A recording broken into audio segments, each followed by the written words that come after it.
Battle Streams of Middle Earth. There it is. 46 watching now already. Hey, welcome everyone. Yay! You know when you tell Damian, don't speak till I start talking, he goes, yeah, same every week, mate, same every week. Always the same. Always the same. Just went rogue. Absolutely went rogue. Welcome everybody. You know me. I'm a renegade. I know. Nice hair though, mate. I like it. I like the longer locks. It suits you. Well, I think I've got about 6 weeks. So enjoy it, mate. Because them days for me are long gone. Yeah, that's you. Them. That's you without a haircut for about 3 months, isn't it? Ridiculous shade aside. Good evening. It's Friday night. It's Battle Streams in Middle Earth. We are live. Chin. How you doing, man? All the better now for seeing you, my friend. Oh, thanks, babe. As ever, this is Battle Streams in Middle Earth. I saw there were 46 of you waiting, which is amazing. So there's about 50 of you in now, hopefully going up and going down throughout the course of the evening. But welcome to our fortnightly stream. This is Battle Streams in Middle Earth, where every fortnight we take a wander through an issue of this DXD's Battle Games in Middle Earth artwork. There is an example of it, and also a tasty preview. That's the new binder. The new binder. It is. Binder. And in doing so, we reflect on that issue of the magazine from way back when. We look at the rules and the profiles that were in it, and discuss the game as it was then, as well as painting along with the models that came with it, in the attempt to spend some time together, chill out, help each other through these stressful lockdown times, and to clear our backlogs. That is the manifesto of Battle Streams in Middle Earth. I agree. I concur. But not this night. No. Not this night, Steve. Because this is a stream of celebration, a week of celebration. Yeah.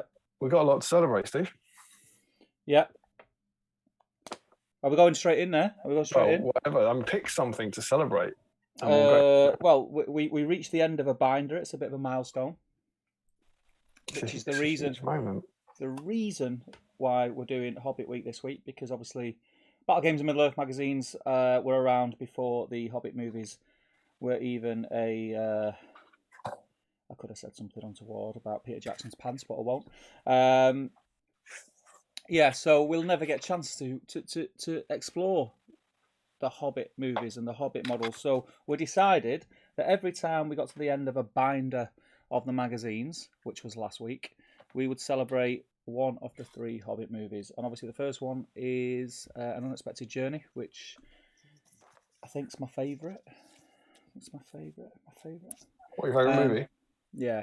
Yeah, I agree. Yeah. That's only because it's the best. So. Yeah. It's just very wholesome, and yeah, it's just very good. So we're going to be exploring the first Hobbit rulebook, the reiteration of what did you say? You told us last week. How long was it we waited for a change in the rules at that time? Can you remember? I think the big blue rulebook was 2005. I think possibly 2006. But I think it was 2005, which means it was the end of 2012 for the Hobbit rulebook. So I think we can comfortably say 7 years. The longest gap there's ever been between editions of the strategy battle game. But worth the wait, though. Oh my, yes. And we're gonna. It was brought about with the release of this beautiful book, which we're going to steer you through over the course of the evening. We're going to have a selection of kind of discussions around different areas to do with it, which will be fun to kind of get your input in, and we'll take a little dive through it and see how things were. But this book was not a part work available in Smith's that came with some free models. So Steve, how on earth did they get involved this week? So we decided this week that obviously there's the 3 movies and the 3 kind of release stages of each movies from the models from Games Workshop. So we decided that anything that was either in that rulebook, any profile in that rulebook, or anything that came in an Unexpected Journey packaging, blister, box, whatever, you're allowed to, I say you're allowed, you can paint whatever you want, but you will be entered into the draw. If anyone found in the Whipthread with 40k is going to get scorned. I jest. Basically, to be entered into the draw, you have to be painting something from the Unexpected Journey book, one of the profiles, or that was released in an Unexpected Journey packaging. But by all means, as we say every week, even if you're not painting along with Hobbit or the theme of the stream, you're still more than welcome here. Get involved in a whip thread, and we will be having a look later on. It's just a little bit of fun, and you have the chance of winning a super cool, super exclusive Battle Streams in Middle Earth dice. And there they are. Do you know what, mate? For a pair of blokes who literally still weren't ready to go at 31 minutes past 8, I thought that was pretty smooth. Been planning it, work together. 2 fat bellies, 1 mind. So as I did mention, if you are new to the stream, welcome. There is a thread on the Great British Hobbit League Facebook group. You can't miss it. It's posted by me. It says Battle Streams Middle Earth Whip Thread. Post whatever you're working on there, be it Middle Earth or not. But if it's Middle Earth, you get extra brownie points. And yeah, we'll look at that a little bit more. But Steve, I just wanted to draw your attention to something. Don't know if you noticed. Yes, I did notice that there's 0 6s again. But 1 escaped the tray. Ooh. I think it was the exuberant 6 that escaped. Go on, let's do it. I hope this isn't an anticlimax. Oh. You get a dice. Mate, we didn't even win a 50-50 there. We didn't even win a 50-50. Yes, indeed. Those are our black exclusive string dice. And do you know what else is super exciting about this week, Steve? The dice have started going out to people. Yes, they have. With the exception of a couple of those black dice that are going to some of our friends in Europe, I believe all of the black prize dice are now out. And not only that, Steve. Yes. Oi! 6. Boom. There's a 6 in there, but it ain't great, is it? Rolling in 6s, mate. These are our purple patron dice, and they've also started to wing their way around the world. Yes. I should say around the world, around the country. We managed to get our purple patron dice out, and what's been awesome is our patron chat has been full of people posting their first rolls, and most of them are dreadful. But someone rolled 4 6s and 4 4s or 5s. It was a phenomenal roll. Yeah, he got all the good ones. Yeah. So yeah, it's a good week for Battle Streams dice escaping around the world. But indeed, if you're working on, we'll be dropping in on that web thread, and if you're working on something unexpected journey related, you'll be entered into the draw to win one of our black dice at the end of the stream, which is very, very exciting. It is very exciting. It's very exciting. It's a cool club to be in, let me tell you that. So that's a reason to celebrate. Steve, yes. You celebrating anything else this week? This week? Are we celebrating anything else this week? Oh yeah, kind of. So it's a relatively small thing, but it's quite exciting. Give us a clue. I mean, I know we're not at top table gaming level. But, is it by any chance that supersonic, well-produced YouTube miniseries called Fantasy Fellowship? No, I mean, by all means, we can talk about that. I meant the fact we got 600 subscribers there. That was what I was thinking. But by all means... I'm just going to go and compose myself and grab some Rakarth flesh. I'll be back in 1 second. What about anyone else? But I'm curious where he keeps his Rakarth flesh. Why isn't it with his other paints? Oh, we've got problems. Maybe it's in a different house.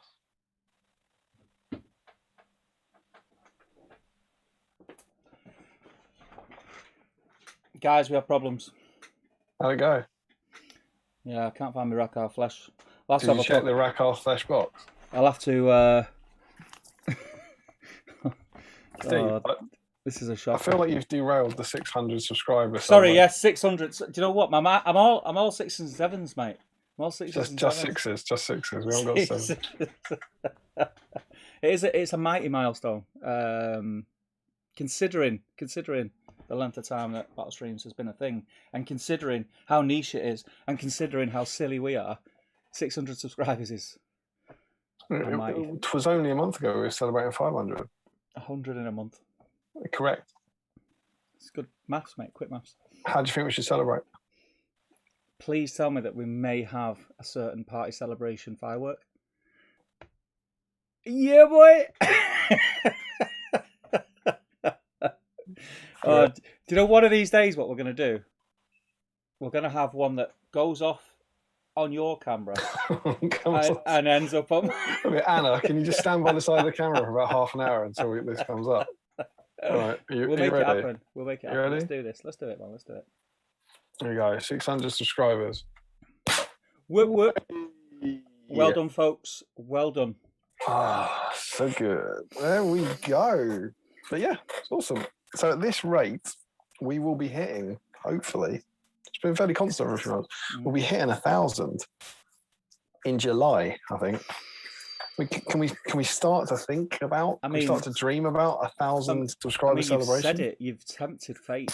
Like, what do you think? What would we do? This means we've got to work towards it now. Yeah. So, what would we do you think? What, 1,000 subscribers? I think personally, I think there's got to be a giveaway. Oh, I was thinking 2 party poppers, but all right. Yeah, if you want.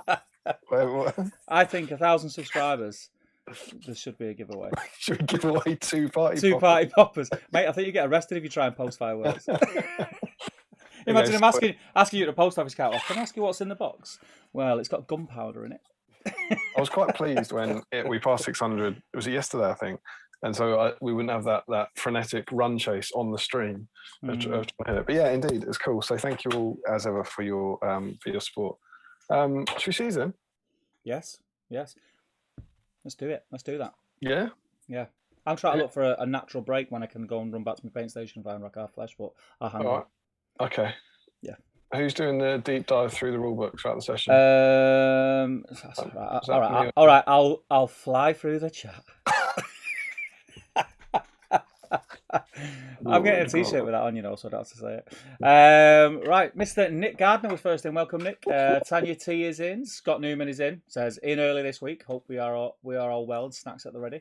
Sophie's in. She's evening. Snacks at the ready. I think I might open this massive beer I have in the fridge. Do it. Sounds good. Do it. Dan says, evening all. I'm afraid I don't award-winning minis. I can't use. I've only got my cycling proficiency. How's that?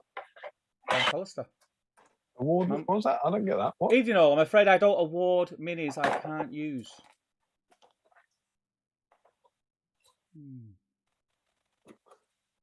He's got us early. Yeah, he's Larry Millered us before 9. I mean, this is the thing. I'm looking at the chat now and I can't see Larry, and I'm thinking, has Larry rang him? And so I've got a few lines I want you to drop in the chat. I might be late. I don't award winning minis like. I'm afraid I don't award winners I can't use. I've only got my cycling proficiency. Man. Scott Newman, he's so to get the bears out. Janelle Mo, good evening. Michael Curtis, this evening. The talk about, Sophie's got a silver swimming certificate and a bronze swimming certificate. That's to do with the models that Dan can't lend out because of his cycling proficiency or something. It must be, yeah, it must be. It must be. Right, okay. Right, okay. Sounds like you're getting it, man. Doesn't count if the sea just washes you across the line. The finger painting on my parents' fridge used to bring all the girls to the yard, says Dan. Joe Holzman says, good evening. Frederick's in, Nathan Talbot's in, Aaron Garner's in. Justin says, hey everyone, look forward to today's stream. Paplock's in, Adam Davis, Ashley Fishers. I'm flying through this chat, aren't I? Stuart Bland's in, Reese is in. Hey Reese. Nick Gardner is in. We said Al Mullins in. George Sutherland, Gordon and Laidlaw. He says he's looking forward to this evening's entertainment. Jamie's in. He says good evening. Reese says, do Rivendell elves or Mirkwood elves count for today's battle streams? I've got a feeling Riv Knights. Rivendell Knights. Yeah, Riv Knights. That's it. And the foot-mounted Elrond and Lindia. Yeah. Green Tree's in. Hey, Green Tree. Luke says, hello, dudes and dudettes. B-Sam Therapy. Most welcome this evening. Tell me about it. I agree. Nathan's in. Angus Gallagher's in. He says, good morning. Jack Rowan's in. Have you taken my dryad bark? Mate, have you got my Rock Flesh? I'll trade you. I'll trade you. All right. Can we... Hang on. Where's my dryad bark? Imagine if has someone been in here nicking all my paint? Something is afoot. Let me tell you. You're not having. I'm not putting this in the camera until you've got a dried bark to hand over. I've been Oh, burned yeah, before. hang on. Right at the back of my desk. You got one? Is that dried bark? Yeah. Yeah, baby. Yeah. Oh God. All right. Yeah, Come on in. baby. Push it into the camera. I'm going to send you mine. Ready? Yeah, 1, 2, 3. Ooh. Yeah, but I haven't got a thank rack you. flesh. Yeah, you've given me a dry bark back, mate. Did you not? Did the flesh not get to you? No. Oh, sorry, dude. It's on the way. Yeah, Cheers, man. Typical. Where are we? Flipping heck. Generation Shift is in. Hey, Matt. Frederick says, so it begins. CB Miniature Paint Studio says, hello, everyone. Tanya saying hi to everyone. Reese says, nice one, Joe. Julian Y2K12 says, greetings all. Joe Garman says, evening, everyone. Adam Shields is stoked. John Marshall says, hey, guys. Josh Bryant says, all right, folks. Joe Achilles says, hello to everyone from the States. Hope everyone is doing well on this Friday afternoon stroke evening. I'm doing well. It's been a long week this week. I'm not going to lie. But as usual, the thought of coming on stream and having a few beers and just hanging out and talking nonsense was... And painting. I am painting tonight. Look, I've got a brush ready. I'm painting, Steve. I've got a miniature. I'm ready to go. And what a miniature. More on him later, sure. Dan says, hello. 46 watching. I'm not even started yet. How times have changed. They have changed. Hello, it's madness. They have changed. CB Minutes Painting's been looking forward to this all week.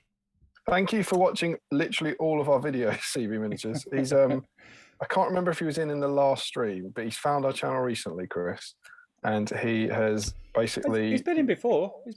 Yeah, I just can't remember. I lose track of the dates, but he's... and names and people who know you. Yeah, people have met you. Joe Achilles, he sounds like a nice guy. I'd like to meet him. He must be young. He's watched and commented on tons of our past videos. He's gone back to GUHL and watched the early streams there as well. So cheers. Because he's a living legend. That's why. Yeah, thanks for going back and watching all those. It's super cool of you. And I hope you enjoy the future ones going forward. Nathan C is asking Dan, did he like them before they were cool? I don't know what that is. Paplot says to Dan proficiency test, I think. Yeah. Paplot says to Dan, it's because our gracious hosts are offline. As soon as they show their faces, viewers will flee for their lives. Thanks. I feel like we've missed out on a joke here, Dave. I tell you. I feel that's just Pat will be quite hurtful on a Friday.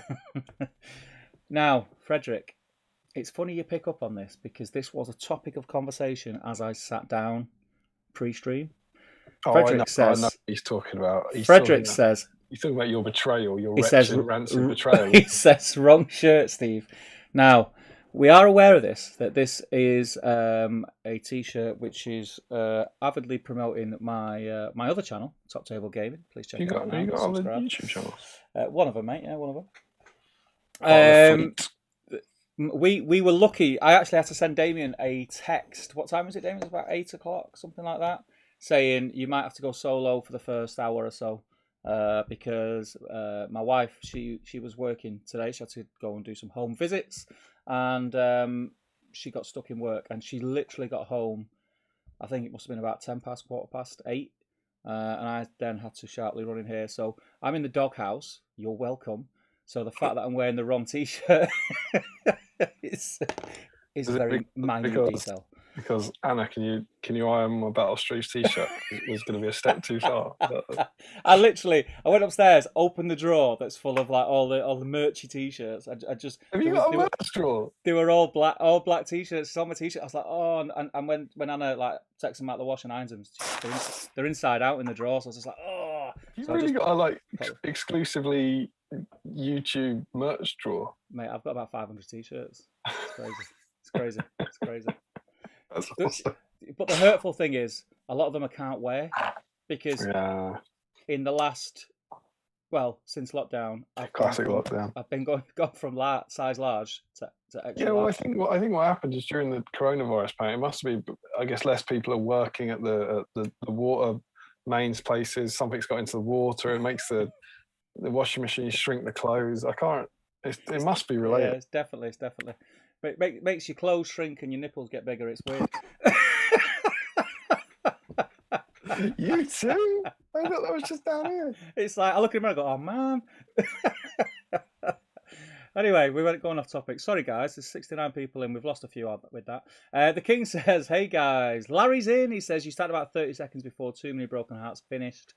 Ian Whitehouse says, hey, peeps. Mr. Macklin's in. Hey, Tom. How you doing? Thomas love your work, Tom. Love your work. What work? It's just this little series that he's in. He's been carrying it for the last 3 episodes. Dan says to Nathan, lockdown hair's long enough for a man bun now, so I'm hipster enough for that statement. Josh Crosby says, hey all, Nathan T, perfect Dan. Stuart Bland says, Steve, shaking paints like he thinks he's actually going to do something. I am. I'm determined. When I joined the Zoom call, he was like sorting paintbrushes. I didn't know what to do. Yeah. I thought I'd come. Oh, sorry. Yeah, he actually said, sorry, wrong number. Yeah. He's a guy who doesn't paint. Sorry. Justin also says, is Steve painting? ? Chris McKittrick says, evening everyone. Nathan T, it won't last. Larry says, is Steve actually painting, or is he just going to ever more elaborate lengths to make it look like he intends to actually do some painting? I mean, even this is open. This is open at the moment. No. We're ready to go. Frederick says, but they were all deceived, for another stream book was made, the Hobbit strategy battle game where all other models dwell. Paplock says, AUJ takes the candle without too much of a fight. Nathan says, it's Damien's favourite movie because it doesn't have Tyrell in it. Dan Nelly says, evening all. Jamie says, I'm sure Tyrell will somehow be shoehorned in somehow. There's a lot of somehows in that, Jamie. A lot of somehows. Well, she would have been in An Unexpected Journey when it was 2 filmed. True that. There you go. Easy. Smashed it. Completed it. Mr. Harry Parkhill says, evening chaps. Chris McKittrick says, Damien never rolls 6 on these. He never does. Aaron says, good evening, guys. How are we doing this glorious Friday evening? Very, very well. And Mr. Glenn Seymour is in. How are you doing, Glenn? Your stir-fry look lovely. Noodles, sorry. Paplot says, oi, Steve flexing his rare golem at the bottom of the camp. Yes. I'm going to get some more work done on it tonight. Be flexing it throughout the stream, I reckon. I've been flexing it for about 3 streams, if we're totally honest with each other. Paplot says, that sounded way more dirty than I intended. Be dirty, mate, it's fine. Weird flex, bro. We're past the watershed. Justin says, the more I see those dice rolled on stream, the more I think they are suffering from performance anxiety. Nathan says, I'm coming to the opinion those poor rolls are better. It shows devotion to the cause and not just taking advantage. We had this last time, didn't we? Commisariat says, hello again from Commissariat. Commissariat, wasn't it? Commissariat. There we go. Welcome again, buddy, from Maine. It's a pleasure to have you. Frederick says, looking forward to getting those fancy purple dice so I can post my rolls as well. Looking forward to seeing them, Frederick. Yeah, Frederick, you're actually you're potentially my biggest apology, because aren't you also a stream winner, I believe? No, it's Jens who's a stream winner. So Jens is my biggest apology, because Jens is waiting on both. But yeah, Frederick, you'll be there. I'm hoping to do international £5 patron dice this week. Solid. Joe says that wasn't Stu, was it? This is where we're that far behind on the chat. It might be because it's because I said someone rolled 4 6s, didn't I? And so they've said that wasn't Stu. Yeah, correct. Matt says, I'm afraid it's a casting night for me, but looking forward to following along with the stream as I'm going. So you're casting. What are you casting, Matt? Please do let us know. I thought he was filling roles for his movie or something. CB Minute Spectio says, I'm up to say I can finally catch my first live stream proper. Hello. Oh, see, I told you. I thought I could have sworn he's been in before. Maybe he's been on one of the top table streams then. He always catches them live.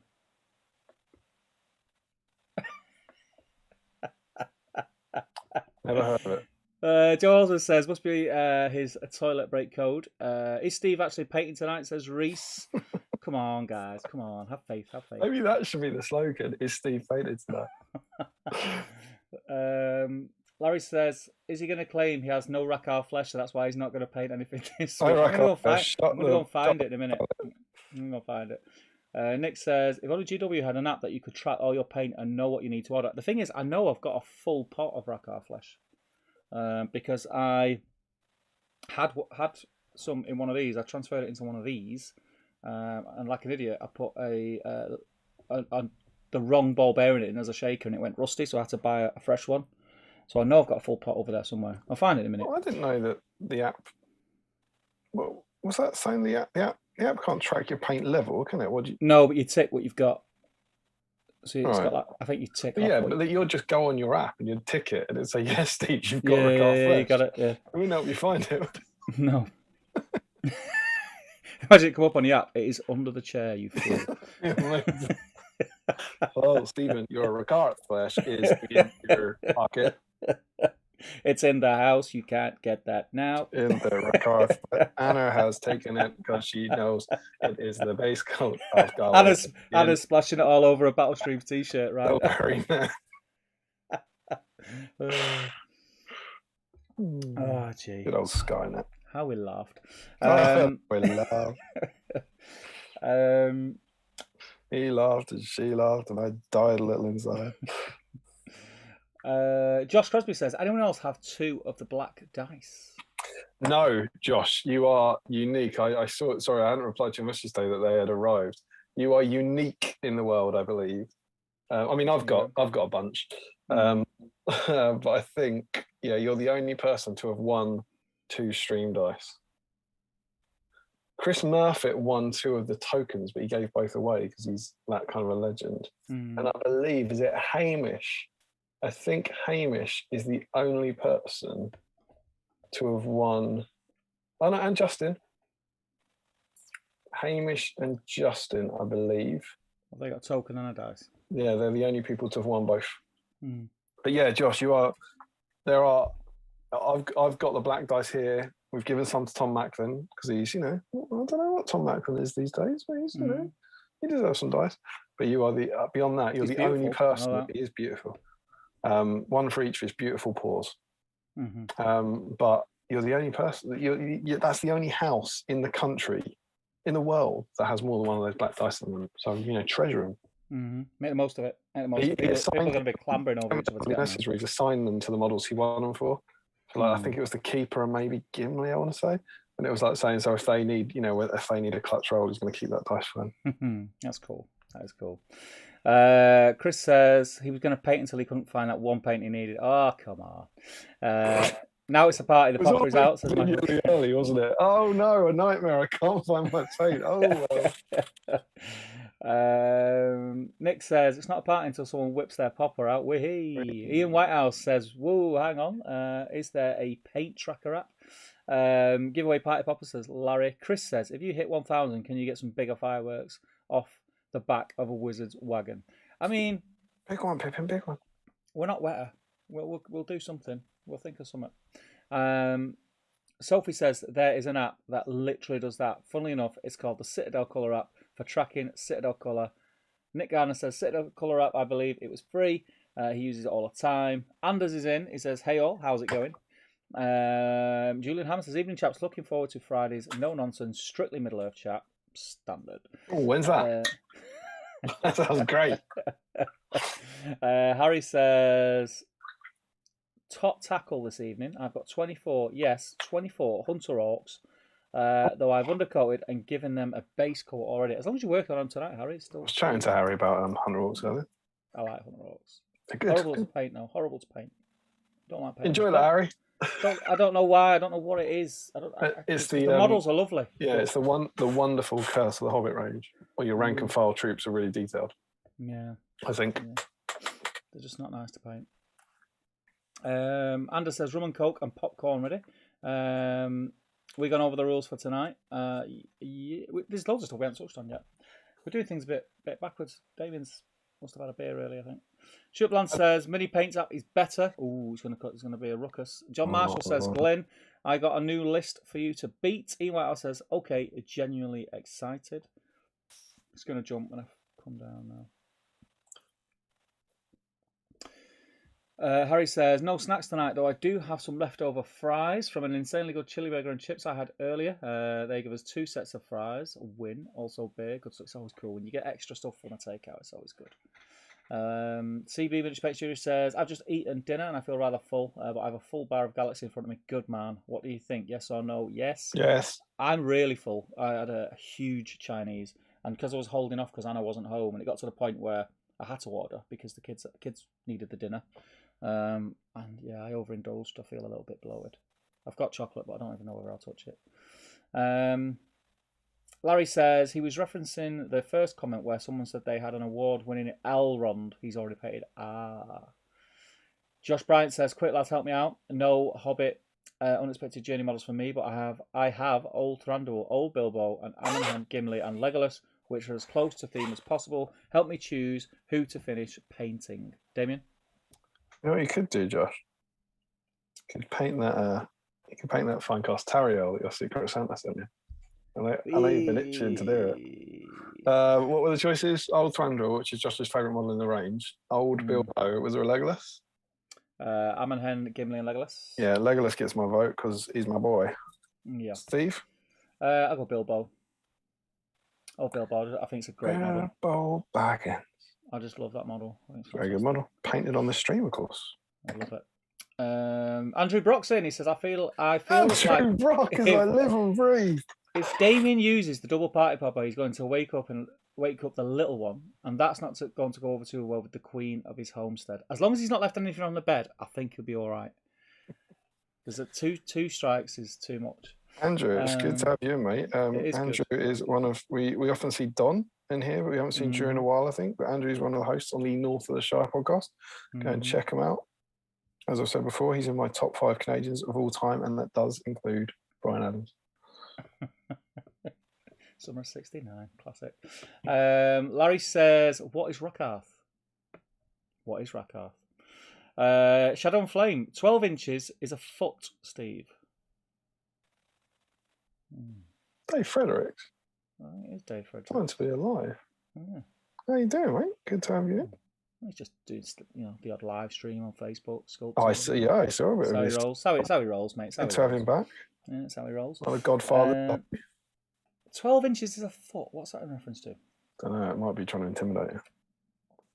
No, he's seen my other lunchbox, hasn't he? Check your bin, Damien. A paint might be in there, says Frederick. AD says, evening, guys. Issue 10 of SBG magazine was in the letterbox when I came home today. What a good day. That is a good day. Enjoy. Dan Collister says, Rockarth is a dark elder homunculus. Is that it? Homunculus? Yeah, I think that's it. Oh, that's interesting. He's saying that. I would have said. I mean, you're probably right, Dan. But for me, it's the Beast Lord Rockarth, who is a dark elf character from fantasy. It was a dark elf model released in the mid-90s. Awesome model on a metal dragon. Maybe the first dragon to have the plastic wings, possibly. Amazing kit, and he was the Beast Lord Rockarth. Nice. Super cool. Highland Ferron says, even all cold beer, paint flowing, and U2 to listen to. Great start to a hobby weekend. Good stuff. I'll turn the U2 off and listen to us. Hey. Honestly. It's jumped, mate. It's jumped. Hello. I'm at a place called Vertical Conservate. Where am I? Callum Lomas, evening, guys. Evening, pal. Rob Lainsbury, good evening, all. No Middle Earth models tonight. Painting up Blood Rage board game models for my local board game bar for when we get out of lockdown. Sounds cool, man. Joe Kelly says, I'm going to show up in the UK at your door, Damien, for Christmas and see if you remember me. Mr. Burns opening the door going, who the devil are you?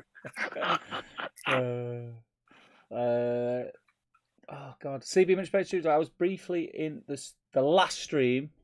I knew I'd seen him in it before. I played D&D, so I couldn't give my full attention. But time here today with some paint on me tonight. Good man. Highland Ferron says, "Love Buckleberry Ferry video." Yes, it was very, very cool.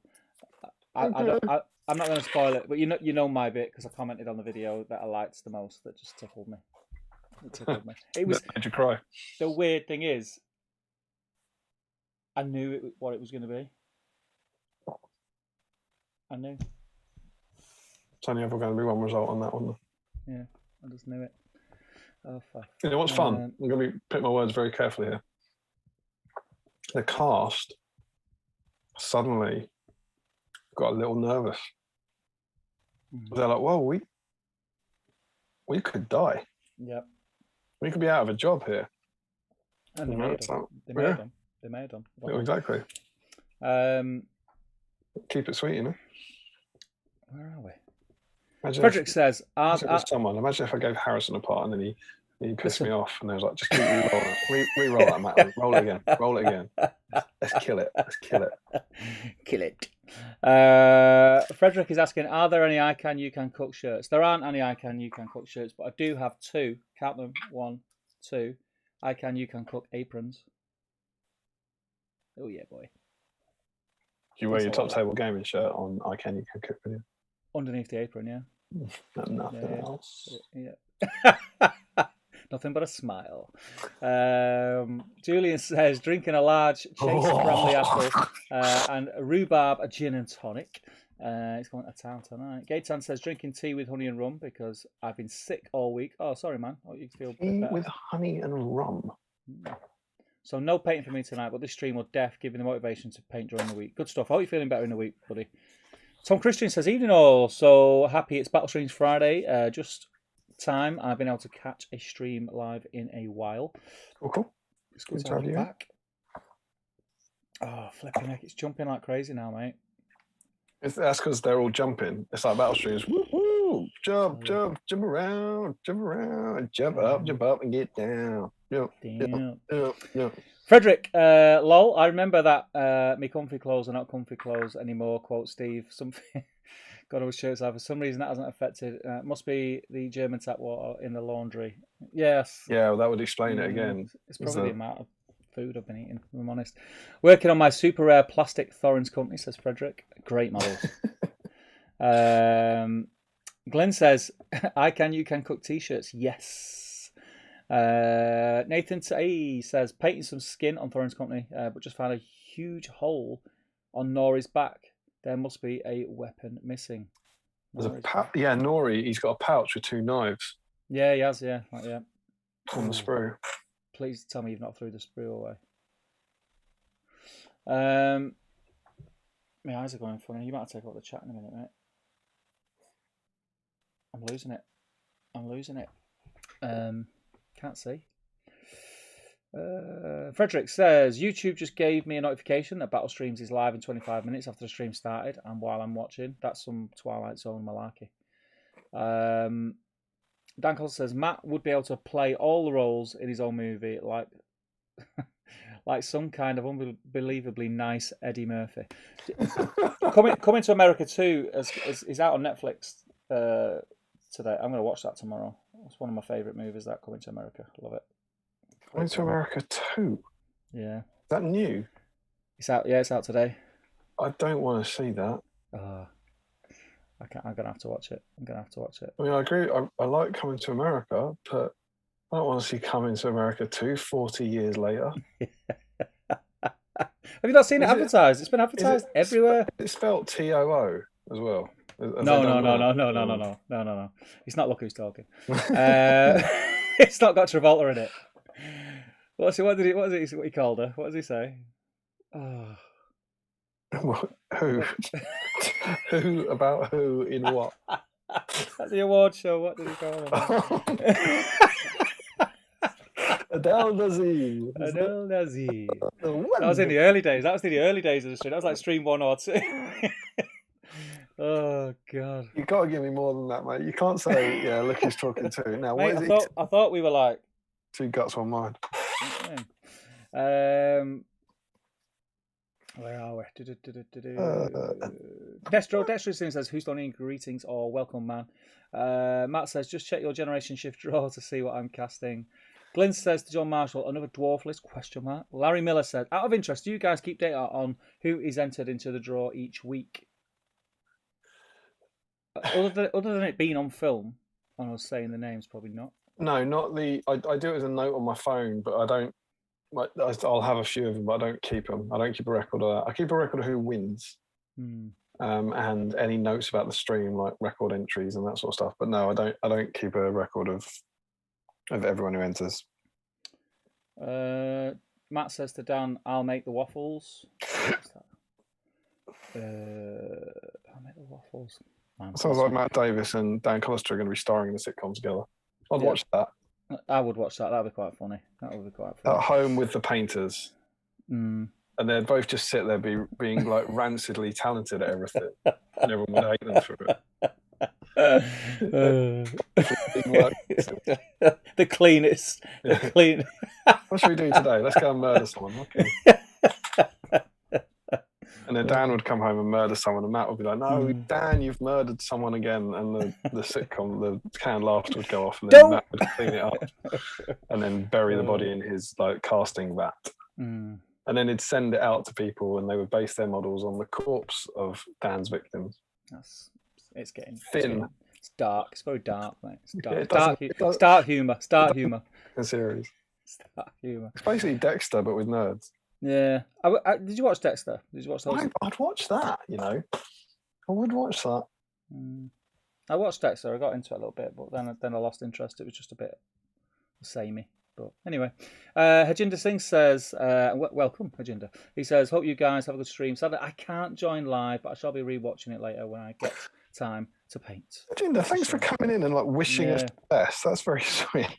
Yes, it is a shame that you can't join us, but I hope you enjoy it on the watch back, my friend. So I too hope it's a good stream, because you don't want to watch garbage back.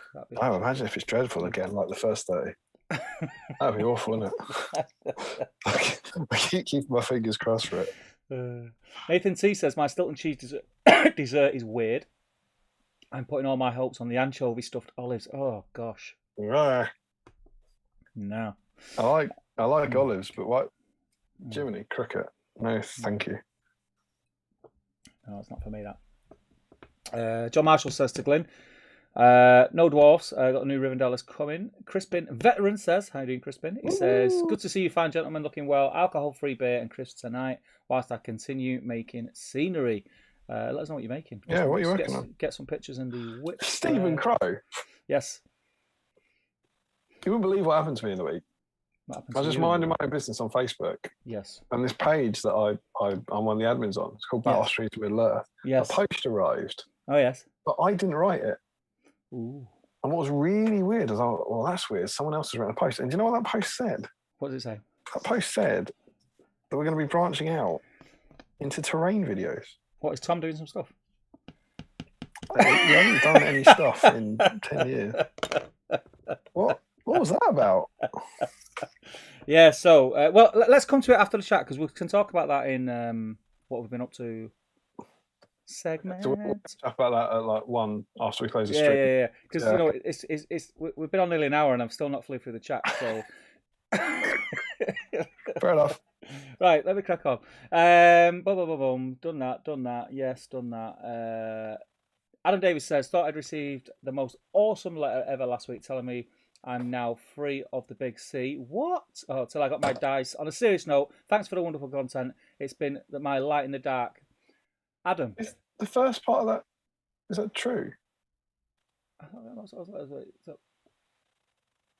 If that's what you're saying, that is freaking awesome. That is awesome. Very good news. Very good news. That is. There's not even words, is there? There's not even words, but it's an absolute pleasure to have you here, mate, and be part of this. So yeah, awesome. And if the dice are even better news, I mean, what? Yeah.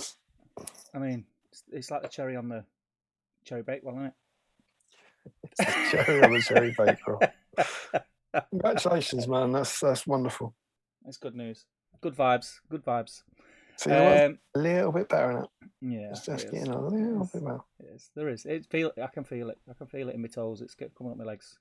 But less about that. Josh Bryant says, I don't know what that means, Josh, but cool. Glyn says, Glyn and John Marshall just having a conversation. Got your favourite incoming Dunharrow, Rangers of the North and Gondor lists. Larry Miller says, thanks, Dan. John Marshall says to Glyn, they're just chatting away. Yeah. Thanks, mate. Just what I always wanted. We're going to a 400-point event in a few months, hopefully. Hopefully events can start being a thing again soon. That'd be freaking awesome. Yeah, I can't wait to go to an event. Oh, God, yeah. Oh, jeez. Just throw some dice and have a beer and go outside. Be near someone. punch a whale in the face again.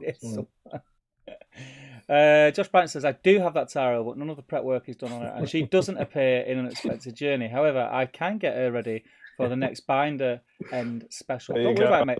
She doesn't. Josh, she doesn't appear in the book, so I wouldn't worry about it.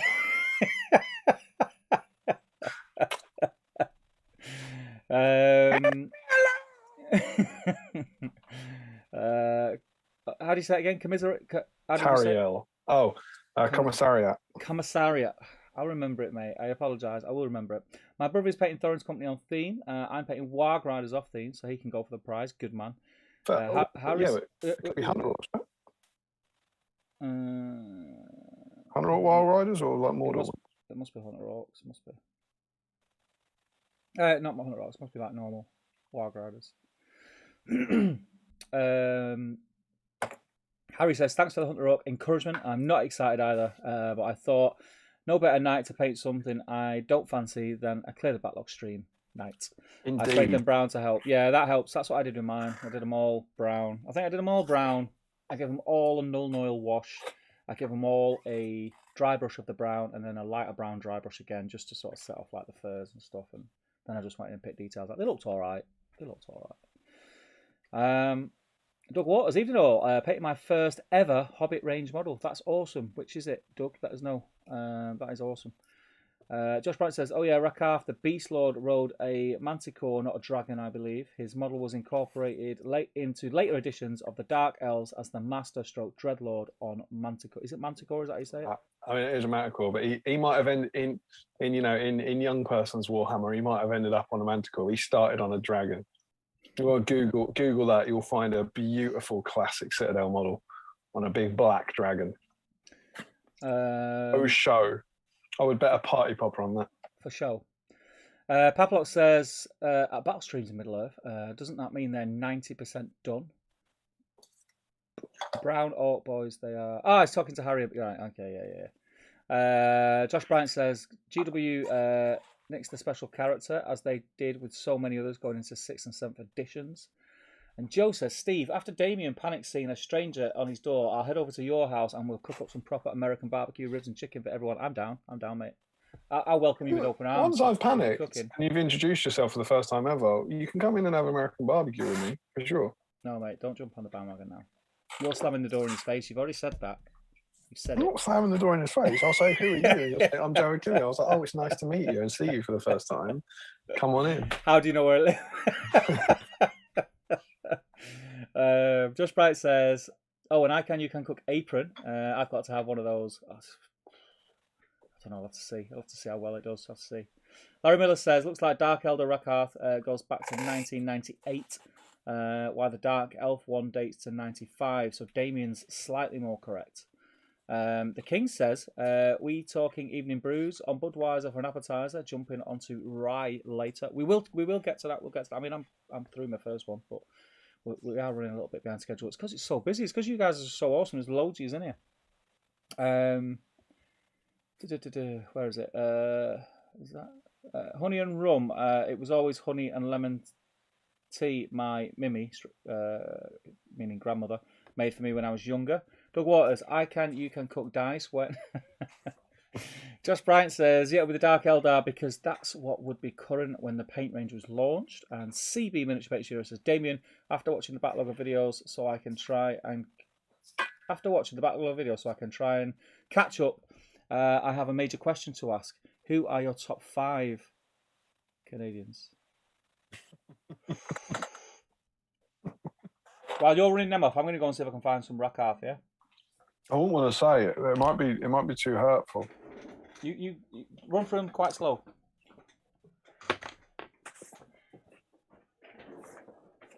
There are 4 Canadians. I'm not going to show you what my top 5 Canadians are. I'll tell you in no particular order. There are 4 Canadians who I know more than any other Canadians. Through going to Nova a few times, and they are Adam Marcel, Andrew Brock, Garrett Pogson, and Don Barnett. They were my. He's only found it. Oh, we could have passed it to you. What are you doing? So they were historically my little, and I've got a group chat with those guys. So they were my first Canadian loves, and They are. So they're all probably in my top 5 Canadians, you see. Maybe alongside Brian Adams. But some of the other guys I've met over the years have been great as well, particularly in the OHA with George and Dane and Jason. So there's my hopefully vaguely politically friendly answer. Have you got through them already? Canadians are so nice though. Quite a lovely group of people. I've not met a bad one. Paint reference there for you, but you know. Right. We had a bit of an Alanis Morissette session the other day. One of our songs came on, and then we started. Why are you raising your eyebrows? What do you even think that means? What? We go, oh, did you? I was like, what would that be? I didn't raise. I didn't do it. You did it several times. I just want to know in your head what you think that means we're doing. Are you asking? Are you delving into my brain? Really? And we started, shouting out classical Alanis Morissette hits that had a big row about what was it. Head Over Feet for me, the definitive. Everyone always goes ironic, but Head Over Feet's the banger, I think. That's quite ironic. Is it? You know what, right? That statement is about as ironic as her song Ironic. Right, where were we up to? Someone asked you to name Canadians. That's the name of my favourite Canadian. Right, okay. Michael Haskell says, evening all, online wine went finished. Online wine went finished. That's probably because of the wine. He's doing online wine tasting. He's pissed. Oh, right, okay. Pleasantly merry now for the Friday evening entertainment pinnacle. Good man. Joshua Bryant says there's a sequel of Coming to America, ? Fantastic film, but a sequel. How many decades after the original? I'll give you a clue. It's about... I'm not going to give you a clue. It must have been the 80s. It must have been the 80s. Yeah, it's the 80s. Yeah. I'd say about 84 or something like that, I think. I couldn't tell you which 80, but it's a great film. Hello, my neighbours. You haven't seen it. There you go. No point now. Rob Jones says, evening all. Welcome, Rob. Glyn says to John Marshall... Glyn and John, can you get a room, please? Can you get a room? Got gifted Halrod, Arathorn, and King of the Dead, Heralds, and Hurin and Ingold. The main inspirations. Good luck in the event. Yeah, let us know how you get on. Nathan T says GDPR rules, blah blah. GDPR. What's that? What is it, or what's it about? What is it? GDPR is the data protection stuff. Rules. Not sure what the. Oh, is this about people turning up at your house? Maybe. Yeah, could be. Matt says, Dan, you can paint my backlog in that sitcom. I mean, he does paint about 500 miniatures a day to a very good standard. It's really annoying. Joe Osmond says, Dan will be the clean one who Matt constantly annoys by leaving his unfinished projects. This is all about the sitcom. I love it. Pavlot says, that bottle of beer looks incredibly tiny in Steve's hand. What?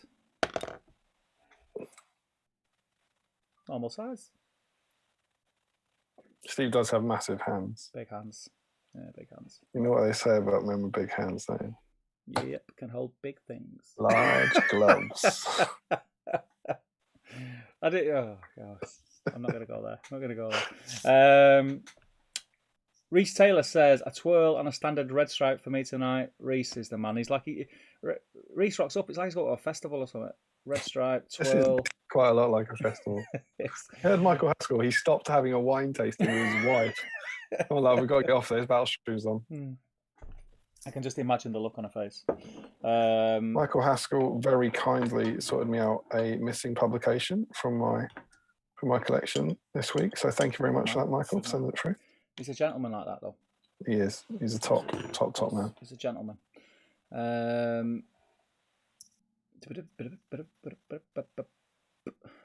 Where was I? Dan says, I'm definitely pitching this to NBC. They love a good serial killer show. Andrew Brock says, suggestion for 1K subscribers, have a third person read the stream so Steve can paint something. I've been saying this for months, Andrew. Damian don't want to get on board with it. He says no.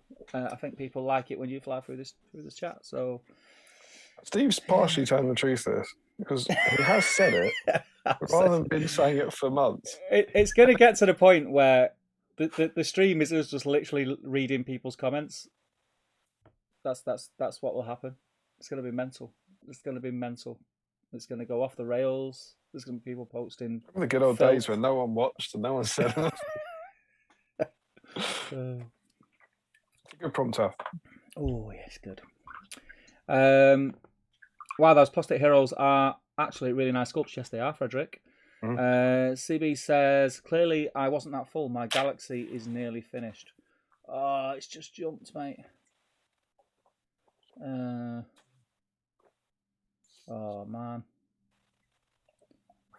I'm looking for galaxies nearly finished. Oh, there it is.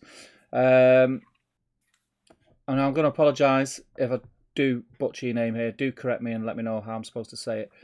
Rory Campbell. Rory Campbell? Is that a way of saying Rory? Rory Campbell? I believed in you when you said Rory there. I thought that... I've got a feeling that's going to be Rory. Let me know. Let us know. But welcome. I've not seen your name before, so welcome to the stream. He says they got all the SPG magazines recently and really enjoyed reading them. Good job, Damian. And thanks. Oh, cheers. You're welcome. That's why his name rang a bell, because I've written it on envelopes recently. Oh, did you send him some?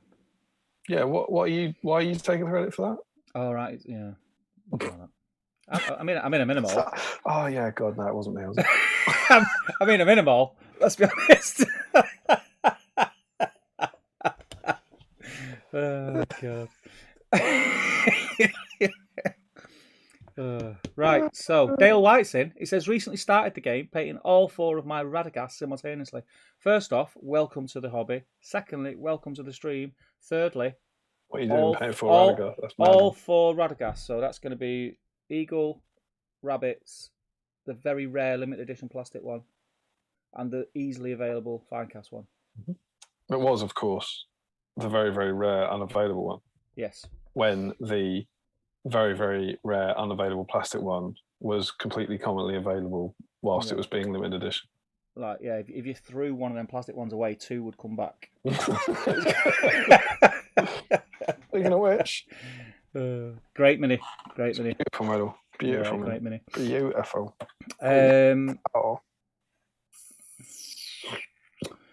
Man, right. I need to. Is she? Oh, right. Okay. You're right there. How do we pronounce it again? Commiserate. What? That one? Yeah. Commiserate. That's what I said. Well, you corrected me last time. No, it's commissariat. Commissariat. Doubting myself now. Commissariat. Mordor Wargrise, he says, I will post pics of the old conversions I'll be painting up. Good man. Nathan C says, I was told today that as a sausage is basically pureed meat in skin, that when we eat sausages, we just become part of a larger sausage. My son is a little terrifying. Is it? So your son said that to you? I wouldn't mind being a sausage, not gonna lie. It's worse food to be. Yeah. Yep. Could be a cucumber. Yeah. Dan says, I'm not having that. Urian Arakarth is still a thing. The Beast Lord came first, but Urian has duration and a game that GW didn't kill. Haha. Frederick says, wouldn't You Can Cook dice just be diced onions? Smells like something you really would like to send through the post. Imagine the smell. Yeah. What's that, mate? Is that all scarf, the brown? I can't see it, mate. Can you not? No. Under is Bilbo. Some young Bilbos are hard to paint. I think this is all scarf on Bilbo Baggins' wristing. I couldn't see it.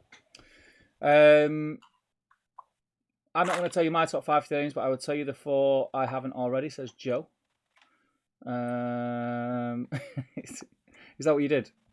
You just kept naming Canadians till you named all the Canadians that you knew? I didn't rank them, and I said that I've got a group of 4 who are amongst my favourite people, so they're obviously in the top 5. I don't want to offend any Canadians I've met, you see, because I'm nice like that. Good tactic.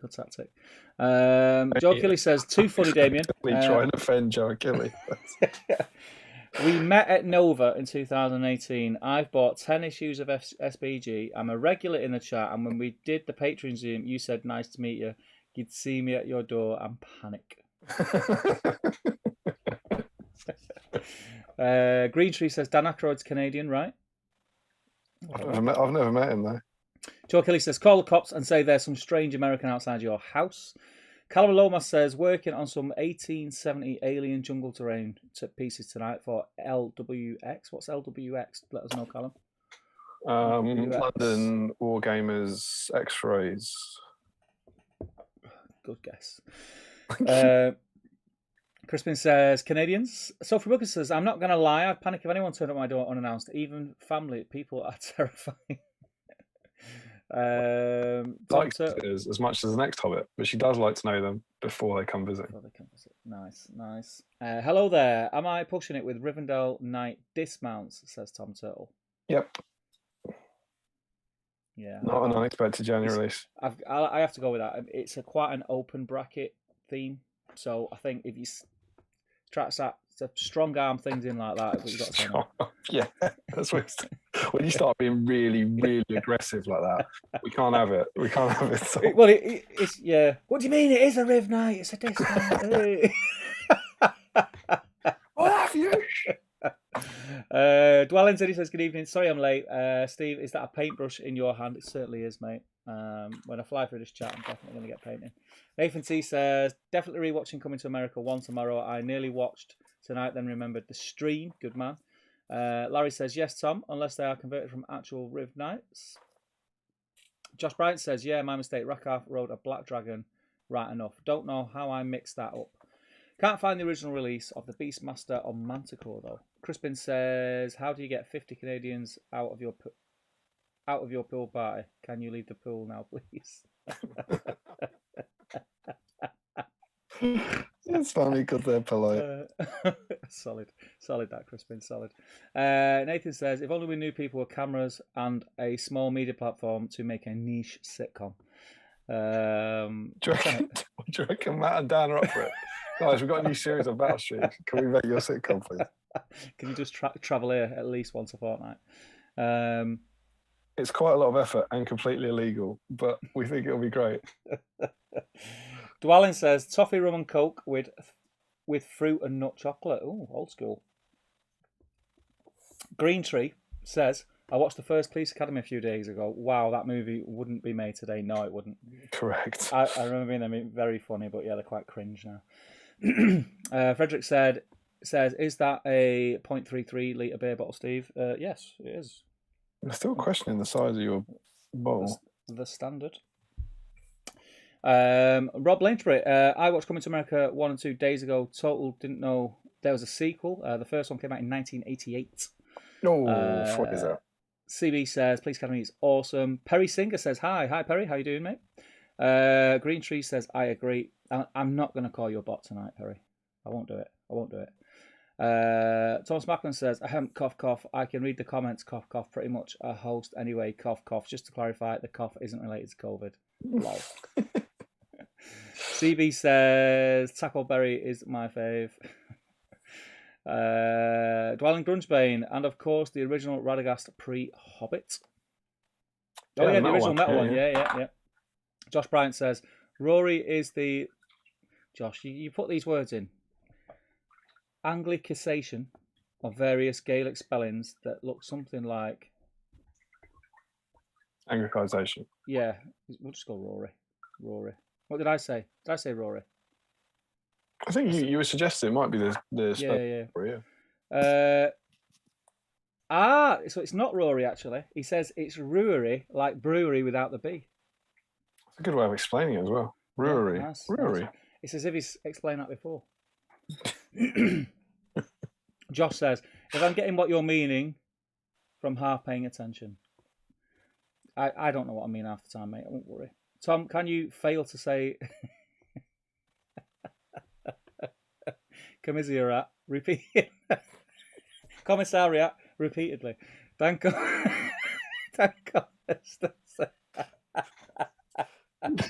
Oh, God. I shouldn't have had 3 beers before the stream, should I really? Very dry, though, as well. That Chinese, it's made me very dry. Dan says, if the sausage thing freaks you out, think about the fact that during cremation, at some point, the meat is perfectly cooked. Oh, Jesus. Dan. Put that in the sitcom. Yeah. How do you want it? Well done. Matt will go, oh, Dan. Can last comes up, credits roll. Green Tree says, Commandant Eric Lassard for me. Commandant Eric Lassard for me. Dan says, and I love That's a Star Trek reference, isn't it? Star Trek, yeah. Why is someone banging on about Star Trek? I don't know. I just go with it these days. Isn't that Next Generation? I don't know. I'm not a big Star Trek fan. Well, it's not Eric, is it? It's Jean-Luc Picard. No, he's not the captain, though. Eric Lassard, isn't he? Oh, I don't know. My Star Trek knowledge isn't all that. He's the guy with the visor, isn't he? Like the Cyclops guy. Can't tell you. Maybe not. No. I'm not a big Star Trek fan. Sounds like it. Dan Costa says, and I love that not all special. I love how. No, mate, you're gonna have to take over the chat. I can't see. You're right. Yeah, I can't see. Okay. I'm mixing up the chat. So we're up to Dan just before Green Tree. You've only. I mean, I've done the legwork. You've got about 10 messages to read. I'll fly through the chat and finish it. I'll try and see Gollum instead. Can you see the page? Yeah. I'll try. It's taken 31 episodes, but the chat has finally broken Steve. Live chat. Okay.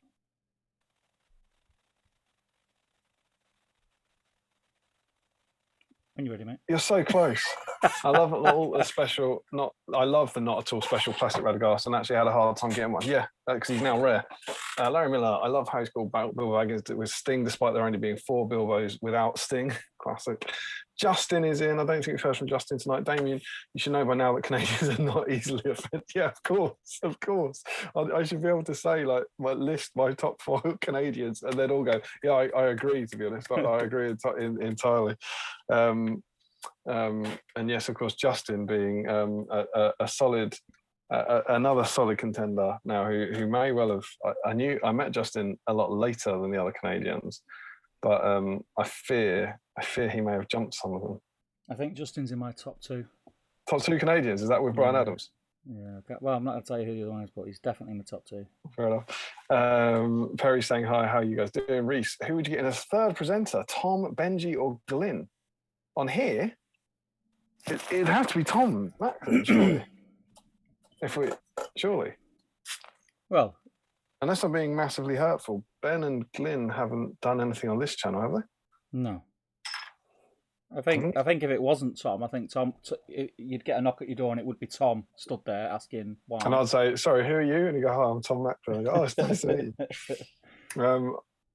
Just Brian, who Ricard, is that spelled Urian by any chance? Because if it is, the U is supposed to pronounce like an I.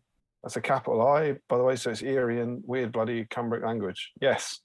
Frederick, he's saying 0.33 milliliters is not standard, Steve. It's small. Dan Costa, they pronounce Eldar as Eldari these days. I wouldn't trust them anyway. Nathan, disappointingly low anchovies levels in my olives, but not bad. That sounds, any level of anchovies in your olives sounds dreadful. Soft C and anglicization, so phonetically it's anglicization, right? Okay, Perry, thanks. Bot. Love you guys. Thomas Macklin, yes, Larry, I can. 1 litre is normal from Germans for Gaten. Green Tree says, has Damien got paint on his face? Justin says, I believe so, yes. You have above your eye, mate. Yeah. Am I? Oh, yeah. It's there, isn't it? It's that one. Yeah. I'll have to go back to Zoom because future Damien won't get rid of that. When did that get there? I don't know. I was busy reading the chat, so I didn't see it. Ow, why does it hurt? Maybe it's not paint. It might be blood. Ow. It might be blood. Oh, fuck. Sorry. Is that... Have you been to Dan and Matt's? Did that break the skin? No, but ow. I don't know what happened there. Have I now got blood on my... No? No, it's gone now, mate. No, right, all right. Which strange has happened in my head. So that's Geordie LaFord. Yes, you're right. Who's Eric Lassard? Eric Lassard is Police Academy. Yeah, it is. Yeah. He's quite similar to Geordie LaFord. What do you think of it? It's like people go, lol, the Cyclops guy's Geordie LaFord. Jeez. This is why we're a Middle Earth stream, because we don't know the difference between Police Academy and Star Trek. Commandant Eric Lassard is the old guy in Police Academy that receives the trouser kiss. Yes, he was.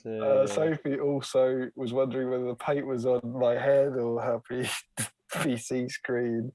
Cumbric or giant bark in it. Sophie Wilkinson thinks, I think she's identified the paint using her knowledge of the street, knowledge of the range. There's clearly dried bark on that man's head. Joshua Bryant, that's Lieutenant Commander Geordie the Forge you're thinking of, David. Chief Engineer of the Enterprise, D and E and on the Next Generation. Reese says he almost drank his paint water. Nathan, if we're voting for third presenter for tonight, can we get Steve's wife? Yeah, I'll vote for Anna. Aaron says Steve is painting. It's probably going to snow tomorrow. Larry says because it's real. What was that? Why? Because it was real. What? Because what was real? The paint. I can't remember the blood. Pat Box says blood for the blood got. Nathan says he hadn't realised that I was an unexpected journey release. And Matt Davis says Tom Macklin is such a nice guy. He would probably nod along like he does when you're explaining why your candle is the size it is. Steve, I've flown through the chat, mate. Why do you struggle with that? I don't know the graph there, mate. Go back. You did well. Oh, that was good. So, welcome to Battle Streams Middle Earth. Good to have you in. Steve, what are you working on tonight? Oh my goodness! It's only the Mega Rare Golem. Yeah, he's. Oh, Larry asked why it hurt because it was real. Good. That's a good one, Larry. Thanks for that. Thanks for clarifying. Tell us about the Golem, Steve. I've been painting him on and off for a while, and I on the streams. So it just feels like tonight was a good night to pick him up and make a bit of progress on him. What about you? What are you painting tonight? Bilbo? Bilbo Bagai. Oh yeah. Got two Bilbo Baggins with Sting, and nice. The Dark Bilbo, and they are both now fully base coated. I've had a productive hour. So both fully base coated. I'm going to I'll let that fully dry for a bit and then chuck some washes on them. And that was my plan for tonight. Well pleased with those. Obviously, Bilbo being our ring bearer on the Quest of the Ring Bearer campaign, and I wanted some alternate poses, and it seemed like the perfect time. This is an amazing model. I like all the Bilbo, the new Bilbo, Hobbit Bilbo stuff. I don't think there's one I dislike, should I say. Well, the favourite one is Jumping One, which Dan Collistar, we've got to give a shout out to a couple of our wonderful patrons here. Dan's been after it for ages for his Fancy Fellowship. And Matt Davis, oh my God, that's why it works even better. They can use it on their sitcom. Matt Davis gave him sent him the rare Bilbo. He murdered someone, took the Bilbo and gave it to Dan. What a gesture! Wonderful. Yeah, it was great. So I believe Dan is painting up that very Bilbo tonight, which is great to see. I've also got this one, which is cool but a bit weird. It's kind of funky. I kind of like him. The drawing sword one. Yeah, this is. It's good, but it's not the best sculpt. It's not the best done sculpt, but I like it. I know what you mean. I remember we wanted him for the stone. I didn't have him because he came back on made to order. That's when I got him. And at the time we did issue 7 of SPG with the Stone Giants, he was mega rare. And can you see he looks a bit like he's kind of climbing up the mountains in a storm? Yeah. And I asked Kev, I was like, have you got that? And he was like, yeah. And he did the painting guide for that. And he really didn't want him. He was like, this model is rubbish. He's like, you can't see anything. He's facing down. It is absolutely rancid. And but he did a wonderful little painting guide for us. But he said it was a nightmare to photograph, tipping him backwards and that. But yeah, so I thought a couple of Bilbo would be good.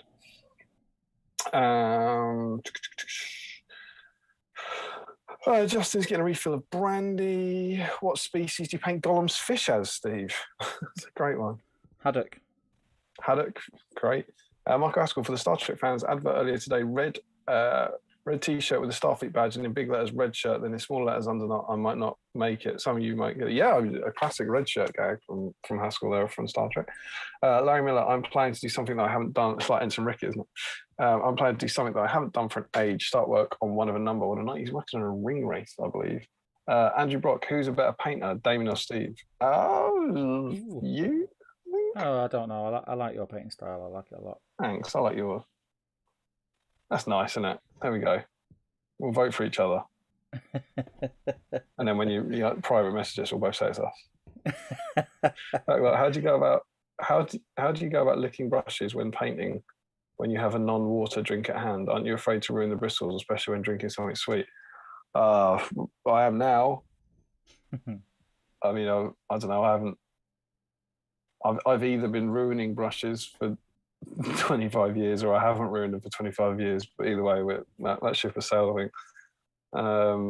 Larry Miller says, Pat Pluck, this is not the place to discuss fish species. Yeah, you go. Could have been worse, mate. Could have been worse.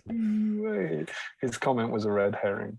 Frederick Schultz, the plastic bars are paints put together. It is indeed. I think with this kind of push fit plastics, any minor inconsistency means the parts don't fit together. Never put your tea near your paint pot, says Perry. I agree.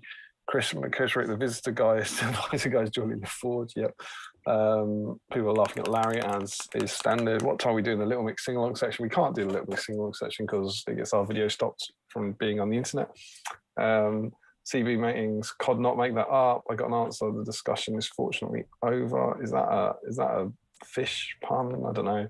But haddock is a marine species. For flip's sake, Tanya T, is anyone else still waiting on this stuff from last made to order? I'm waiting for 180 days. I'm not. I got in very early, so I think I got the original. But you're well within 180 days. Isn't bad at all. Larry, jeez, sweet Jesus! How long have you? Thank you. Can you give me a heart attack? Oh, that was scary for you, was it? I'm sorry. Yeah, they probably did see you in the background, you tricksy wench. Thank you for the beer. There she is. There she is coming on the internet now. I can see her. There it is. Oh. So I didn't see because I was busy painting, so I couldn't. I would have warned you otherwise, mate. I'd have said, it's like something out of a horror movie. There's someone coming. I'd have said, she's behind you. She's behind you. Oh, no, she isn't. Oh, at least you got a beer. Now, something about Thorin. I think Larry's painting Thorin. Those Bilbos are possibly the best likeness to the actor GW achieves. What, of any actor? That's a big claim. Big claim, maybe. Gollum bought that one at the Goblin Fish Market. Josh Wright says, voting for each other, positively Canadian. Back about Steve, I believe haddock is a saltwater fish you would expect to find in oceans. Oh, he's got you here. Not in underground caves with mountain ranges in less salty bodies of water. I mean, we don't know how close that cave is to the sea, I'm just saying. Yeah. Right. And here comes Emma. What a precious little moment we had there. Look at that for beer service in a horror movie. You're going to have to put a jump scare warning on this. That was a natural roar, a mighty bellow of a Damian. Lol, that was funny. Damian now has to go into the house to change his pants, but not leave them on the bed. CV Miniature Painting Studio. I heard David nearly drop my mini. Green Tree says, I mean, it's all covered in. They've enjoyed this. I may have pooped a little there, scared everyone it is then. Was about to comment and then Damien went crazy. That was too funny. Need to change my trousers and wipe the chair down. Thank you for the beer and the heart attack. Andrew says, oh my God, watching that happen was priceless. Josh Bryant, communal heart attacks. Another perfectly good pair of underpants down the drain. Larry's working his 9th Thorin. Luke says, Damien's checking I'm still awake. That light scared the crap out of me. I almost fell out of the hobby chair. Lol, behind you. Damien, look out. Oh, too late. Boom. Oh, 70 people watching. How you all doing? Steve, you're working on Gollum. Yeah, man. What were your snacks and drinks? Obviously, I'm a few in. Because I'm very dry. Very dry. Yeah. Yeah, but I went before I had my massive Chinese takeaway. I went to the shop and I went a bit crazy actually. So usual staple for battle streams for me. Oh, white line bar. But then one of my favourites was in which you know when you see them you've got to grab one because they're not always there. White Snickers. And then I thought it's a lot of white chocolate. That there's a third one coming. It's a lot of white chocolate. I need to wash that down with some normal chocolate. Good quality chocolate. So Galaxy enchanted eggs. yeah, I like it. What's an enchanted egg? What is that? Is that It's like an- got it's- some sort of like crystal meth in it, or it's basically Cadbury's mini eggs, but with better chocolate in. I thought you said it was Galaxy though. So yeah, best chocolate, mate. Best chocolate. Crispy shell, best chocolate. I was so drunk. Cool. I went for from the fresh market on Friday, where I have been with my folks. We've just ended that today, sadly, so it's all a bit melancholy here. But we've been doing a weekly Friday trip down to the market, and I got a fresh baked apple donut. Here it is. Went at about 9:15. It's long gone. As is my cup of tea. Wee, battle streams. That's long gone.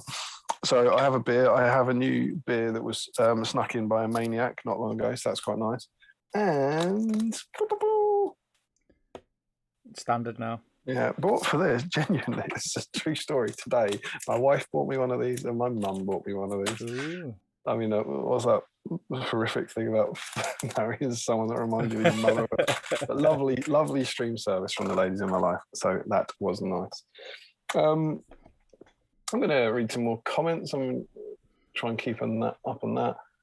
Josh Bright says, best likeness is a damn big claim. Warg attack Theoden wants word review. Yeah, Theoden's exceptionally well sculpted. Some of the dwarfs on Thorin's company are incredible, though. I think Thorin, Richard Armitage is great. Ken Stott's amazing. There's some great ones in there. Frederick, Steve, we know where the Misty Mountains are on the map. It is quite far from the sea. I think that's in reference to you saying we don't know how far away from the sea it is. Generation Shift, that was incredible mid-res import, and Damien jumps out of his skin.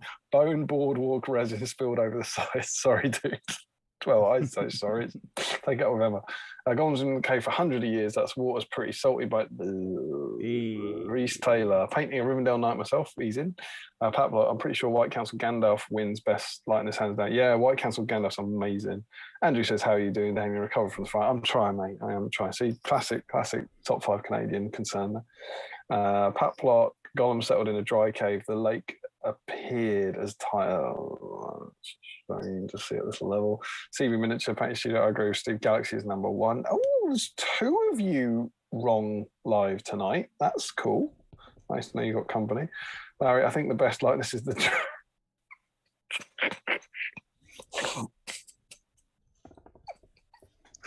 oh, I love that man. Larry Miller, I think the best likeness is the drawing sword Witch King. They absolutely nailed that face. Harry Singer loves white chocolate.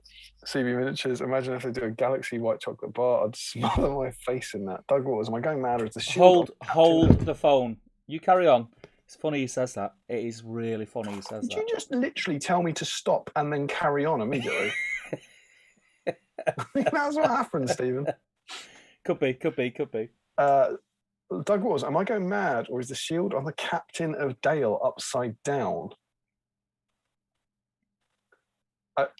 I haven't done a cap. Oh, have I got a cap? I might have one right in here, you know. I haven't paid him, but isn't my Dale stuff is in here? Look what I nearly went and bought today from a shop that's probably about 15 minutes from my house. Before you turn this around, this must be Galaxy white chocolate. It has to be. Galaxy white chocolate there. Yeah, I'm gonna. That looks horrible. The colouring on that design is rancid. That looks like it'd be like banana flavoured, doesn't it? I'm gonna go and pick some up tomorrow. Don't hate, man. Don't hate. Here we go. Look, Captain Dale. Is the shield upside down? Isn't it the same? It's symmetrical, isn't it? That can't be upside down, can it? Or you turn them? I know nothing. I don't know. Not sure. Andrew Brock, the fact that your wife's stuck in a beer while you're streaming means she's a gem. You're a lucky man. I am a lucky man, but she could have not. Dan Colson said he's drunk on power. I don't know who that is. One of us. Larry Miller, how long do I have to hold my phone for? Yeah, there you go. Told his phone. I set up the chocolate dish in the patron chat. Sorry, Steve. Shut the front door, post it to me. Irex is in. Good to have you, sir. He says, it's good, but it's no twirl. I agree. There was White Galaxy. There was indeed. It looks like it's banana flavored. Galaxy White Chocolate looks like it comes from Gollum's cave. You jumped out your skin when you played FNAF. Behind you. What's FNAF? FNAF. FNAF. I don't know. Is that an acronym for a young person thing that I'm not aware of? I don't know. White chocolate is the best. Galaxy White Chocolate isn't great. White chocolate sounds like middle late. I don't know. I know what we'll be looking for on my lunch break tomorrow. Did anyone manage to get hold of the cream egg beer? It's surely gross, but silent mega quick. Don't know. Enough. Stop commenting. Stop commenting. All right. We're going to do something mad here. We're going to talk about The Hobbit. What? And here is my plan to get through this. We're going to do this in sections. Okay. So we've got the rule book here. Not only that, I dug out this beauty. Oh, classic. Yeah, this is the White Dwarf that released it. So we've got these things to jump through it. And I want to do it in different... I've got like 3 categories to talk about. And the first one is going to be about the release of the Hobbit range in 2012 and our memories of it. So please now, for your comments, I don't know, and anything you want to say about the release, your memories of the Hobbit coming out. And we're talking about the movie. I don't really want to talk about the movies here because we've done that to death on various streams. But about the game coming out and how you felt and what you liked about it, not the rules and not the models, but just the idea of the game coming back out. And we'll talk about that for a bit. Does that sound good, Steve? Sounds good to me, mate. So, in December 2012. This issue of White Dwarf comes out. There was no previews. There was a single page poster, I think, in the previous White Dwarf, or the 2 previous White Dwarfs saying the Hobbit strategy battle game. But no one knew what was coming. And then this White Dwarf dropped. I remember it like it was yesterday.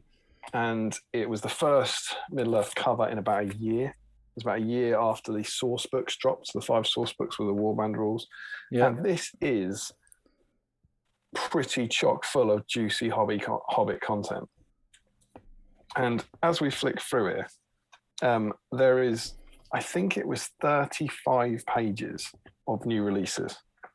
So we start on this with this stunning board that I don't know what happened to this. This isn't the one that was in Warhammer World. This is the one that all the photography is done on. But the studio obviously had it. It's probably got a very sad story about what happened to it. But there's this beautiful, beautiful board that starts on page 4. And then by the time we get to the Hobbit new releases continue until page 35. There's 31 pages in this magazine just looking at Hobbit new releases. Insane. And that's kind of crazy. And they're like, they're proper big. Look at that. That's the sort of thing they're doing. Massive photos of the White Council. Now, don't get me wrong, this is the period where people would say this is a catalogue. It is 35 pages largely just showing you the new toys coming out. But still, the dedication to the range when it came out is phenomenal. And the release list is huge. People often say, I've heard a lot that The Hobbit was unsupported. And I think you can make that claim later on. But to begin with, it wasn't. The opening release, the opening support for the Hobbit was phenomenal. In the first month, we got the rulebook, Narzug, a Goblin Captain, Fimble, Bolg, White Council, Goblin Town, a paint set, the Trolls, Goblin Warriors, Hunter Orcs on Fell Walks, Hunter Orcs, the Hobbit: An Unexpected Journey, Escape from Goblin Town, box game, a Hobbit custom figure case, and we also got the Fellowship of the Ring re-released because the Miles of Moria was no longer available. 5, 8, 11, 12, 13, 15 products. Now, I made the wacky claim, the wacky clickbaity claim earlier that it's the biggest launch and edition of Middle-earth has ever had. Might be, I think, for new products. 15 products, I reckon. It's got to be up there for that first month. But it was amazing. And so many of them are plastic. So many plastic kits in that first wave of releases. We got 1, 2, 3, 4, 5. That didn't take as long as I thought it would. 5, it seems. 5 plastic kits in the first month. But obviously after that we had things like the Grimhammers, the Warriors of Erebor, the Warriors of Dale, the Eagles, the River Knights, and all that sort of stuff. But yeah, 5 plastic kits in the first week. Steve, what was it like? Do you remember? I do remember. I remember it. I remember it quite vividly actually, because when this box came out, I pre-ordered it. But I remember it. I pre-ordered it out of kind of.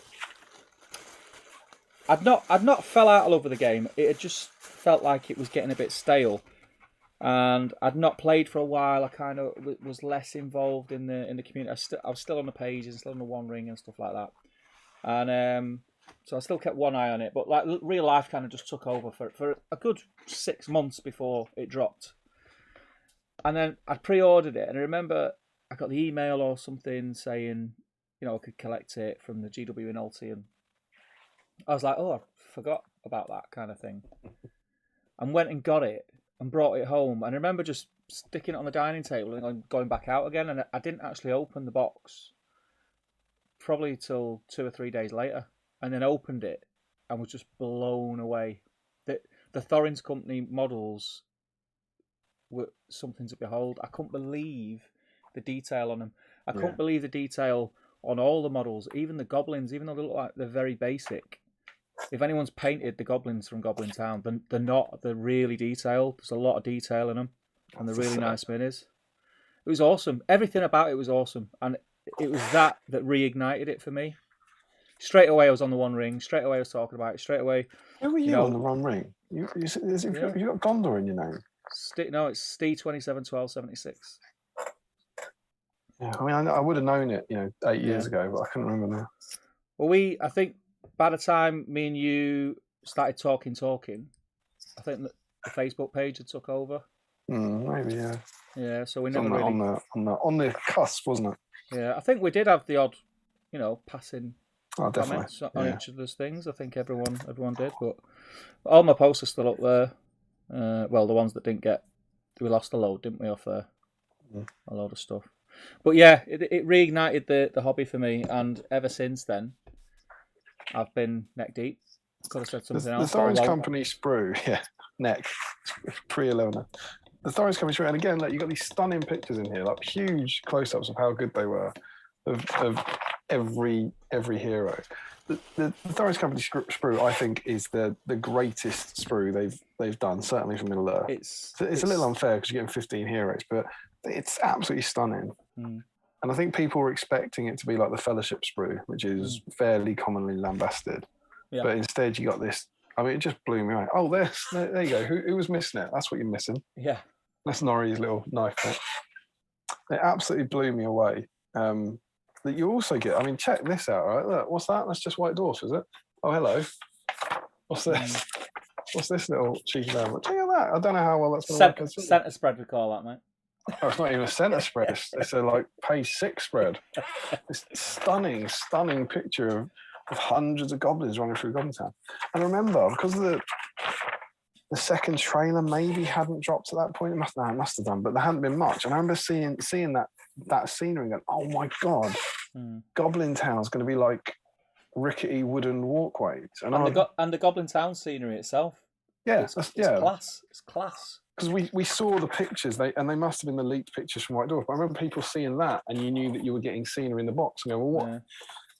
How much do you get? And it was this idea that whenever I'd read The Hobbit, Goblin Town was like caves to me, and I love what they did with that in the film. And I know this is going a bit back into the films and that stuff, but I adored that kind of look of it, and the idea that they made this scenery that was suddenly, granted, it's quite expensive, but if you get enough of it, you can make these kind of modular boards with multi-levels of stuff. Just incredible. It is, to my mind, it's the best starter set they've ever done for SPG, I think. Yeah. I like the Pelennor one, but the Pelennor one had so much, recycled stuff in it. Yeah. I think as a new starter set, it blew me away. Everything about it was class, and I've spoke about this before. If I had to pick a negative from that starter set, it's the fact that you do get so many heroes with so many different rules as a starter set for a new player, and that is a very minor. That's if I had to pick something. Yeah. But I loved it. It's like getting the Fellowship, isn't it? It's the difference of what's better. Is it the Return of the King set, where you get a Ministerial army and a Mordor army, or is it the Mines of Moria set, where you get a Moria army and the Fellowship? And it's that kind of thing, isn't it? It's the army of heroes essentially. Mm. And so that was, and we really didn't know what to expect. I'm sure I've said this before in here, but before that White Dwarf leaked, we didn't know it was going to be the same game at the same scale. There was just nothing about it. There were no previews at all. Mm. And I just remember being so excited. And we had the box set, and then this book came out at the same time. And I remember getting this. I think I saved the box because it must have come out in like late November, December. And I saved the box set for Christmas, but the book I remember getting, I picked them both up on the same day in Watford, GW Watford. And I went to the Waterstones in Watford, sat down on one of their big armchairs and flicked through this. And I remember all the chatter at the time was about the models that were in here that we hadn't seen yet. So the models that were in here that weren't in here. So it's things like the Grimhammers, the Great Eagles, the other Radagast and all that sort of stuff. And at the time, all the chatter was on the One Ring. You can actually go back and look for it. If you search the One Ring and search Hobbit release thread, you can find a historical document of what the community thought of the Hobbit release. It's got about 40 pages, and it runs from like November to January or something. And it's really interesting looking back and seeing people's instant reactions to those various models in it. But that idea, and then going onto the One Ring and chatting, oh my god, have you seen Radagast? And we couldn't put pictures up. So I remember like GW were really, really hot on that at the time, that you couldn't, the One Ring didn't let you share anything. So people would go, have you seen the Riverdale Knights? And then someone go, yes. And they go, can you show me? And they go, no. it was nice in a way, it was like spoiler-free internet or whatever, and you had to have the book to be a part of the discussion. But yeah, I mean that. I just adored it. I thought it was amazing. I'm one of the lucky ones, I think, because I enjoyed the film, which I think helped you enjoy the release of that more. That was cool. Should we see what some of the kiddies have been putting in there? Yeah. I'm going to try and focus the discussion a bit and avoid fish puns if we can. I need a white. I'm just going to go and get a white. Oh no, I don't. I'll use Pallid Witch Flesh. Sweet. Tom Turtle says best grinner. Tom Harris is not such a good actor. God, that is a legacy Falanta reference. Five Nights at Freddy's. The Design of the Shield is upside down, says Frederick Shawls. It's a jumpy horror game of gout possessed. Oh, okay, I see. It is a young person thing. Frederick, I think there's supposed to be two fish on the shield, and the ones on the captain's shield seem to go, fish? Are you talking about the Lake Town captain, maybe? Is that fish on that guy? I feel like people are trolling me now. Oh, is that a fish? On Dale? Oh, maybe there is a fish. Oh, I see what you're getting at. There's something on there. Who knows? I see what you mean. There's something on there and it looks like they're facing down. Dan said he was glad he'd left GW so he didn't have to run intro games.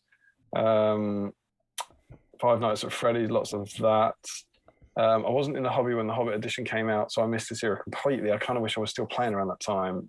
Matt Davis says, I loved it. It was the start of my awesome journey getting to know you guys. Dave. Perry says, I got that book. Sophie, I didn't know what Games Workshop was until 2015. That would be a no from me. Frederick, when the Hobbit SBG came out, my brother and I basically left SBG and only did 40k, but it was the first time I saw Middle Earth in the cinema. I was in kindergarten when Lord of the Rings was upset. Oh, that's upsetting. Frederick only bought the Hobbit rulebook after I got back in 2016. Commissariat says, I remember it because the Lord of the Rings plastic models went up in price. They did. Yeah. No, they didn't. Not for the Hobbit release. They went up in price a year before when the source books came out. So quite a similar era, but not at the same time. They went up in the January when they split to 12 book-man boxes. I remember seeing Goblin Town Terrain, the starter set, and seeing infinite possibilities for boards. Nathan says, oh, this is cool. I think he's found his Facebook status from the 22nd of November on 2012. And it says, holy breaking crap, that's Martin Freeman. I just opened the delivery box with a White Dwarf mag inside. It was exciting to see new models, but there was a sad feeling it wasn't enough. I don't know what that's about.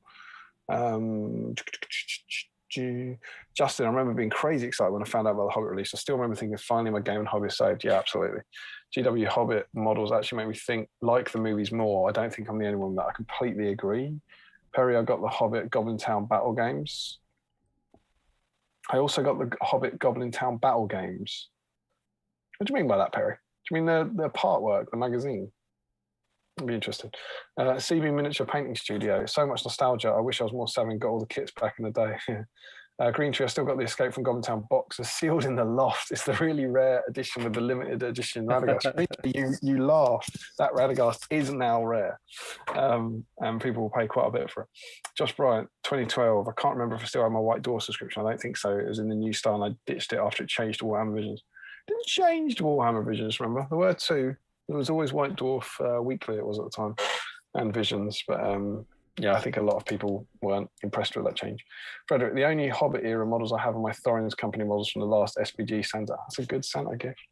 Larry, when it came out, I'd not played or painted anything SPG in years. I pre-ordered the starter so I could secure the limited edition Radagast before he sold out. Nathan, surely the Fellowship release had more. Depends how many of those Fellowship sculpts were released at once. Yeah, I mean, you could have a look at it. I don't think there was 15 releases in the first month. It was quite a lot, but I don't think there was 15. Tanya says it was the start of the second golden age for the year. Larry says he didn't do anything with Radagast for a year. Just Brian, at that point, I wouldn't have cared at all. I didn't like the Hobbit films at all, and I had nobody to play Lord of the Rings with anyway, even if I wanted to. I was only playing Warhammer Fantasy back then. 12, Larry Miller says 1276, very good year. Is that your birth year? That must be for Steve. Michael Haskell, great to have new models edition, but fingers crossed that Smaug would be awesome in the films and that GW would do a model. I wasn't disappointed on either front, absolutely. Adam painted Goblin Town sets at least 3 or 4 times for different stores, never again. Yeah, that was the thing, they were allowed to do cool things with the scenery. I remember that Milton Keynes had a mountain, they had a huge custom mountain made out of expanding foam or something, and then all the scenery around it was breathtaking. And some of the stores didn't. Some of the stores just had, the kit laid out on black. But some of them really went to town on. They really went to Goblin Town. Thank you. And they made these spectacular boards to play out across. It was great. Josh Bryant, that was in my Dark Elf phase. I was still messing around with my dwarfs. I remember the fun fact that we discovered on a Palantir. Me and Damian, yes, I know, I knew you were going to say this. Me and Damian picked our Escape from Goblin Towns from the same shop on the same day before either of us knew each other. We did indeed. Good old GW Watford. Thorin's company was amazing to paint. I agree. I felt very fortunate to paint that for someone. Eric said it's called a gatefold. The White Dwarf. It's like he knows. Interesting. Nathan said, love the Goblin Town scenery. Really wish I'd sunk some massive money into a huge table. I've got tons of it. I've told you about my get rich quick scheme on Goblin Town, haven't I? At some point in the past. I used to buy, I don't think this is entirely morally bankrupt, but I'd buy an Escape from Goblin Town set from one of the discount stores. So it was about 60 quid. And then I sold everything at, the reasonable rate. You used to get 10 quid for Goblin Towns and 10 quid for Radagast and 20 quid for the company or whatever. Yeah. And I ended up at Up and I kept the scenery. Yeah. I think I did it to about 10 boxes. And so I've got 21 sprues of Goblin Town scenery. Yeah. As a one day, dreaming of SPG.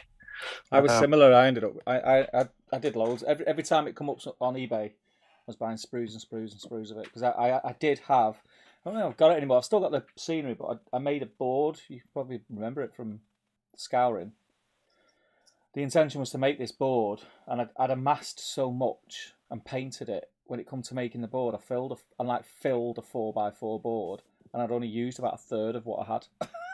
I still had all this terrain. So I thought, it's all right. I'll just make 2 more boards, but I never got round to it. Sticking it together was great. Me and Tom have been talking about the we call it the Rick Fryer Goblin Town board that's in our minds. For SPG, a 3-story 4x4 board. With full. And it's on the one day poll, certainly. Michael Haskell says that Edward I had been on the throne for 4 years in 1276. Do you remember that? You would have been at school, right? Larry says it definitely is the starter set that has the most Thorin in it. Steve's right about the rules. Intro games are all over the place. Larry thinks it's a bad Thorin. Yeah, I kind of agree with that on the Thorin scale. The Waterstones is now a gourmet burger place, says Larry. That's sad. They did open a new one further up the road. Green Tree. I remember Waterstones. It's the place to find a paperback for $12.99 before returning it to the shelf and ordering it for £3 from Amazon. Larry says they're like stylized fish. I don't think he's talking about Waterstones there. I think he's talking about the shield. Perry says Goblin Warriors from Goblin Town is £30 from Games Workshop. Doug Water says, I thought it was supposed to be birds on the Dale shield. Could be. Dwalin loved it, got the box set. He still hasn't had his brother. He got it with his brother. He still hasn't had the goblins off him. Larry said, for some reason I didn't get motivated to do anything hobby-wise until I rewatched Unexpected January before going to see Desolation and was inspired to convert up an Erebor army. Harry, I had zero interest in the Hobbit box. I'd seen the film and was so disheartened. Local GW stores doing starter games, but I had no interest. It was in my cool uni days. I regret it now all the time. I didn't realise I could have played with Lord of the Ring era models in the game. Perry said, Escape from Goblin Town, the Hobbit strategy battle game. Colin Higgins says, I remember desperately running to my local gaming store so I could get the new SPG set before the limited edition ran out. We're seeing this a lot. Ran out of stock. Brilliant set. Agree in hindsight it's the best SPG release. I think so. Yeah, whoever I don't know, at least commissioned the contents of that was probably knew what they were doing, I think. Probably a very smart man. Handsome 2. Perry says, I got Escape from Goblin Town, the Hobbit strategy battle game from Games Workshop, and he loves the models. Larry, I did what Steve did, but with Thorin's company instead of the terrain. CB mentions, Damian, does that mean one day you'll do a huge Goblin Town board, or do you not have space? Yeah, well, part of it is the space. We definitely want to at some point. Nathan, when prepping for tonight, I found a rare Radagast brew. I may have to reach out to one of you for a giveaway. Not by Shire, I reckon. And Fohammer says the Dale shield symbol is 2 stylized thrushes. I've flown through the chat there. So there we go. Lovely memories from people. What else did we get though? So we got this wonderful starter set. Yes. You got the rules manual, which we'll have a flick through in a minute. We also got the trolls. Oh, the trolls, yeah. Great. I dug them out. Great. I've got 2 sets of them. I don't know why. I've got 2 sets. You've got one set to paint as the trolls, and you've got one set to paint as stone trolls. That's the one. Yeah. If you go back and check that Hobbit thread, I bet you there'll be. I remember this clear as day. Someone going, "That is disgusting. It's £50. It's disgusting." Because a lot of the prices were going up and whatever. And I remember the conversation going, "It's 3 trolls. How much is the GW troll?" And at the time, I don't know, it was £20 or £25. It was like, that's cheaper, isn't it, love? It's like, did you see? It's 3 of them, and it's oh, never mind. But yeah, I thought £50 for that is really good, and they're cool. Great set. It's a great set. And that box that's been in my, I watched your video. Your how do you paint your backlog? You get a box full of models you're about to paint. Get then a slightly larger box of models you'll paint soon, and then throw away the rest. Yeah, I think it's right. This would be in box 2, and it's been in box 2 for 100 years, and they were nearly assembled tonight. And I always feel like they're close. I think you do a good job of them, mate.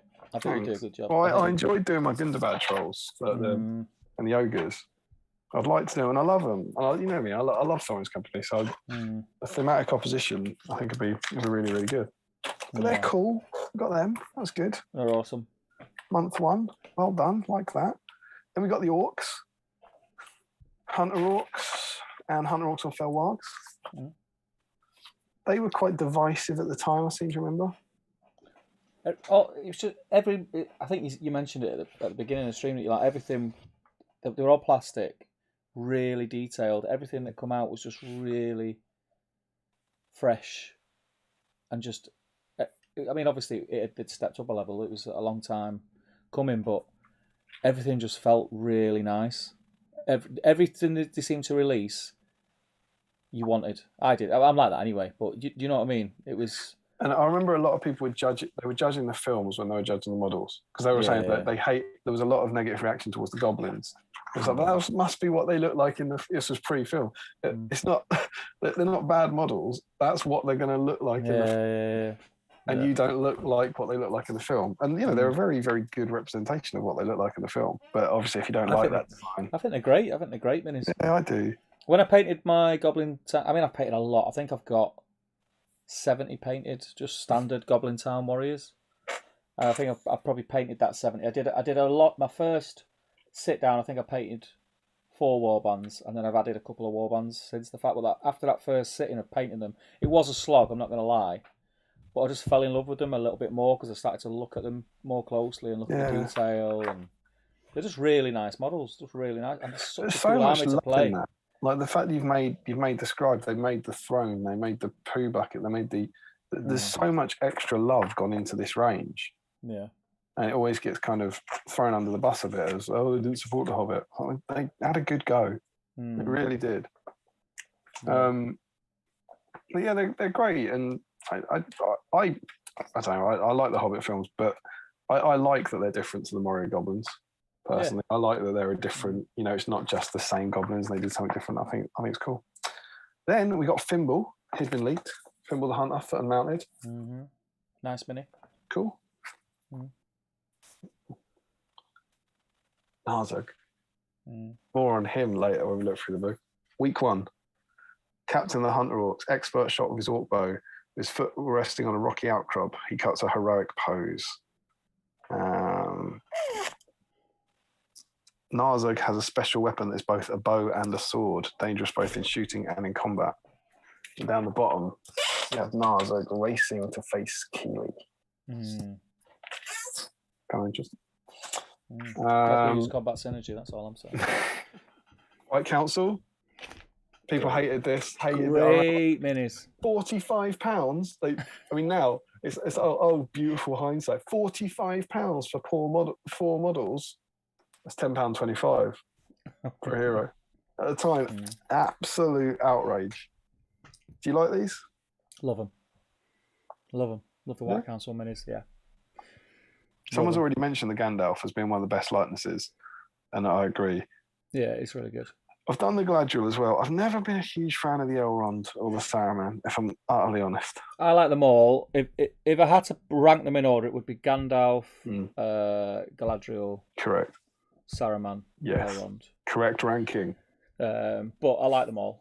Even the Elrond grown on me. I can get why people at first glance would look at him because it's a bit of an odd pose the way he stood. I think it's just weird. He's got what looked like kind of triangular arms, doesn't he? Wasn't it? Yeah. Wizard sleeve, if you like. I know. Yeah, it's an odd pose, but if you get over that, I like them all. I like them all. I've seen some absolutely stunning paint jobs on those. I've got that collection of models I've got on my shelf. I didn't paint them, but I can't remember who it was who painted. I think it was a fella called Rusted Plate or something. It was a Polish guy. They were commissioned to paint them. That's real name. Yeah. But yeah, they're beautiful. Beautiful. And they also, Saruman doesn't because he's sitting down scene, but I think they do really capture the Elrond and Galadriel do really capture them in that scene. They're cool. Yeah. Oh, we've had a chat about this guy. We also got Bolg. Yeah. Bolg. In his Bolg days. Bolg came out. What a mini. Bolg days. What a mini. This is I think White Dwarf is written 3 months before. I think something like that. This is the blurb potentially being written in like August, September. Yeah. Bolg is a hulking orc, a deadly fighter, and a feared leader. Such is Bolg's power that orc and goblin warbands scattered across the Misty Mountains owe him obedience. The sheer stature of the Bolg Wincher. Just talk a lot about them. That's the only fluff. Yeah, so it's interesting seeing what they say about him at that point. We also got a goblin captain on his own. Yeah. Cheeky little pointer guy. The pointy guy, yeah. The one that I remember.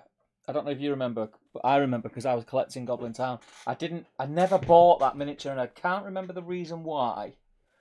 I think it was just an oversight. And then when I wanted it, when I was building up a Goblin Town, I could not get one for love nor money. I remember could not get on eBay the one for stupid money. And I think someone in the community, I put a shout out on some. I can't even remember who it was now.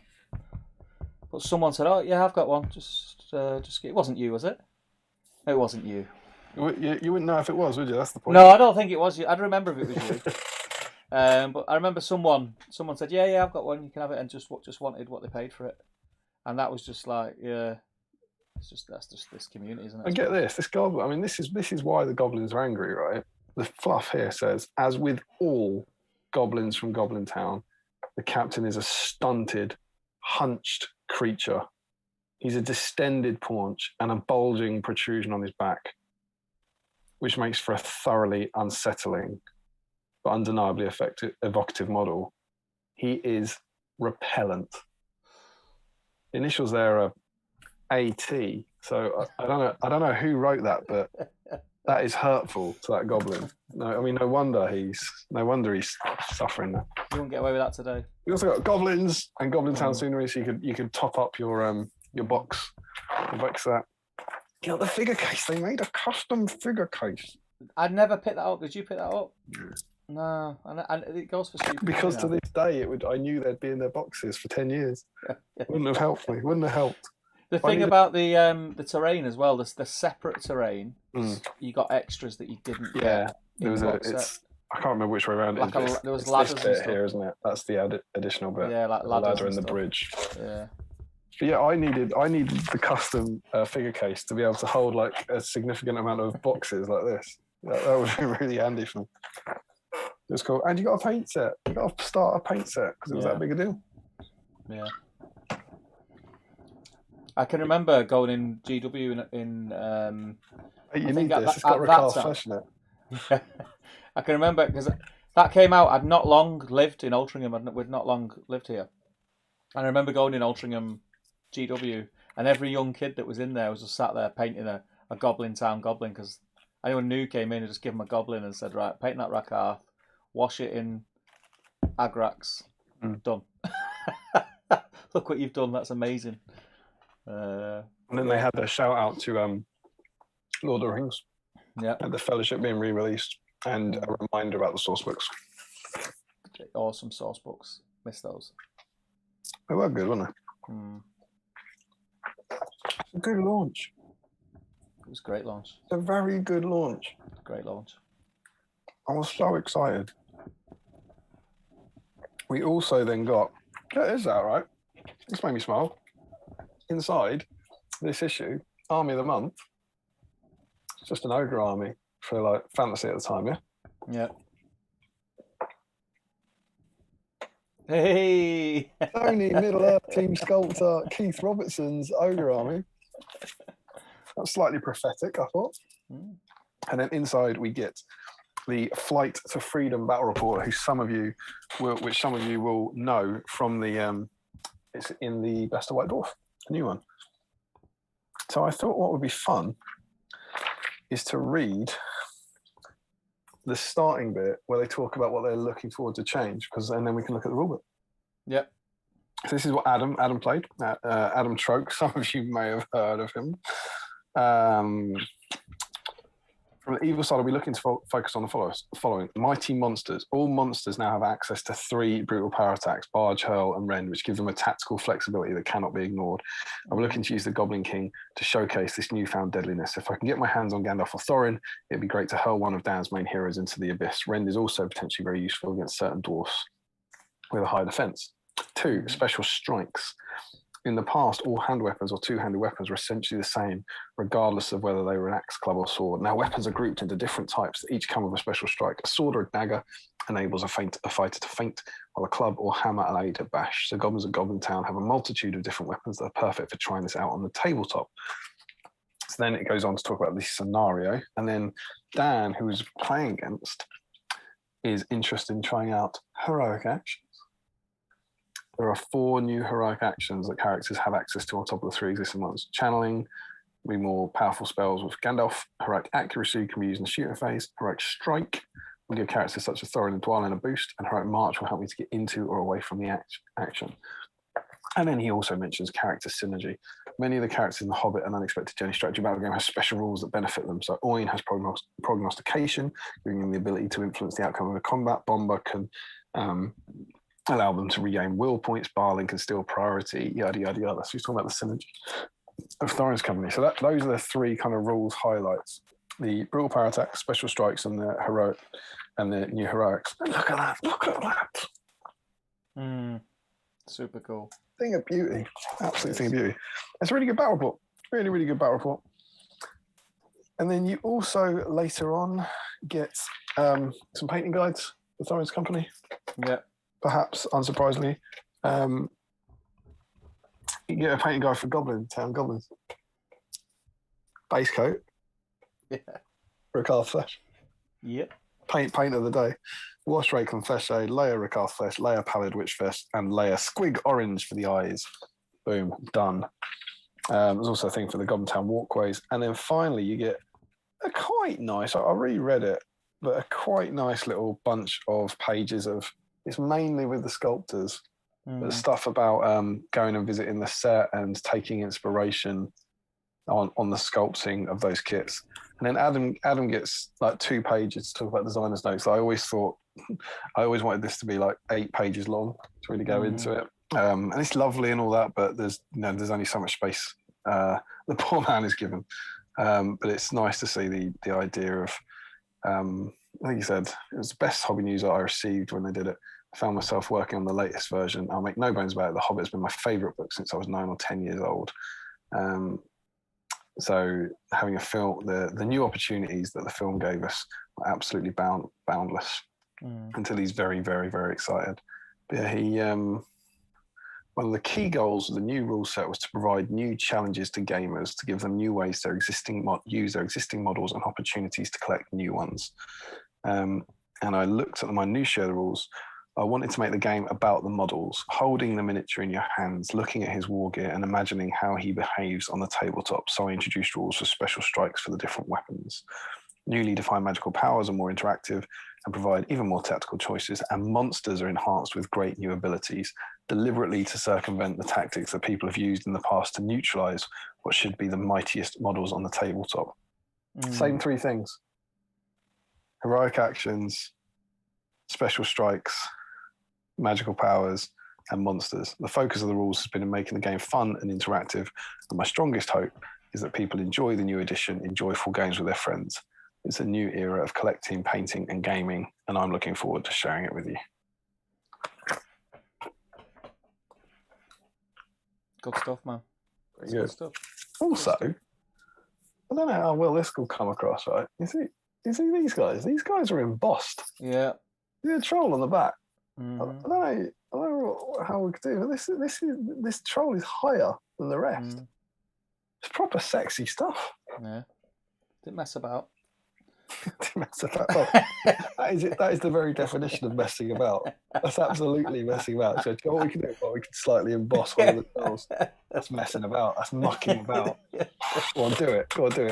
It will cost thousands. It'll take me ages. Go on, emboss it. Export that as a separate layout. It'll be great. Oh, I'm so happy. Should we jump in the comments? Yeah. So now stop again. Yeah, let's do this. Stop commenting. Now let's talk about the rules. Okay. We talked about what they wanted to highlight in the new edition with those 3 big things. But anything else, rules changes from that edition, start commenting about that. Yeah. Let's have a look.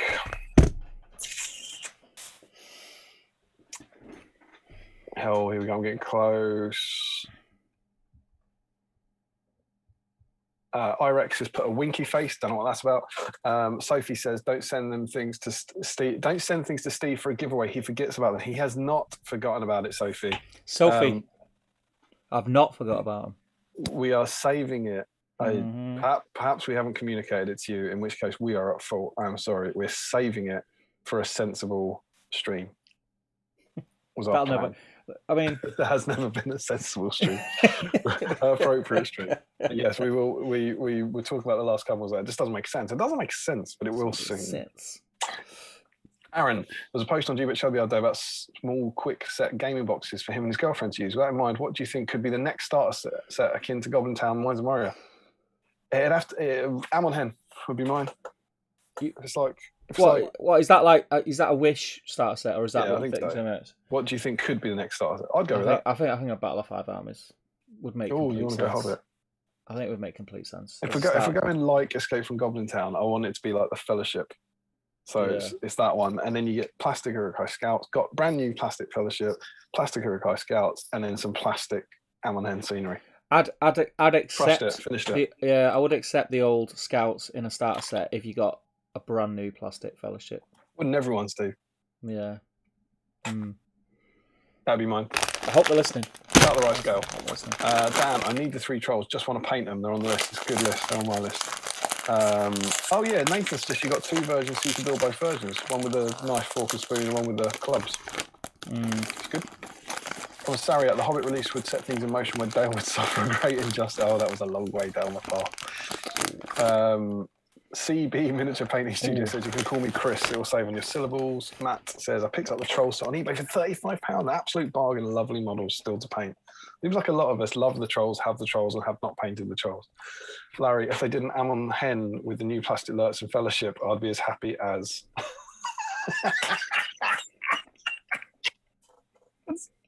Because his name's Larry, you see. That's happy as someone. Oh, I like that man so much. Jokingly, I've got the 3 trolls, unopened also, but plan to make them into stone statues. Yeah, I've seen some people do really nice versions of that. Joe, people getting needlessly upset over their new releases and voicing it on the internet. How times have changed. Larry forgot about the poo bucket. Do you think he's talking about the models there, or is that a reflection on how his evening's going? Who? Larry. What, the poo bucket? Yeah, he says, I forgot about the poo bucket. Yeah, the poo bucket underneath the throne that you mentioned before. Yeah, but equally, it could be him panicking at home, saying, I've forgotten about the poo bucket. I hope not. And it's all gone wrong for him. I mean, he doesn't wear socks. It could get messy. Nathan says, White Council were beautiful, but peak Finecast misery. I don't think they were that bad in Finecast, because they're quite smooth models. But the worst of Finecast was when you had anything spiky. I think. Plate armor, grim. Larry says, are there any pictures in the Chronicles books about the weird sword bow thing before they cut it? Oh, don't know. Like, that's worth a deep dive. Have you got the Chronicles books? Yeah, which one would it be in though? Maybe, isn't it the Desolation of Smaug green one? Maybe isn't that about? I'll go and grab that. Weapons, I think. I'll go and grab that. You crack on. Good lad. I like Sandman a lot, but his staff looks a bit off. Chris says, I've got the White Council on my desk. I saw that. Awesome. Tell us about the ranking. Did we get it right? Larry, I want that set to be made to order. That must be White Council. I regret not grabbing them quite a bit. Yeah, I think they will. I think both Hobbit, Finecast, White Councils will come back at least as a made to order at some point, surely, whenever they return to the Hobbit. Michael Haskell, I did paint the whole Hobbit starter set except Radagast reasonably quickly. So it was a great starter set, even if the aesthetic of the goblins didn't quite work for me. Don, I got back into the game after the Hobbit box was released. Some guy named Adam Marcel challenged me to a game. Hate that guy. When he found out I'd have painted Lord of the Rings army, and from tiny chestnuts, mighty oaks will grow. Dwalin thinks that bold model is the best Hobbit mini. I think it's a strong shout. Did I get the right one? Is that it? This is like daggers and dresses or something, isn't it? Yeah, but I'm looking in the contents, and it's all about goodies stuff. There's definitely there'll be 3 that are artwork and 3 that are pictures of stuff, and it'll be one of the ones of pictures of stuff. And that was the Desolation of Smaug one with pictures of stuff, and Narzug was in that. Nathan, the teeny tiny goblin captain, yeah, he was cute. Al says Steve's got his legs up. That's enough painting for tonight. And Chris asks, Steve, what have you managed to paint tonight? I've done all right tonight, you know. he's a bit defensive. Done all right. There he is. Let me get the light. See if this helps.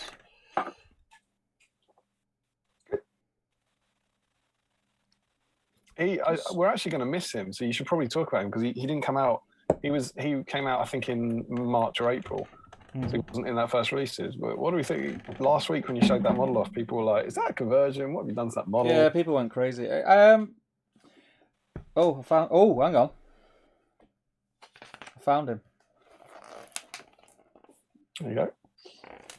So I'll just see now. Yeah, Gollum. People went crazy for him. I like the model. I wasn't mad on it. I've grown to like it more, which tends to be. I say that a lot, don't I? It's grown on me.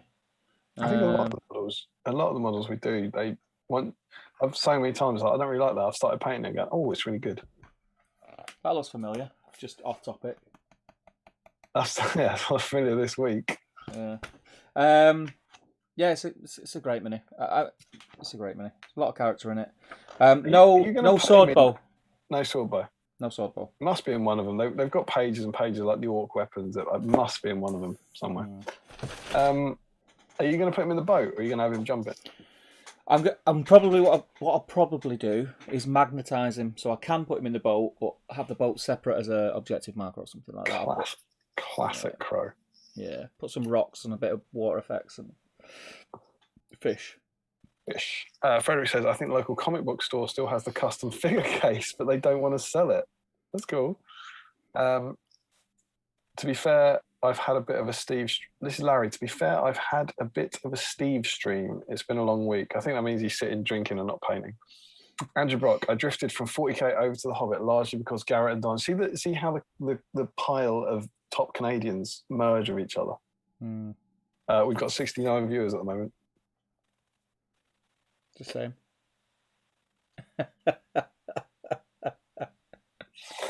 Resist. I left 40k years earlier. The nostalgia of playing again with friends, but in Middle Earth, great times. Great times indeed, sir. Frederick Short's pretty sure one reason for the special strikes was that all Thorin's company models had different war gear. Yeah, well, maybe. You'd have to ask the guy who wrote it. As I said, I remember that there was a video that's not available anymore. I'm sure on their old social media channels where I remember Adam talking quite excitedly about wanting to pick up a model and be like, what's he got? I believe I'm putting words in someone's mouth here, but I believe it wasn't meant to be part of your army list building. It wasn't meant to be, right, let's go and spend 3 months buying all the Rohan warriors with axes and put them on the table. It was meant to be, here's my existing army. Oh, what's he got? Oh, he's got an axe. He can do this. What's he got? He's got a hammer. He can do this. And that's what that little passage to me implies in White Dwarf, the idea that, you'd be interacting with your models. But, people liked axes, didn't they? Larry do you remember it? There was a period where everyone went mad for axes. Yeah, absolutely. It's like mental. Remember Jamie's Roses with axes? Roses. Yeah. With axes. Yeah. There's all sorts of stuff about, can Galadriel have an axe? Can you put an axe in a warg's teeth? Mouth, yeah. Where's the best place to get axes? I remember. It's come up again. Can Bjorn the Bear piercing strike? Jiminy cricket. Can you show me in this? He might be in here, and I apologize, but I believe the question was: can you show me in the rules where it states that Bjorn the Bear does not get to use the two-handed axe? I was like, I can't show you that. They can't. It's a bear. Yeah, it's a bear, mate. It's like I can't. If you have to ask me where it says in the rules that the bear can't use the axe, I can't show you where it says in the rules because we're already in a different place emotionally. I can't help you with that, I'm afraid. Do you think was it for the time being? I think I'll use him with the axe. Okay, for the time being, I think I'll use him without the axe because he's a fucking bear. Apologies. Today, that was what those things they say where, like in Lord of the Rings, if you could drop one F-bomb, that was battle streams. If you could drop one F-bomb in battle streams in 30 episodes, where would you put it? I was like, I think I'd put it there. The right place. Harry Miller says today's stream is brought to you by Ricard Fletch. Justin says, mentioning Adam Troke reminds me of how much of an idol he was for me growing up. He was literally one of my childhood heroes. He's a nice man. He is. Justin. Adam, on the other hand. I think Adam Troke, for me, I mean, you know Adam better than I do. I think Adam Troke. Very lucky to count him amongst my very good friends. He's a huge part of the game sort of resurgence and that era where it was, because there was, we spoke about it loads before in other streams, the era where it felt like it was going and people were talking about, well, as long as we've got other people who are going to make miniatures that we could possibly use, as a community, it could carry on. We could get like a governing board that will rules and sign off. But then, we come into that era where it just lifted off again. And I think I always think, when I think of Adam Troke, I always think of that era of the game. Yeah. And I remember actually being quite sad when he when it was announced that he was like handing over, Oh, absolutely, yeah. and I was absolutely. like, oh no, but you know, what if it's someone who's not as enthusiastic or? I've got to show I mean, something that's luckily it's been wonderful. all right. It's been all right. It's all right, yeah. So yes, thank you, Adam. Let's see what he's got. I really hope I've grabbed the right thing here. So this Yeah, is be really crap if you haven't. really well. I'm going big. This is the best of White Dwarf Return of the King. This is Certainly the is. publication that Michael Haskell sent me. So this is the one I was missing. He sent me it down, and inside it, please let me. This is the right thing. Yes. So in the introduction from Alessio Cavatore. So this must have been written in 2004, I think.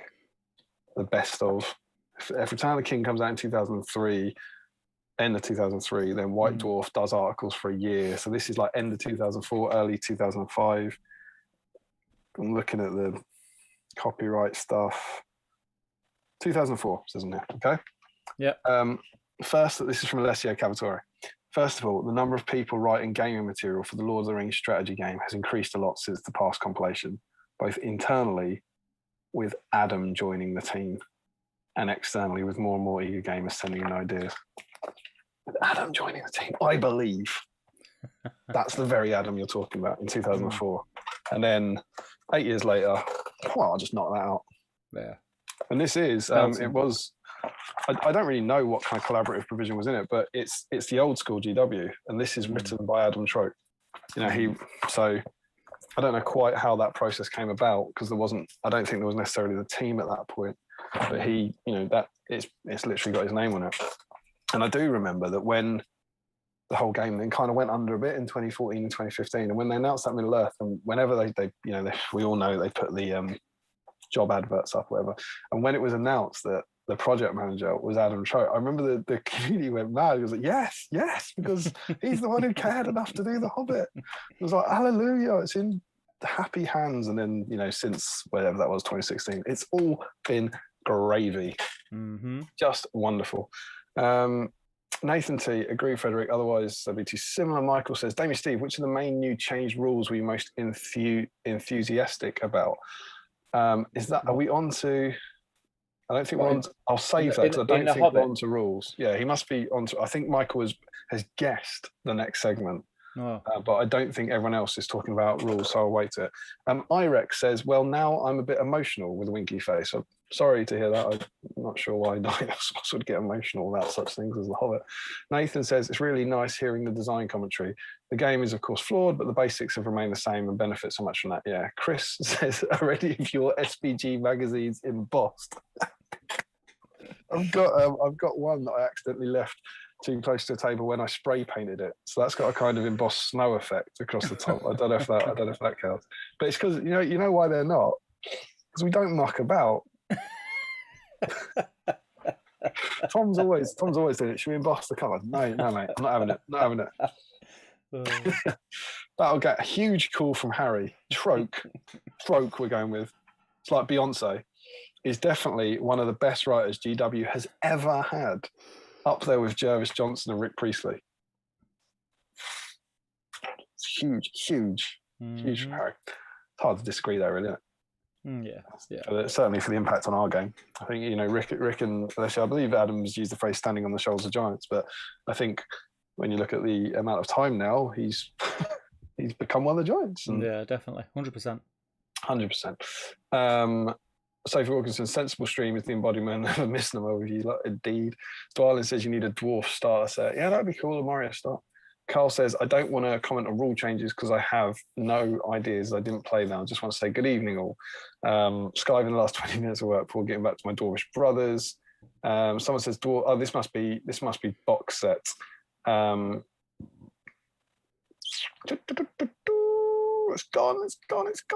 Dwarfs versus Eastlings. We're talking about starter sets now. Yeah, it's a good shout, Damien. Use plastic fellowship alerts and plastic M1 hand scenery would be amazing. Josh says, we all forgot about the poo bucket a little earlier on in the stream. Again, blame Emma for that, please. Larry says, scratch that. I want a starter set that's just all of the patrons at the Prancing Pony to annoy all the people. I thought you meant our patrons. Larry wanted the Battle Streets of Middle-earth Patriots sculpt. I thought, I think that's a long shot. That's going to upset a lot of people. Yeah, Larry wants the patrons of the Prancing Pony sculpted to annoy the people who complained about them making Harry and Parliament. I agree. I'll be all over that. And you'd like that. You like pre-folk. Yeah, I get that. Amazon series starter set, right? Ooh, we can hope. What is the phrase we keep hearing? We'd love to be involved, or something like that. Chris says the White Council isn't the best cast, but the details are great for me. It would be in this order. I'm going to try and jump down: Saruman, Gandalf, Elrond, and Galadriel. Oh, that's quite different to us. Yeah, very different. Very different. Yeah, fair enough. Nathan Lang may be on something great idea, especially if it's mostly scenery. Joe says page 1. Oh, bladed blow. 159 in the Green Chronicles book. He's got to get up again. This, not his first rodeo. Yeah. 159, Steve. 159. Well, it's one of them annoying books, you know, where they put a page number and then skip about 10. Yeah, all right, mate. Whatever you need. Oh! Yes. You are correct. Cool. So find the number next to it and then see if it says anything about it. It's number 11. Narzug's bladed bow. Well, that explains it, doesn't it? There you go, Narzug's bladed bow. That's where they got the idea from. Thanks, Joe. Cheers for that, mate. Thanks for finding it. Larry says you could have PJ with a carrot, Aragorn looking broody in a corner. Would be great. Larry Miller says, I cleaned up Thorin, then drunk vodka and ate mini eggs. And Irek says, you're not wrong. In fact, it's alluded to in the passage you read from the White Dwarf. Yeah, I think that's about the special strikes thing. Hopefully, maybe. Larry Miller says, Galadriel, Saruman, Gandalf, Elrond. Gandalf third? Yeah, that's harsh. Madness. That's harsh, Larry. Madness. Danny Entwistle says, family board games ran so late, only just joining sad face time to start from. But I love that you care and that's sad, but family time is important, my friend. It's good to have you in there. Mm-hmm. Nathan, where does the bear store the axe? Carl, oh, here it comes. Carl says, on his rear axle. Chris says, what if the bear was armed with axes like Edward Scissorhands? Yeah, Beorn, Barry, axe hands. Says, I loved that thread. Joe says, you've dropped 2 F-bombs this evening. Yeah. Have I? Yeah, you have, yeah. What was the first one? I don't know, but I remember you've had 2. Well, I can only apologise. Very envious. I'm missing that one too. Adam says, thanks to Trokey, I used to sell the rules menu in my store off the fact that he mentions Winchester GW in the book, as it was also where he worked before HQ. Matt Dove said, Adam Troke's such a humble man who always has time for fans of the game. Such a gentle and lovely man. I like that. He's gentle. He's a bit like Beorn, isn't he? You can see the fjords in his eyes. Josh Bryan, elves with axes are perfectly fluffy. Indeed, classic Silmarillion. I adored not having to make my foot swan knights even more expensive and not worth it to give them appropriate and pretty weapons. Andrew says, my fanboy moment was buying the rulebook for the new Middle-earth SPG edition at Nova. Adam Troke was there signing, and I felt a little nervous to ask. He happily snatched up my book and signed them. Legend. Yeah, I remember that. I was lucky enough to be there at Nova at the midnight release. And I was in a queue, and Adam was there, like, signing people. And I remember queuing up to it, thinking, yeah, I'll buy the Army's book. And I queued up with #favourite Canadians and got there. And I suddenly then, just before I was about to buy them, I was queuing up for about 45 minutes. It was nice. I was chatting to everyone. And I suddenly went, hang on, there's a markup. And I did the currency conversion. It was just stupid to buy it there. So I just didn't buy it. I queued, scrolled through the queue, and I enjoyed this experience because I was like, it's going to be like 10 quid more in the States where I was like, I'll get it when I get. I think in the queue I ordered it from the UK to like be delivered home. But I did it at midnight, in the midnight. It was awesome. I had all the stuff out, like all the boxes all on the desk, all out at midnight. Wonderful stuff. Josh Bryant, my Rohirrim all have axes because they're here to represent a low status guy with a low status weapon. Indeed. Nathan says we should emboss issue 99. Yeah, right. There you go. Maybe that could be the promise. If we get to 99, we'll emboss that one. Josh Bryant, my Royal Guards get swords because they're high statues, professional warriors. That's good. I like that. Larry Miller says we're really troking his ego tonight. I bet he doesn't give a damn. Ooh, solid. I'll give you that one. Thank you. It's a twofer. That's an even better idea for a starter set. I don't know what you think. I think there's Adam Troke in a box, I think. Harry says, I don't say it lightly. I genuinely think he has a beautiful writing style, as well as an excellent sense of balance in rules. Fluff in most of GW's books are naff, but Troke's is always amazing. A lot of love for Troke tonight. Yeah, Trokey love. Chris McKitterick, luckily the obsession for piercing strike with axes. Oh, that's good. That is very good. Waxes and wanes. Luckily the obsession for piercing strike, waxes and wanes. Yeah, I like that a lot. That's very, very good. Larry Miller says, how would that even work? Well, you just get an Adam Troke size box, you put him in, you put the lid on, and then you mass produce it somehow. Perry says, can I ask, I'm going to build a gaming board. How big is a 4x4 board? Steve, that's one for you. You're the terrain. So the metric that it's referring to is feet. So it's 4 foot by 4 foot. So 48 inches by 48 inches. There we go. Larry says 4 foot by 4 foot. Joshua says, I swear there used to be bladed bows in the rules for Lord of the Rings many years ago. Lurchco one. They were Moria goblins. You're absolutely right. Moria goblins in early versions called bladed bows. We discussed it, I think, in week 1, because it was like we couldn't work out what the hell they did. It was the fact that if you've got a bow, it counts as a weapon. But if you don't have a bow, you have a weapon. And there was I think Joe Holzman, I seem to remember sorting that out for us. Larry Miller. Oh, I've never seen it. I don't think I've ever had a Larry compliment before. He's well played on the Adam one. Thank you. But I think Chris might have topped that there. I'm not getting the chat that you're reading, which is weird. It's because I'm trying to fly through it. You're probably a few hours behind. Dwelling, according to Tolkien, axes are not thrown on horseback. One of the Rohan, maybe? Not sure why the Rohan minis have axes. I had them in the films, I suppose. Larry Miller says, orc bows used to count as a hand weapon as well as a bow. Justin, my Hobbit Unexpected Journey rulebook was signed by Adam Troke at Nova in 2018. One of the best and most memorable moments of my life. There you go. Nathan says, Harry using the word naff has made my evening. The word should make a comeback. And Joe says, for me, when I see that book, I usually think of James and Jamie saying, support your Hobbit hobby. So many great videos. And a roving reporter even showed up at one point. He was nice. I liked him. He was all right, yeah. Thin as well. Yeah. He was thin. I've seen videos of him from back in the day. He was really thin. Yeah. You'll get there again, mate. You get there. Dan says, I remember playing Adam at my first ever event. He demolished me in 3 turns, not so gentle.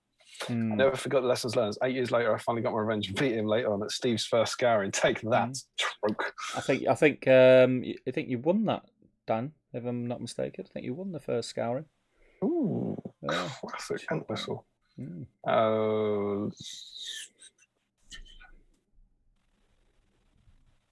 Yeah.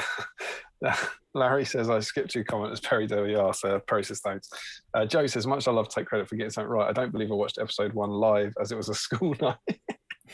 I thought you, maybe I'm getting something else. Someone had an idea. Chris says, all this Hobbit talk is taking me to eBay and trying to find the rulebook. And I was going to skip, but I will read Larry Miller's last comment. It says, I remember that guy. He looked like a fat Andy Murray, right? Yeah. That's the one. So Chris has just said, all this talk is taking me to eBay to try and find the rulebook. Shall we have a look? Yes, have a look. While you just delve it, I'm just going to go and grab another beer. It's only there. 1 second. Off to the beer fridge we must go, where we learn everything that we know, because the beer teaches us what our parents don't have time to say. So this is the Hobbit Strategy Battle Game rulebook, a mighty tome, as I believe it was described in the promotional video. We have, what was cool about this, of course, was they had to explain what this was, whether it was, as I said earlier, people genuinely didn't know, is the Lord of the Rings game finished at the time? Is it the same game? Is it a different game? And there's actually a box down here on page 1 that says, what about the Lord of the Rings? Are you already a fan of the Lord of the Rings strategy battle game? If so, thanks very much for staying with us all this time. The Hobbit Unexpected Journey is basically an evolution of the game you know and love. All the models and supplements you already own are compatible with this rules manual. And it really was only then that everyone was like, oh, for you. But indeed, it goes on to talk about the Hobbit and Unexpected Journey. We have, there he is, love him for the big man himself, Mr. Trope with Matt Ward. Whoop, whoop. And they have this wonderful introductory thing. And I also wondered, I meant to check this, the most important rule. Remember the most important rule? Have fun. Yeah.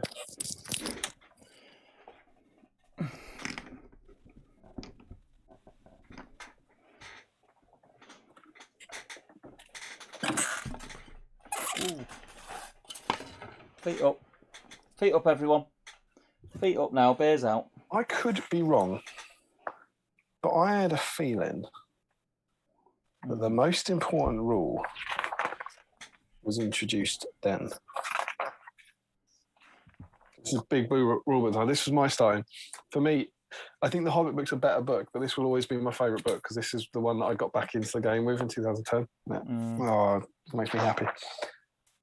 Advanced re-rolling dice, starting a game, scenarios, characteristics, the game turn. See, if it's in here, if the bit where it says be nice to someone, it's not at the front, and it's not the most important rule.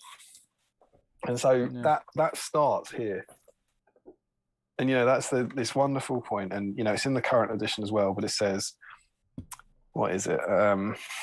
Nobody wants to waste valuable gaming time arguing. That's not true. I know a few. I know some people. That isn't true. That's an untruth, that is. Nobody wants their exciting game to become mired in a discussion on semantics. That's incorrect. Are you sure? Yeah, I've seen that. Have you been on the internet? Maybe the internet wasn't around then.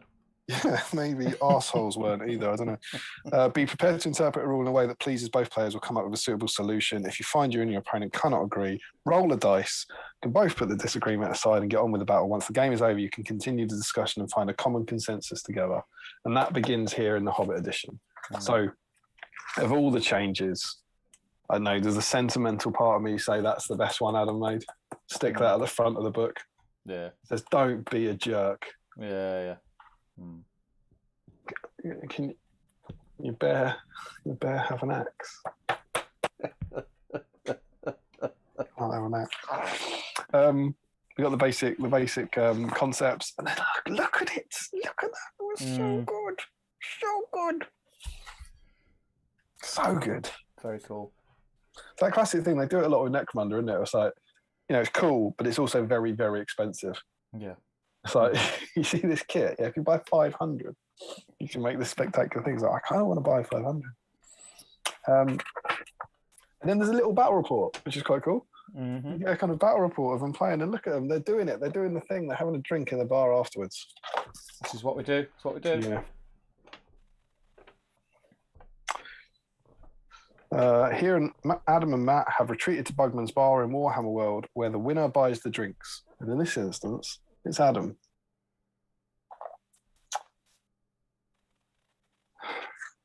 Just saying he wrote it.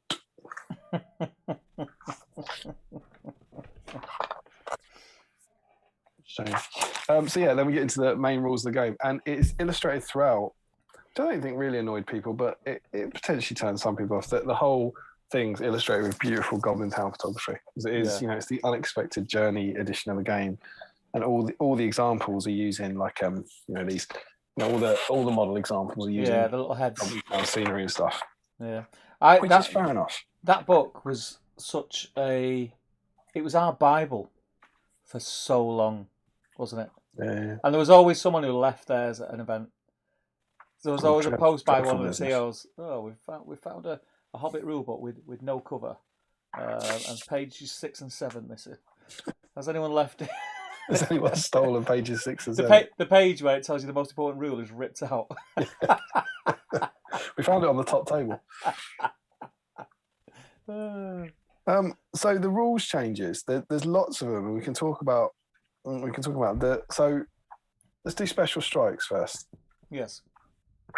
We obviously heard the little blurb there about kind of the designer's notes. What do you think of them?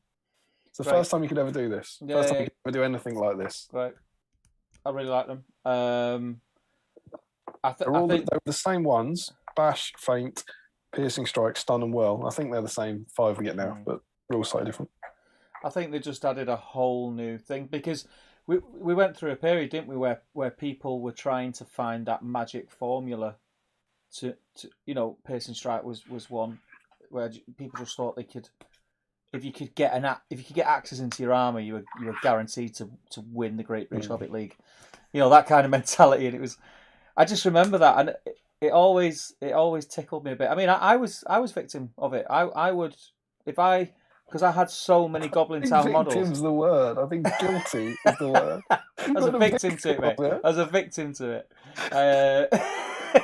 These axe dealers, they preyed on me. They saw me coming. They preyed on me. They did. They kept tempting me. I had money. They saw me coming. But I remember, Steve, like, Goblin Town goblins. Well, there was no negative to giving a Goblin Town goblin an axe and piercing striking. There was no negative, so you got the bonus. It just made them version. So much It hasn't been changed for that long. But for anyone who didn't know, that version of piercing strike, you went up by D3 strength, so you were guaranteed to go up by 1, and you might go up by 2 or 3, which was crazy. Often, in every situation, it gave you the chance of increasing your roll.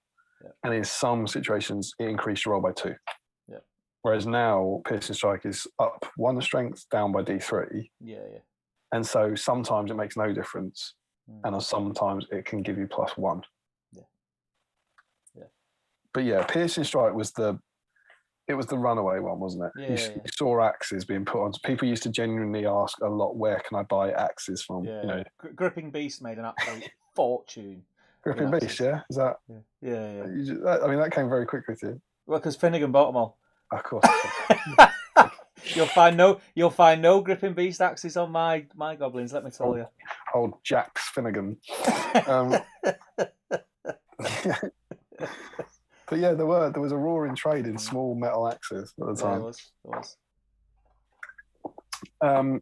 Feint was the difference was that everyone could do it. You didn't have to be a higher fight value. Yeah. So again, you had Moria Goblins doing it.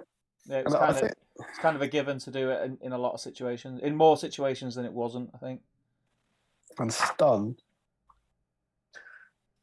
both probably one of the least used and the most useful, which was if the model wins the fight, rather than striking normally, choose one opponent and roll a d6. On a 4+, the victim is reduced to fight value and attacks value of 1 and shoot value of 6. I fondly remember playing David Murphy when he had Smaug, strolling up to him with Saruman and bopping him on the head. And for some turns, it was a 4+, and have they changed that to it's a 6+ for monsters, isn't it? Something like that, yeah. And it is, I don't ever believe that. I don't think one event or one person changes things, but I'd like to think that perhaps my riotous enjoyment at the expense of David's Smaug might be one of the things that went, hang on, that's a bit silly. Yeah. And whilst it made me sad at the time, it's a good change. Yeah. I think they're the biggest changes, aren't they? I think. But for a first go, when you haven't handed the rules to an army of competitive nerds to try and break and twist against all your earliest intents, I think they're very good. And I really like them as an addition to the game. Yeah. I think I think they're good, and people have commonly said that the argument against them is they slow the game down. I just don't understand that. So I think it's all. I don't think they do. I don't think they do. I think it's like anything though. I think if it's someone who's new to the game, they're gonna be stumbling over every rule. It's not just those rules, aren't they? They're always like. The things they always say that it makes the game slower, but it's like, but then because of them, you kill models faster. Yeah, speeds up the game. I don't want to think about that. Yeah, I don't want to. I liked them. I thought they were a good addition. I thought they added a little bit more depth to the game, bit of flavour. Yeah, I liked them. What about?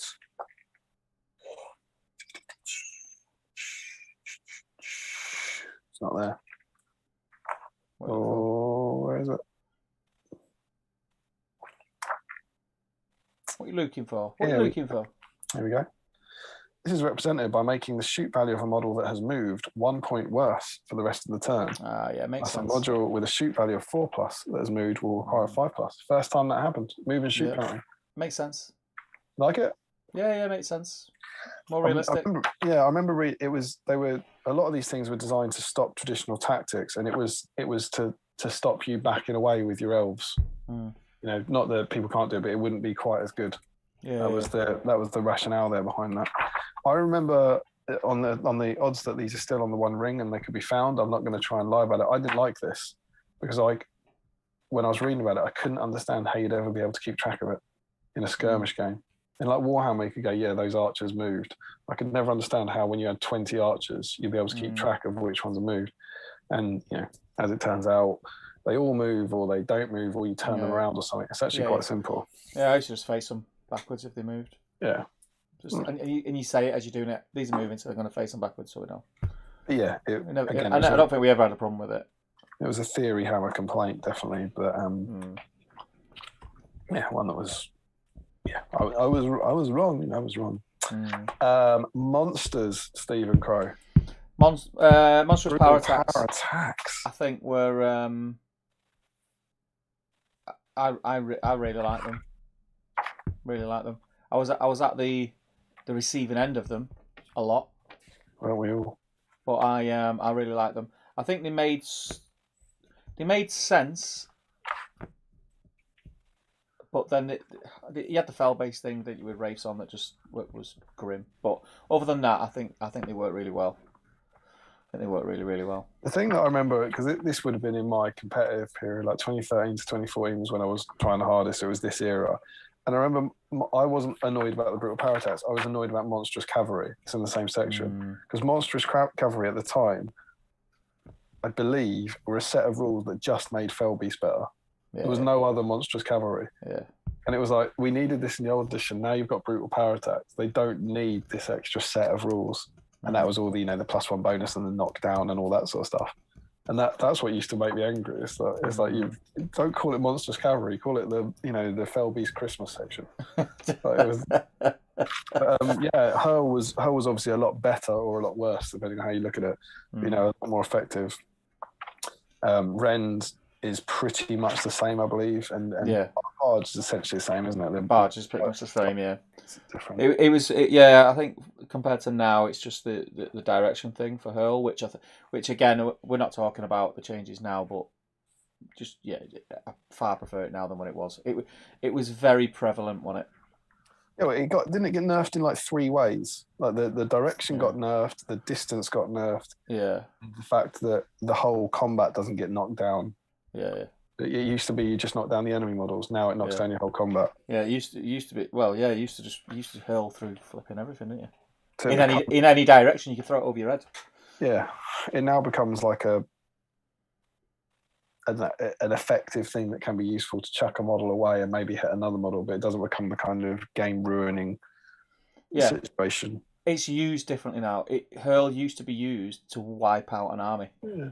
Well, you have to think about it as well. You have to really think about the position of your model. In this edition, you didn't.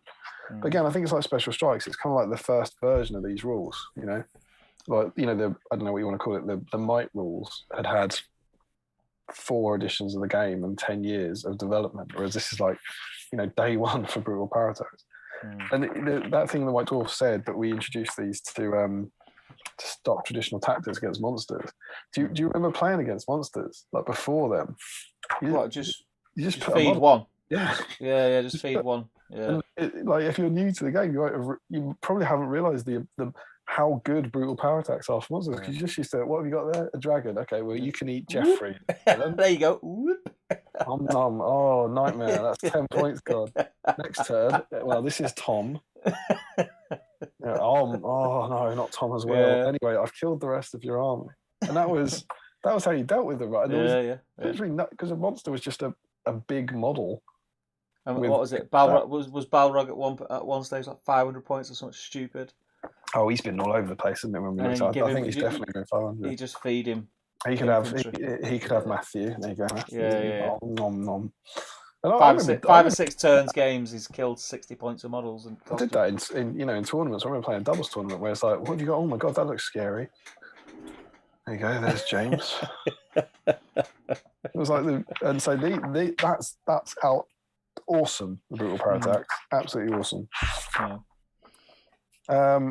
Weapons of war gear, which we've kind of done the special strikes, and then the last one's kind of it's the list of special rules, which I feel like the list of special rules might have been for the first time in here, like this kind of communal list, possibly. But heroic actions. Fellowship of the Ring, 3 heroic actions. Heroic move, heroic shoot, and heroic combat. 2 towers, 3 heroic actions. Return of the King, 3 heroic actions. Big Blue Rulebook, 3 heroic actions. Hobbit Rulebook, 7 heroic actions. Huge shake-up. Huge shake-up for the game. Again, it was just like rules that, I mean, we're so used to them, they just feel like they're always there, but it's rules that just added so much depth. And it's also, I use the term very lightly, but it's almost laughable to what the game played like before we had them. Like, it must have been very two-dimensional. Like, games weren't very different from one another. There's only so much you could do, whereas the options are just opened up to you with this book. And I think it might be interesting for new players who hadn't really, or not even new players, but players from the last 7 years who might not have realised that, what do you mean there wasn't a heroic march? Yeah. For 10 years of the game, there wasn't a heroic march. Well, so your heroes could only move first, heroic combat, or shoot first. Yeah, or heroic strike as well. It's like, well, how did your heroes kill a Balrog? Like, yeah, he didn't. Really? Yeah. Heroic, sixes by sixes, damn it. Heroic march is huge. Heroic strike is huge for the game. Heroic accuracy, I think good. Yeah. But not necessarily as game changing. I think I think heroic accuracy is undervalued. Yeah, but it's not used in. I think strike and march are sought after, like the first 3. Yeah. Probably more than shoot, to be honest. Yeah. And then heroic channeling, which was entirely irrelevant in the previous version, but suddenly becomes relevant because you change the nature of the spells. Yeah. So they were like, it was huge. And I remember again, the initial chatter of that was quite negative because it was like, we've gone from 3 to 7. How are we going to remember it? Yeah, there was a bit of that. And then you've got the book in front of you. And then it turned out actually, I was like, they're really good, aren't they? They're really, really useful. And heroic strike, of course, hasn't been nerfed. A lot of people called for it to be D3. I like D6 personally. I'm glad they kept that for the new version. And then, the knock-on effect of that is, of course, the heroic channeling, which meant that magic changed. Now, this is going to be, I'm going to struggle with this, but I've got the spells here. And I know I've pulled out a few where we've got like immobilize in here. Where it is.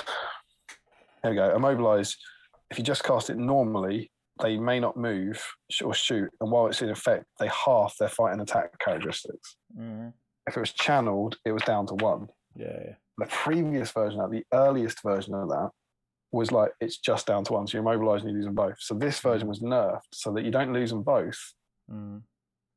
You're halved instead, and you have to channel it. And now, of course, it's had another nerf, which is the normal version is just just not moving, and you have to channel it to half them. And I think that's quite interesting that over the course of the year, it's still too good. It's still too good. I was going to say that it's funny over the kind of. We've been in the game a long. I mean, I've never been competitive like you have. You went for a stage being competitive, but I was very aware of the different phases of the game and what was the hotness, i.e., what the top players were trying to manipulate the most in the armies that they were building. And immobilize was used a lot, and there was a lot of chat for a long time about how immobilize was too strong for what it cost you to do, like a point of will, and how you could just take a 200-point model out of the game. Well, I mean, I was absolutely guilty of that because my competitive army was the Ferokas with Saruman. Yeah. And I really benefited from channeling the magic. So like immobilize all the time, but also Fury. In this version, it was pass courage tests within 6 inches. on a roll of a 6, you got the fate save. The channeled version was a 5+. And that was absolute auto include. Uruk Shaman. Oh, it's massive. Duck up, channeled for every single turn. You saw it. It was like rolling for priority or rolling for broadside. If you had a Shaman, it was 2 dice, channel Fury. You leave 1 in the store to keep it going, and hope you don't roll a 1 and a 2. I had a Moria Shaman in my Goblin Town list. Yeah. For that exact reason, having channel. You had a 5+ save on every model in your army, and that won me. It won me tournaments. Without a shadow of a doubt. 5+ save on a Berserker is so much better than a 5+ save on a Goblin. Yeah, and that's obviously now been scaled back as well. There's no 5+ now, is there? Isn't it? I think it's past the coast just normally, and if you channel it, you get a 6+ save. I think in the new version. Is it? Yeah, I can't remember. I don't know. It's been a year since I played a game, mate. Yeah. And the other ones that I feel like I want to point out, I'm gonna predict that Larry will have mentioned this already, but that Fortify Spirit and Banishment, no one had them. There were spells in here called Fortify Spirit and Banishment that they were new spells when this came out, and no one had them, and we spent literally years, speculating who's going to get them and where they're going to go from. It'd be interesting to know what. So when they created, they must have had someone in mind at that time for them spells. Yeah. Well, we know where they ended up. But it would have been it'd be interesting to know if there was. And isn't Curse? Yeah, Curse was the other one as well. Curse is in there. It'd be interesting to know if they had them spells in mind for another profile that didn't end up getting them in the end for one reason or another. Yeah, possibly. I think the common, between Banishment, Fortify Spirit, and Curse, I think the common thing was always Dol Guldur based. People were always saying it must be Galadriel and it must be the Necromancer. I think but no one had them. Yeah. It was quite exciting. I think that's the end of the rules changes. Do you want to? Can you read again and you're not painting? My eyes, I've stopped painting because I can't see. So I mean, you are surely here for moral support.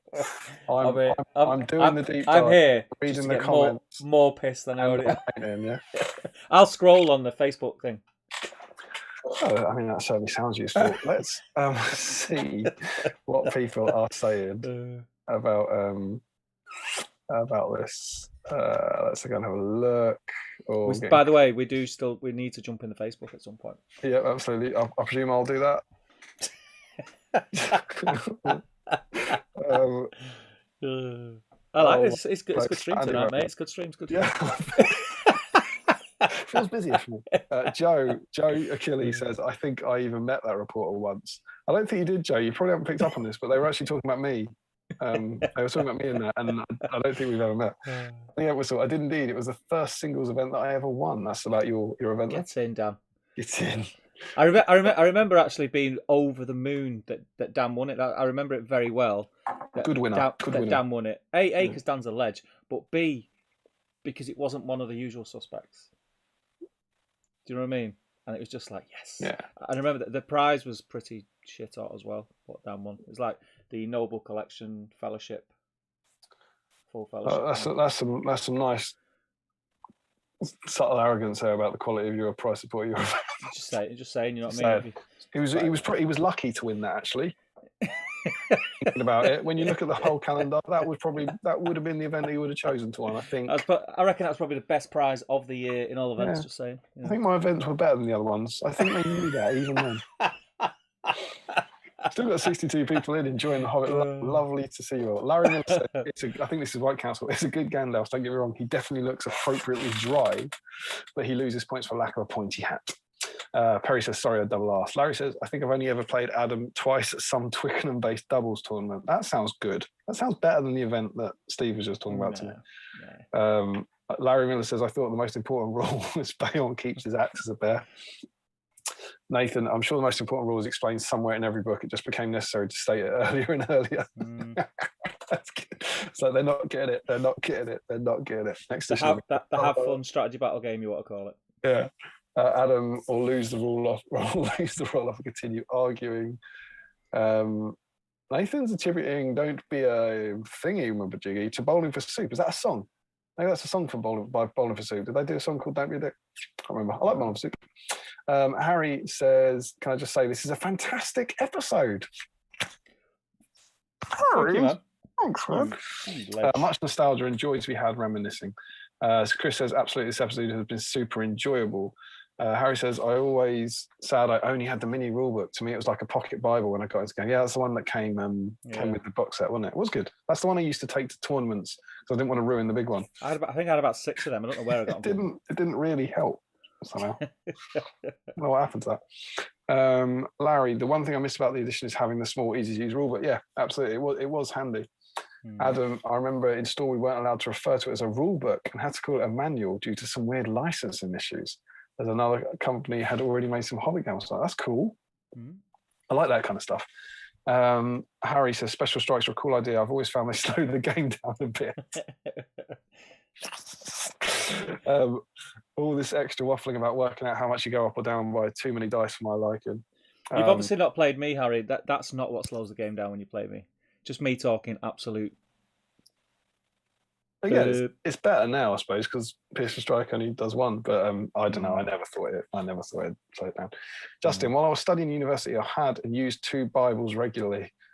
The Unexpected Journey rulebook was one of them. What was the other? Larry says, when you play a dwarf off, it speeds it up massively. Yeah, that must be Special Strikes. Josh thinks they complicate things a bit. Joe says, no gripping least axes on Steve's minis. He chopped up out of production models instead. I remember you cut up a Thorungal and turned it into axes, didn't you? I remember seeing you that. He turned his face into an axe and his legs into 2 axes. Dave says he watched Coming to America earlier. Is it called? Right, so it's not called Coming to America 2, but it's Coming to America, and the two. I don't know that far. I just know it's Coming to America 2. That's rancid. Coming to America. He says it's pretty funny in places. Larry says, I'm always a big fan of the risky feint, like Gorfindel fainting against a Fight 4 guy. You still have a 60% chance of staying half fight. Yeah, I don't think I ever do it. I must admit, like I always, it's always you've got to be 4 higher for me to faint. But I don't live on the edge like you, Larry. I normally wear socks now. One. Justin, the first rules change I remember in the edition was no more volley fire. Yeah, of course. That's a good point. We talked about the additions, but volley fire went in this edition, so it's all that's another big tip. Yeah, it wasn't even mentioned, was it? It just wasn't there. Larry Miller, the only thing I don't like about Special Strikes, the hundreds of games I spent hours on one fight. The only thing I don't like about Special Strikes are the hundreds of games I've spent hours on one fight as we argue about whether we're going to shield or. Are you going to shield? I don't know. Are you going to Piercing Strike? It depends. Are you going to shield? I don't know. Are you going to Piercing? That's what people on the internet. If anyone doesn't get this, is a commonly raised thing on the forums where someone says, "How do you decide who shields and who Piercing Strikes?" And everyone who's ever played the game goes, "It doesn't matter." They go, "But it will. You'll be stuck forever playing the game." I go, "No, it won't. It just doesn't matter." And they're like, "But it must matter." I go, "No, I get where you're coming from, but it doesn't, I promise." Because it goes like this. I'm going to shield. All right, I'm going to Piercing Strike. All right, then I won't shield. All right, then I won't Piercing Strike. And then you stop and move on with your lives. Because the shielder will decide whether he would rather have a better chance of, whether he thinks he's got a better chance of surviving with 2 dice against a Piercing Strike or with 1 dice against a normal fighting guy. That's how that works. Wonderful. Harry says, because you're dismissing my concerns about slowing the game down, there's also the lengthy discussion process and the confusion for a new player that slows things down. Yeah, but I don't know. They're not. I just don't think there is a lengthy discussion process. I've never been. I don't know. I feel like I've played a lot of games and I've never got bogged down in long discussions about Special Strikes. Larry says they slow it down till you get used to them, then they speed it up. Maybe there you go. That's a great summary there. Alex Kaiser, I haven't seen you for a while. He says, I haven't been able to listen in time sometime. See, due to school and all that. Today's off, and this is quite good. Thank you. Thanks, man. This is quite good. How are you finding it? It's quite good. Justin said I was not a fan of -1 to move and shoot at first either. Once I got used to it, I liked it. Oh no. Ninja Gold Splat. Ninja Go, yeah. That's what we settled on. Ninja Go Splat 91. Evening on Storm Late. I hope you're all well.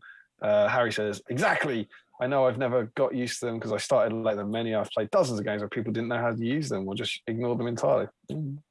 Nathan, I wonder if Special Strikes should just become weapon profiles that will speed the decision making. Yeah, maybe. People start to poor Jeffrey about being fed to dragons. Larry, I remembered my favourite thing about that edition, the rule Bane weapon, which no model had. Indeed. Yeah, and didn't wasn't there also a companion at the time? See, this is like the spells. There was also special rules that no one had. Yeah, so Bane weapon, which was re-roll wounds. Wasn't the companion one? We've got bodyguard. Am I making this up? I thought there was a 5 fearless expert shot. Casual value.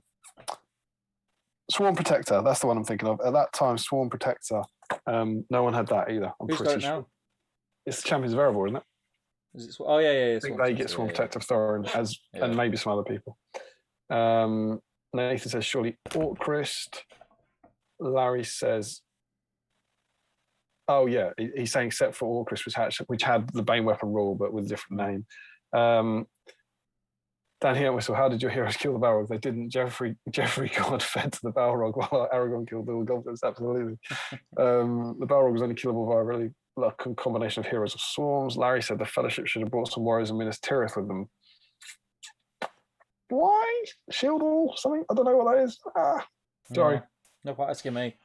There was a time when the increase to 500 points was considered the correct thing to do. Yeah, for the Balrog. Joe Achilles says, don't forget to check Battle Stream's email. We will. I'll do that when Steve dives into the Facebook. Nathan, it's been one of my streams. Great fun and a good amount of poo, literal and fictional. Bowl of Soup indeed released a song called Don't Be Dick, best band in the world and best fan page in the world. Not kidding. Yeah, they are very good. I like them. Perry Singer still here, loves watching. Joe Holzman having all the books available. Digital copies on tablet are pretty much the model equivalent of the tiny rulebook. I suppose so. Yeah, it's good. Larry says, embrace the risky fate. I did lose a Legolas once though.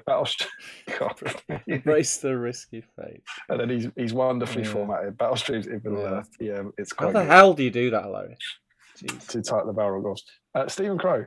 I don't know what I can hand over to you for because you can't paint, you can't read, and you can't fly through the chat. But I need a Wii. So right, okay. Play with the kiddies. All right, I'll let's do this. Oh, I'll give you the next topic. The next topic was about the models, about the model range that came out. Like, what do we think of them? What do we like? And then we'll have a look through the profiles. So the profiles. Well, we touched on that at the beginning, no? Or do you just wanted to go a bit more deep? Go on, you go for a wee. Right. I'm gonna let us know in the chat what your favourite models were from the initial release. I think mine probably were. They were the Thorin's Company sprue we spoke about at the beginning, but I remember opening the box, getting them out, and seeing them, and just thinking, "Flipping it! What this is." You know, you're forgetting my memory of plastic Lord of the Rings miniatures was the Mordor orcs, Wood Elves. What else was a bit naff? I think Wood Elves were the main one, weren't they? Wood Elves with half the face missing. And then we get that. I was expecting them to be like that, and then you get the sprue that we got, and it's just full of detail. And then I didn't paint them for ages because I did that thing where I got them, and I remember thinking, I don't want to ruin them, and because I'd not hobbied for 6 or more months leading up to it, like I said, I thought, right, okay, I've got some of my old Lord of the Rings miniatures. I started painting those, try and get back in the swing of things, and it must have been. I don't actually think I painted Thorin's Company till I think it is actually it's documented on Top Table when I painted them. So it's within the last 4 years that I actually painted Thorin's Company, the plastic Thorin's Company, and fell in love with them again. Thoroughly enjoyed painting them. They were awesome. They were absolutely awesome to paint. And I've got I do have a spare set, which originally I kept because I was going to put them all on ponies. I'm not going to do that now because ponies are crap, basically. So I'm looking forward to, again, doing that thing. I'm not there yet because I've still got that mindset of... Sorry, in front of me. Still got that mindset of I want to make them look really good. I'm happy with the ones that I've got, but I want to make them look really good. So I want to get painting regular again, painting at least 4, 5, 6 times a week, which I'm hoping over the summer I can do, and then I'll paint them again, because I think I've seen some absolutely stunning Thorin's Company models out of late as well lately. They're just awesome. Right, I'll stick my gigs on. I'll see if I can read this flipping chat. Let's have a look.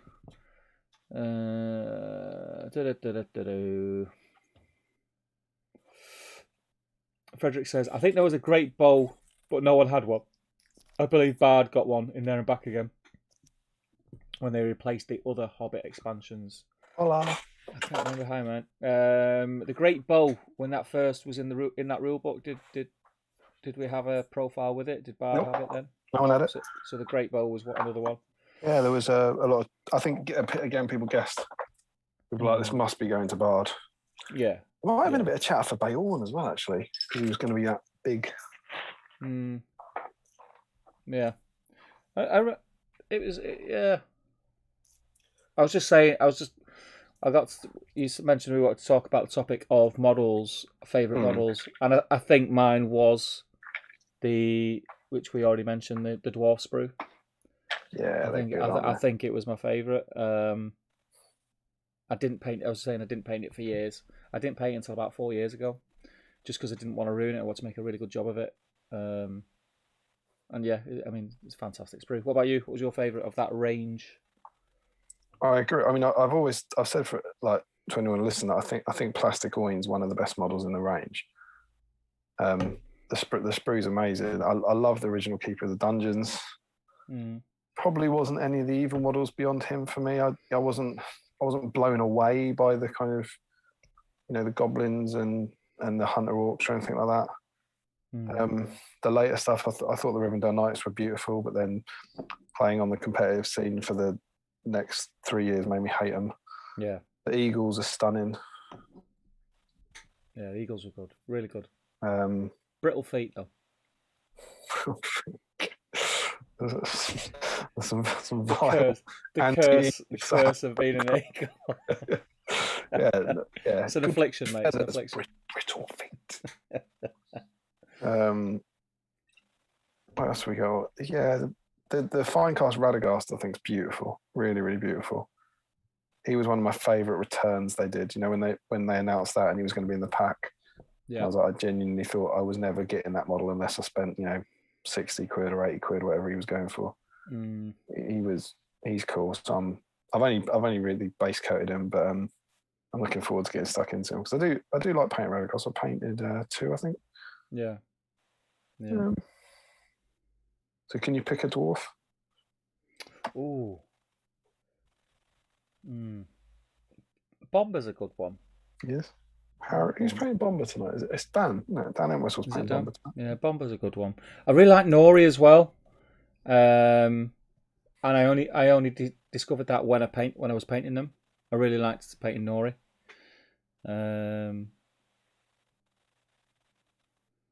Ori's good. Ori's a good model. Nice to paint. You're picking ones that are probably like towards the bottom end of my list. Right. It's really interesting. You really like the Thorin, don't you? Do you not? Like that because that Thorin, although it's good, it's very good. It's that Thorin's lower down for me. Yeah, definitely. I think Bomber's up there for me. Definitely Oin. I like Dwalin. Biffa's good. Yeah, Biffa's very good. Biffa's been handled well with the sculpting on his beard. I think he's always done very well out of that. Just trying to run around them all. I'm looking at them now. Yeah, there would be my highlights. I didn't think much of Dory. He's got a weird flat face.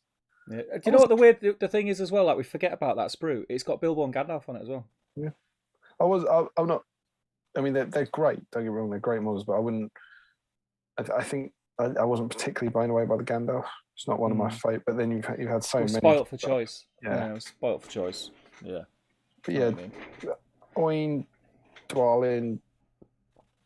Dwallin's probably the best, to be fair.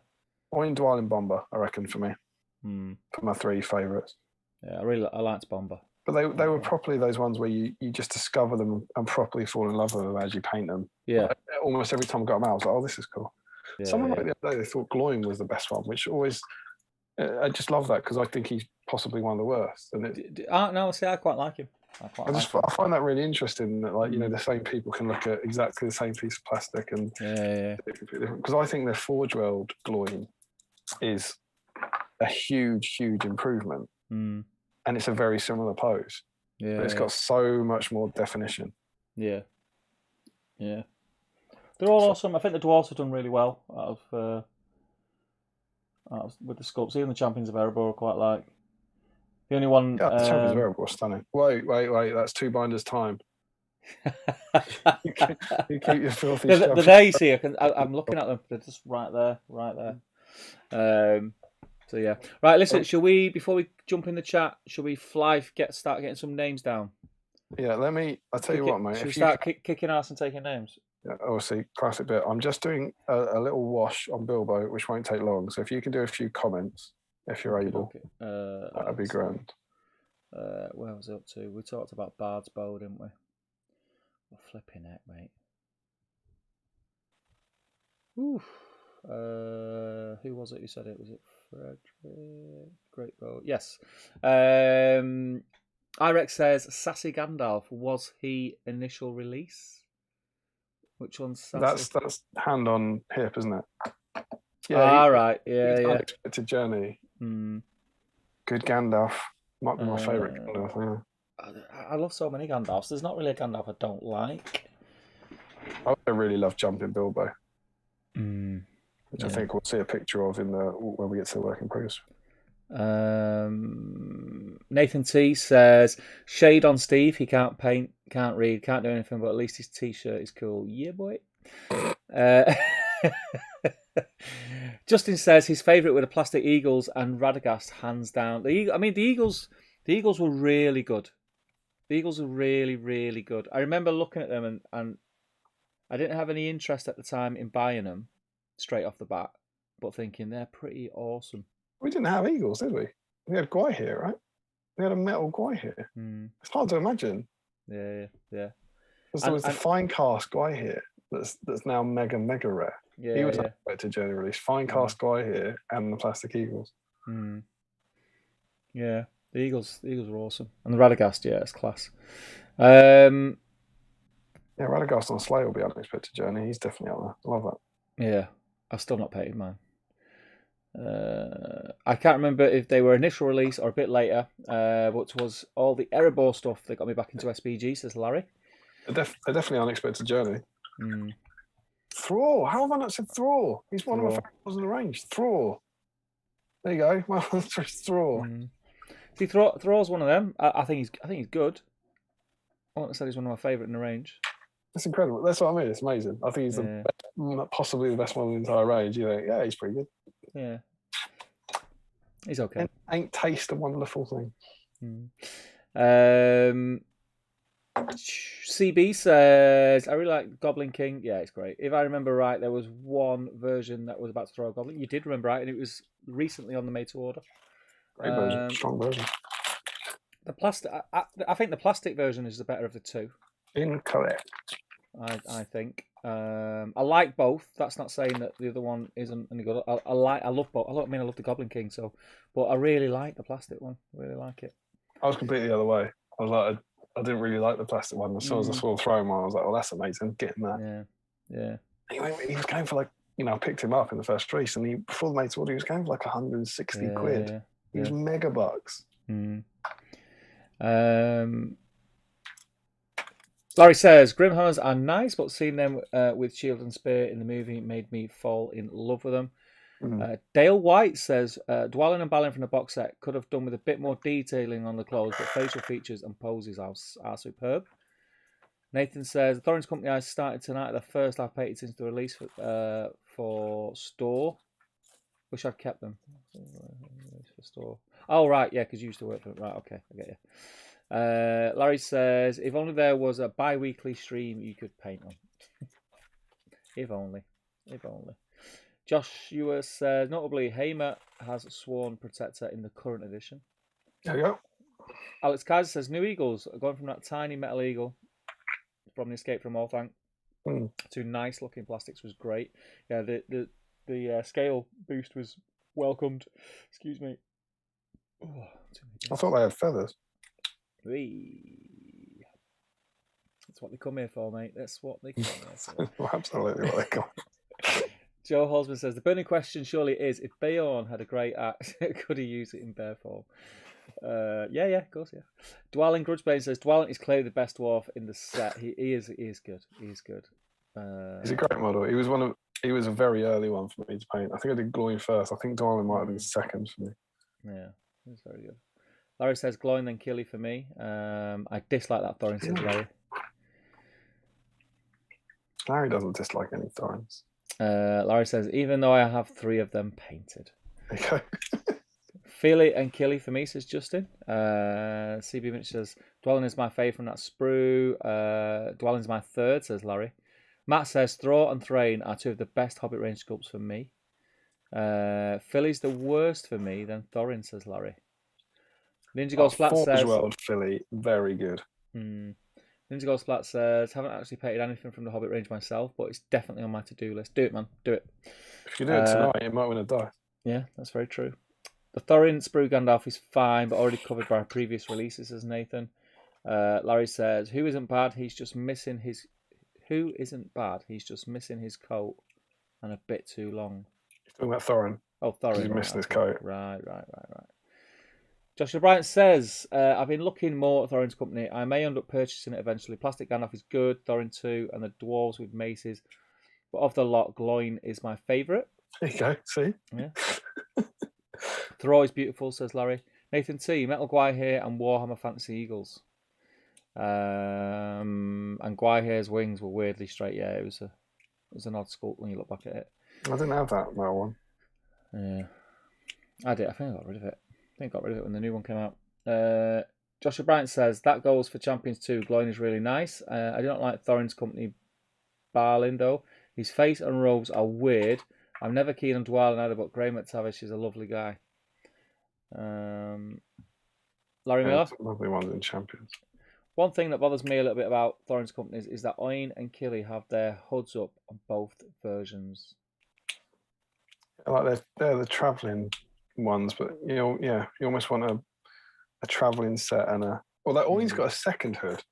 Oin's got his hood up in the plastic one, and then the Forger one, he's wearing a cloak on top of that with another hood up. He's double hooding. Yeah. Justin says, De gustibus non disputandum est. Translation, it matters of taste, there can be no dispute. There you go. Dan Whistle says, Bomber has been a blast to paint so far. Yeah, he's a great mini.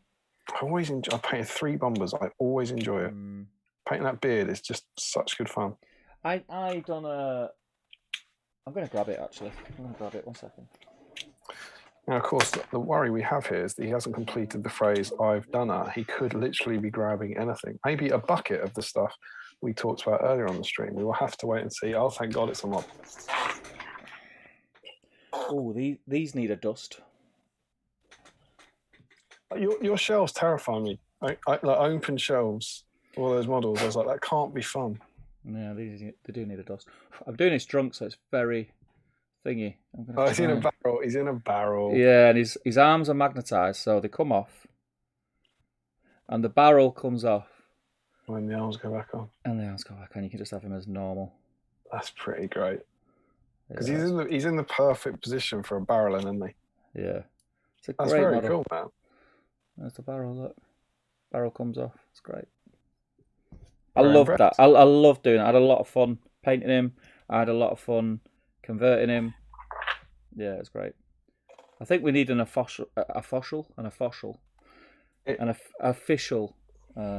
barrel. It's a bit like Alfred in a dress, isn't it? It's got kind of event exclusive written all over. Yeah. But yeah, great mini. Great mini. Great, mate, great. Where were we up to? Dan Whistle, Eagles. It was Dan talking about painting Bomber, I think. Yeah. Yeah, so Joe Garman says, Eagles are my favourites too. There's so much detail on them and really pick up the paints well, they do. Painted up 3 of them recently. I think they're some of my best painted models. Yeah, they lend themselves to a good paint job. Joshua Bryant, the one thing I wish had happened for Hobbit Range was a release of all the dwarves with their hoods and cloaks up so I can put them... Yeah, like travelling dwarves, Yeah, it would have been good. Larry says, I'm never sure if I really like Forge World Philly or if it's just because the plastic pose is so bad that it makes me like him more. I think you do. It's a cool pose. You do, mate. You do. I always preferred the Goblin King throwing goblin, but I'm painting it tonight and now think I prefer the plastic one, says Joe. Larry Miller says, it would have been nice to get Killy firing his bow too. Yeah, that would have been cool, to be fair. Nathan says, when Steve says he thinks he's got rid of a model, he just means he can't remember which box it's in. Yeah, probably. Have you checked your metal Guy box? I remember getting rid of it. I do remember getting rid of it. Someone on one of the trade pages was looking for it desperately, and I had it painted. I was like, I don't really want it. I'm getting visions that maybe Steve thought every one of those feathers was in the shape of an axe, and he could take a Dremel to this. Oh, you got me. You got me. Joshua says, Strain and Throw are really nice. I'm going to paint them up for a mate alongside a box of Dale Warriors. Not things I'm likely to buy for myself, but things I do want to paint. Joe Holzman of Thorin's Company. One I haven't heard mentioned yet, and I really like, is Bofa. Philly's probably the worst for me. Yeah, you're right. We have skipped over Bofa. I think I've been forgetting Bofa. He is nice. Yeah. Forge on Bofa are very good. Yeah. Bomber might be my favourite model of the entire range, not just Unexpected Journey. It's the beard. I also think he might be my best paint job to boot, says Carl. Dale White says, awesome Bomber. Nathan says, that is fantastic. I'd love to put together a battling barrel bomber. Larry says... Sorry, go on. Purely for the alliteration. Personally, I wouldn't want to have an event exclusive. I wouldn't want it to have event exclusive written all over it, says Larry. Harry says, that barrel is amazing. Where did you get the barrel? Did you make it? Can you put pics on the Whip Patreon chat? I love that scene, best picture. Yeah, we'll do. You picked it off Billy Fitzmaurice, didn't you? Now he lost his barrel. That's an old school. Yeah. That's an old school link, now, mate. If anyone out there laughed at that, you're in my heart, lad. You're an old school GBHL. I'm gonna raise a glass to I'll give Billy him Fitzmaurice's lost barrel. I'll give him a brush because he's full of dust. I'll give him a brush off, and I'll put some pictures up, mate. The barrel is where did I get the barrel from? It was a very basic resin barrel, and I put my own like rope effect on it, so it looks like the barrel from the movie. It's all right. It's the right size. I had to drill it out though. It was a pain because it was solid. Jeez. I had to drill it all out. It was an absolute nightmare. I remember I think that was the third one because I kept getting it for it to fit over perfectly. You've got to get. It's very thin. Do you know what I mean? It's very thin. So when you're getting it out, I assume it was a hollow barrel. No. I mean, don't get me wrong. It looks great, but I don't think that's worth that. Yeah. You want to buy a hollow barrel. It was one but I couldn't get one big enough. They're quite big. Then you want to pay someone to make you a hollow barrel. It's got to be cheaper and more effective. I'm like a dog with a bone when I started something. So yeah, you're like a dog with a bone trying to hollow out the bone. The juicy marrow. Meanwhile, just around the corner, hollow bones for sale. Hey, I did it. It looks all right. It looks great, mate. It looks brilliant. Who was up to? That was Harry, wasn't it? Harry, talking about your barrel. CB says that's an awesome barrel conversion. Thank you.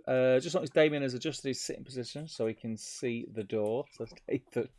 He's got one eye on the door. I picked up a beer because it's not worth the risk of asking her to remember.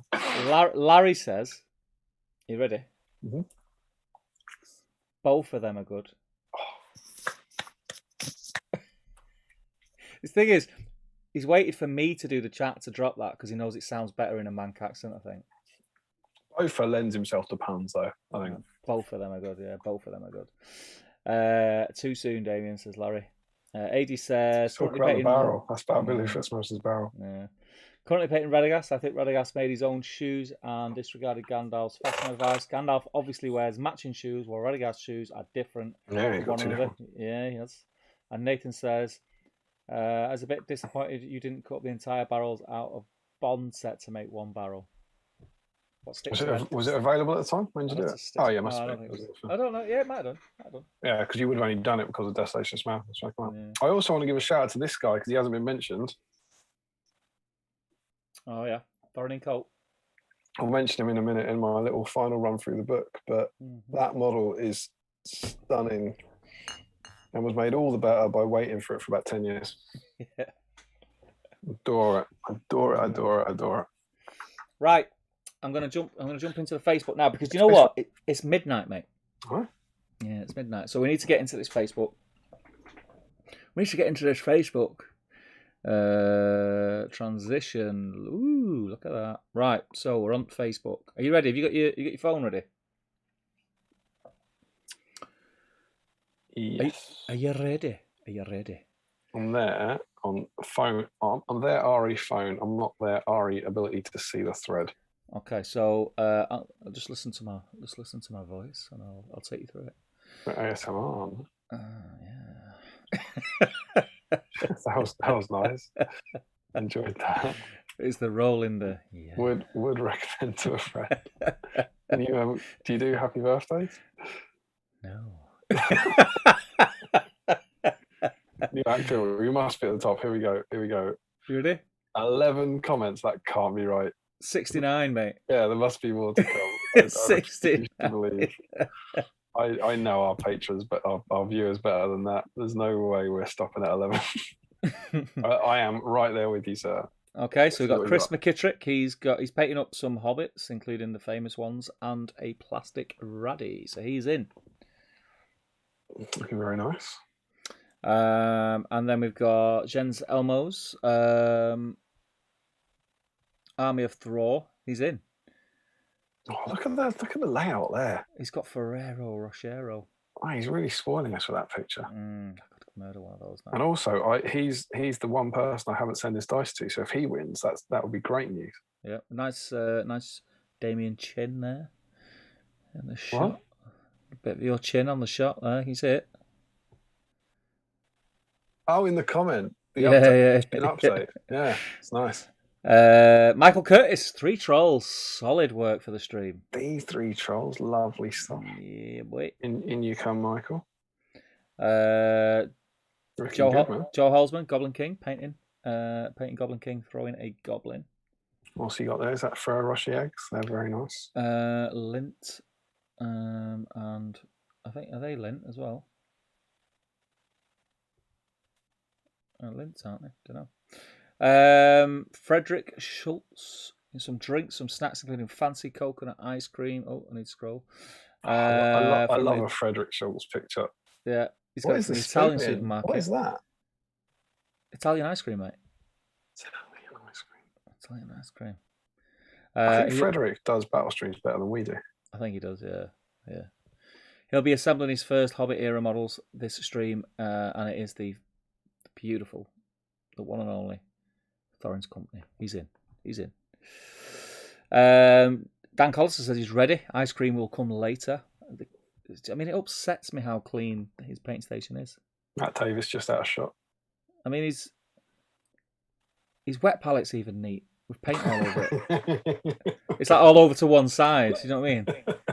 It's like he's using up every speck of that parchment. It's and he's working on his dream Bilbo. I can't work out if it's anal or just tight. Yeah. I love it. Joshua Crosby working the system by putting in a cheeky well, that's a great little conversion you got there, Josh.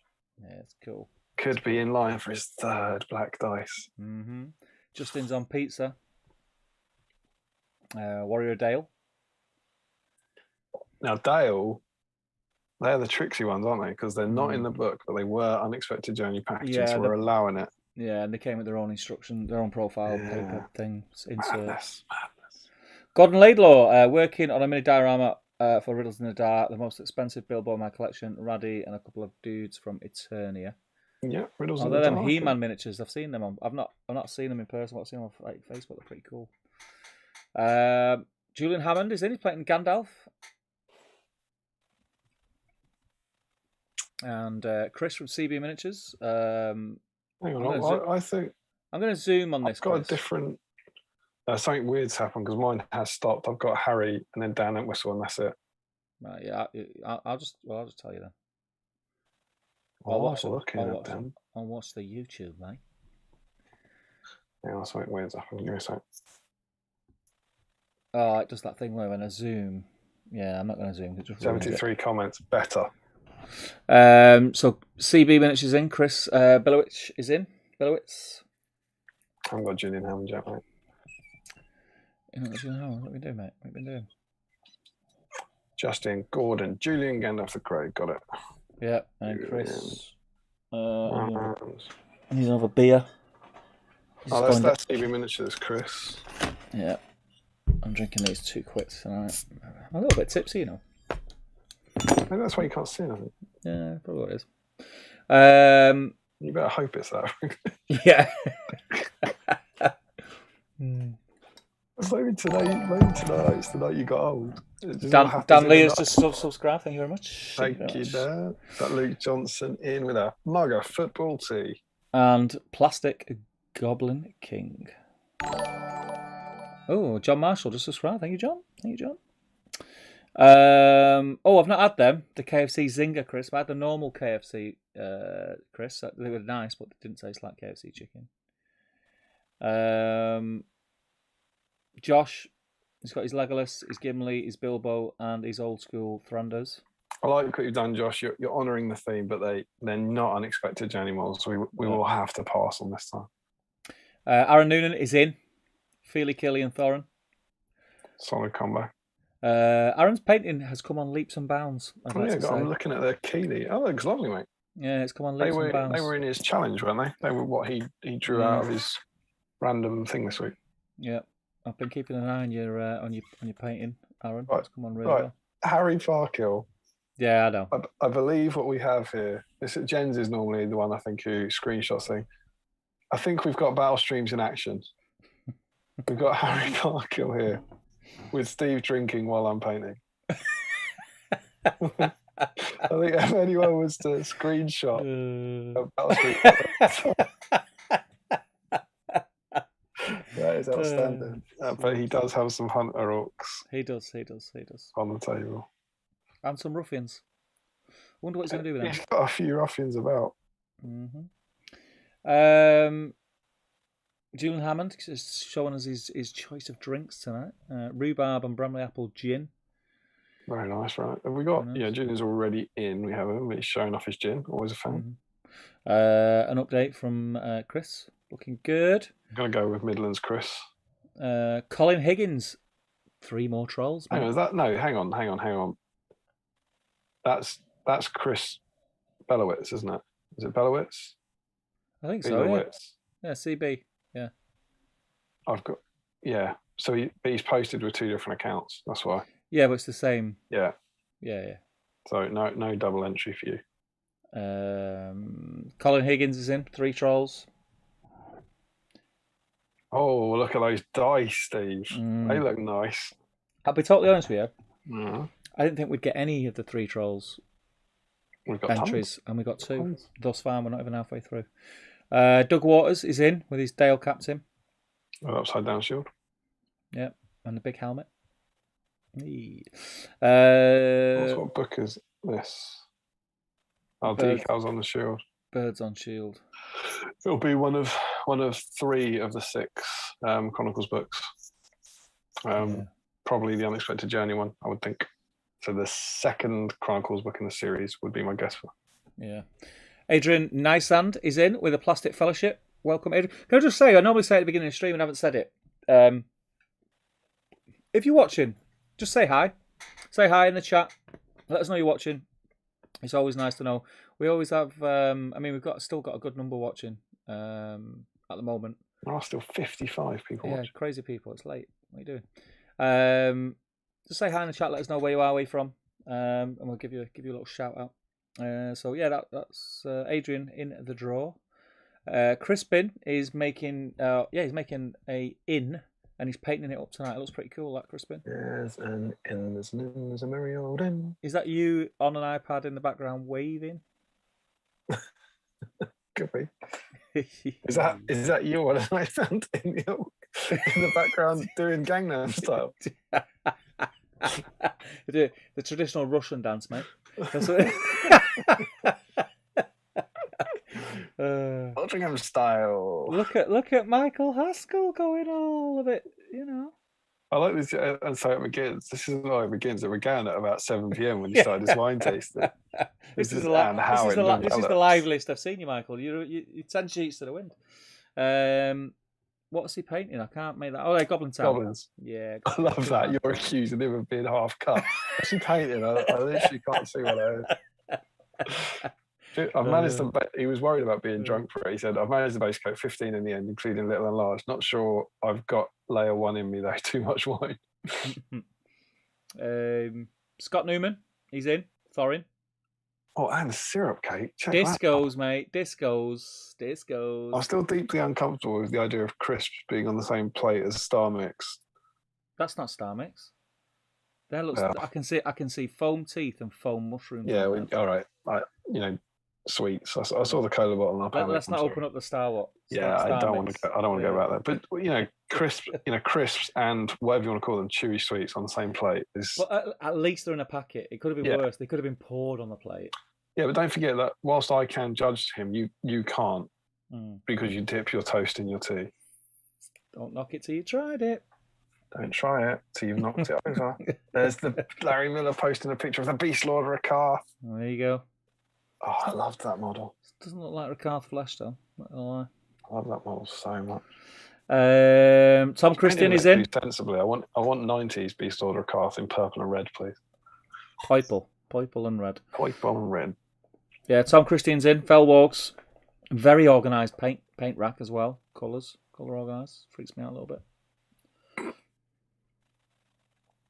Larry Miller. Larry's working on. He's making a new Thorin. That's how he rolls.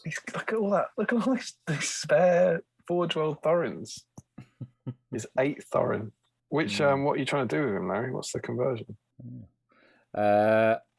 Alistair is in. He's making a board of Dol for his Hunter Orcs. I think he's in. Is there a Hunter Orc on there, Alistair? No, there's not any models on there. He says not a model, but does it count? Well, I'm gonna. I mean, he's on theme, isn't he?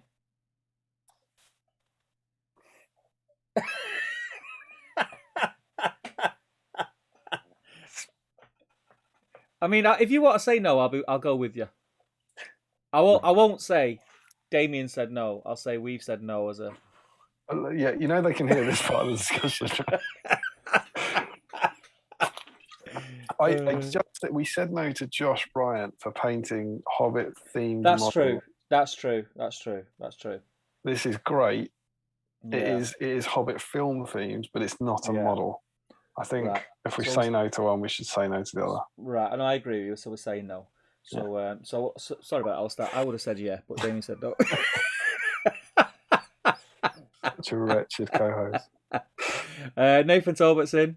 He's got the Thorin's company. Looking good, man. Looking good. I can see a cheeky bomber at the front. Obviously. And some other projects in his. What's that? So he's also working on some Mordor. Fell Beast there. Fell Beast in the background. Very nice. Henry. Sorry if I butcher this. Henry Wanatowicz. Wanatowicz. I'm going to go with. Lots of Thorin's company, which is cool. Lots of Hobbit love. Yeah, there is. Nice to see. He's also painted some converted Warg Riders. Dan Collis has posted the point when you absolutely catch your pants. And I'm looking up like what the hell's going on? She doesn't look like she's delivering a beer, does she? She looks like she's a ghost demon floating into the room. She does look like she's about to attack you. I'm not gonna. There's like an axe in her hand swinging from her head. And you're just casually painting along watching it. It's like a gripping beast axe in her hand. Cameron is in Goblin Town. Cameron, is it Rurid? Cameron, you'll have to help me out, man. Come on, you know me by now. You can't see your name, let alone pronounce it. Yeah. And then we've got Chris McKittrick, Invisible Bilbo. Now, here's one. This isn't. I talked to him. It's wrong. Invisible Bilbo. Yeah. It's blue coat. Invisible Bilbo. Yeah. I'm not even being that harsh. That's new. and came in Middle Earth packaging, and that Bilbo came in Battle of Five Armies packaging for smell. True that. Dan Collister's Bilbo, lovely job. I feel bad. I do. What has he done? Lovely job. Looks great. He just fires models out at the minute, Dan, doesn't he? And you know, it's not even like you say, and they're crap. Yeah. Just lovely.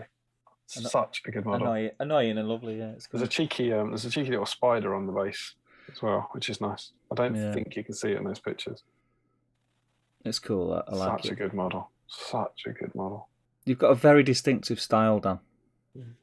That's the end of his Fantasy Fellowship. That's awesome. I like that. Jake Banks is in. Riv Knights. They're looking nicely. Yeah. Dale White's in. Absolutely smashing out a load of Radaghasts. Oh, I couldn't do that. I couldn't. I know. I was just about to say that is crazy. Did you see Kev's picture that he put up? Yeah, with all the he's just done. I think he's done batch painted 6 Gandalf the Greys. It's like nope. Couldn't do it. Couldn't do it over here. Oh, and then he's got cheeky Radagast on the eagle as well. Yeah. An update from Chris. Lovely to see. Dan Nelson getting base colours down Radagast. Have we already wrote Dan Nelson's name down, or is that new? I don't think so. Oh, he's in.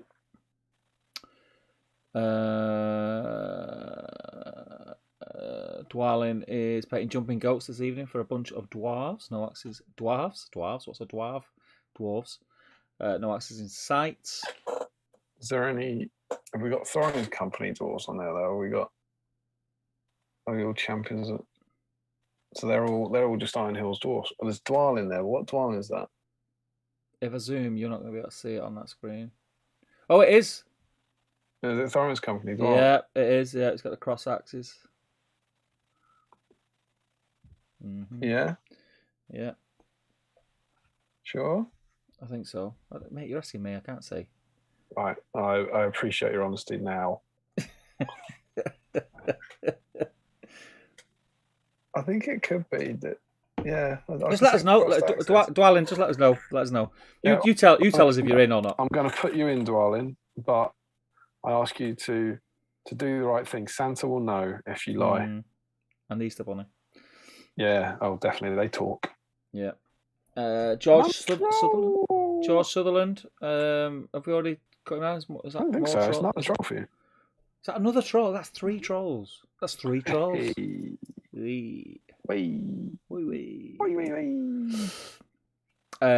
Scott Newman is sharing his Pelennor Fields diorama, which is very cool, mate. Very cool. I like the Army of Dead stuff. Oh, look at Jumping Gimli. Yeah. At the back. Is that a custom made catapult? I'm going to zoom, but you guys won't be able to see it. I will. Yes, it is a custom made. It's a Jumping Gimli. There's Harad in there. We've got a converted man and orc on a warg there, I think. There's a bit of everything. There's tents on it. That's great work, man. Lovely. Is Aragorn on there anywhere? We've got Legolas. Hang on, let me zoom back in. Aragorn must be on there. We've got Aemir, Gimmers, Legolas. I can't see him.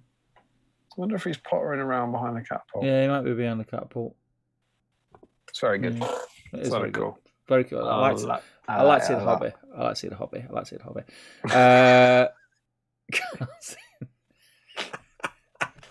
What was that? That's new. I like that. Keep that. Oh, I like to see the hobby. I like to see the hobby. I like to see the hobby.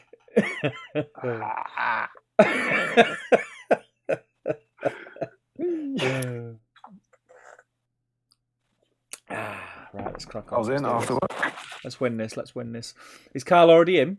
Is that just a whip? Oh, I've got him on now. Yeah, Carl's in. Barlin's looking cool, man. I'm going to do a little zoom. Yeah, man. Nice skin tones. Like it. Joe Gammers. Great stream tonight, guys. I'm going to start my Elrond. Listen to all the Hobbit content. It's really helping me get some done. Good man. What is that? What have we got going on there? Yeah, so it's Hobbit Elrond with a an spear. arm. Yeah. Yeah. I like that. I like that. First time we've seen Hobbit Elrond. Yep. Stephen Ryan is getting some Palisades done. Very cool, very cool. Using the issue 27 Battle Games in Middle Earth Terrain Guide. Homemade Palisades. You've spaffed away the chance to win a dice a fortnight early. Yeah. Don't finish them, Stephen. Yeah. Don't do that final dry brush. Hang on to them. Ashley Fisher. Yeah, he's not in, but he's painting Aomer. They have to be in. That's and fine. a Heine on the go. Joe Garman's in, sporting some Moretti with his Riv Knights. Oh, I need to keep zooming, keep scrolling. Yeah, got Joe Garman. I think he might have just been in a bit earlier. Yeah, he was Elrond. Oh, was he? Yeah, right, so he's got Elrond and those Knights. Julian's painting Gandalf again with his very neat painting style. Mr. Parkhill, coming on. He's making some good progress there. Mr. Entwistle, there's the model. Look at him. Oh, is this our bomber? Done yet? Need to get my comment in. Good. Oh, look at that beard! Such a great beard. Bit of bombage. Reese is in with his Riv Knights and dismounts, but he's painting the original Riv Knights as well. That's fine. Liking the gems on the shield there, Reese. Very nice, very nice. Rob Lynchbury, he's not painting Middle Earth SBG tonight, but they are looking cool. What are they from, Rob? Let us know, mate.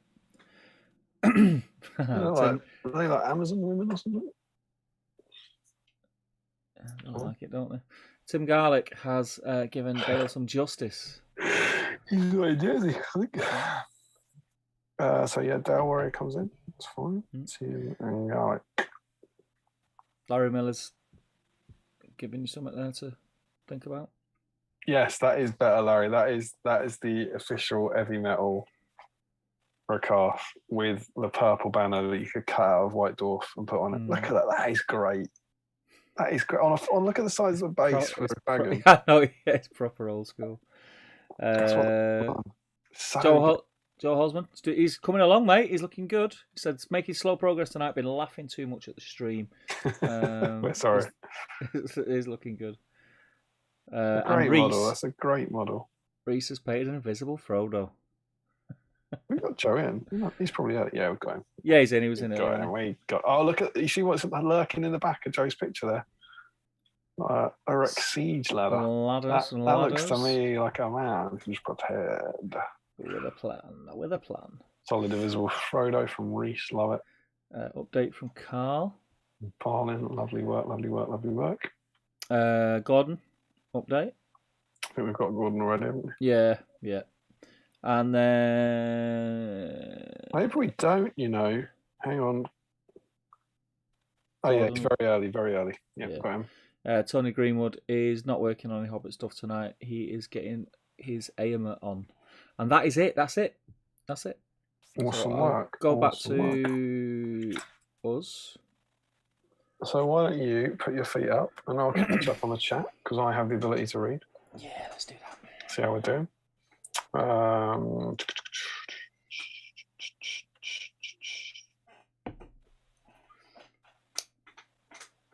can't remember where we're up to. Yeah, I've got it.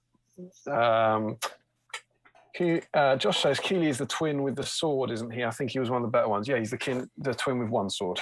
Feely's got two. Nathan says, going to bed, but I'll be taking you both with me. My wife will be excited. Enjoy. Larry says Keely's one sword and bow. Perry says, I love the Gollum model from Riddles in the Dark. It's a great Gollum. Yeah, it's a good one. Larry says Feely with two swords and awkward pose. Matt says, how did you I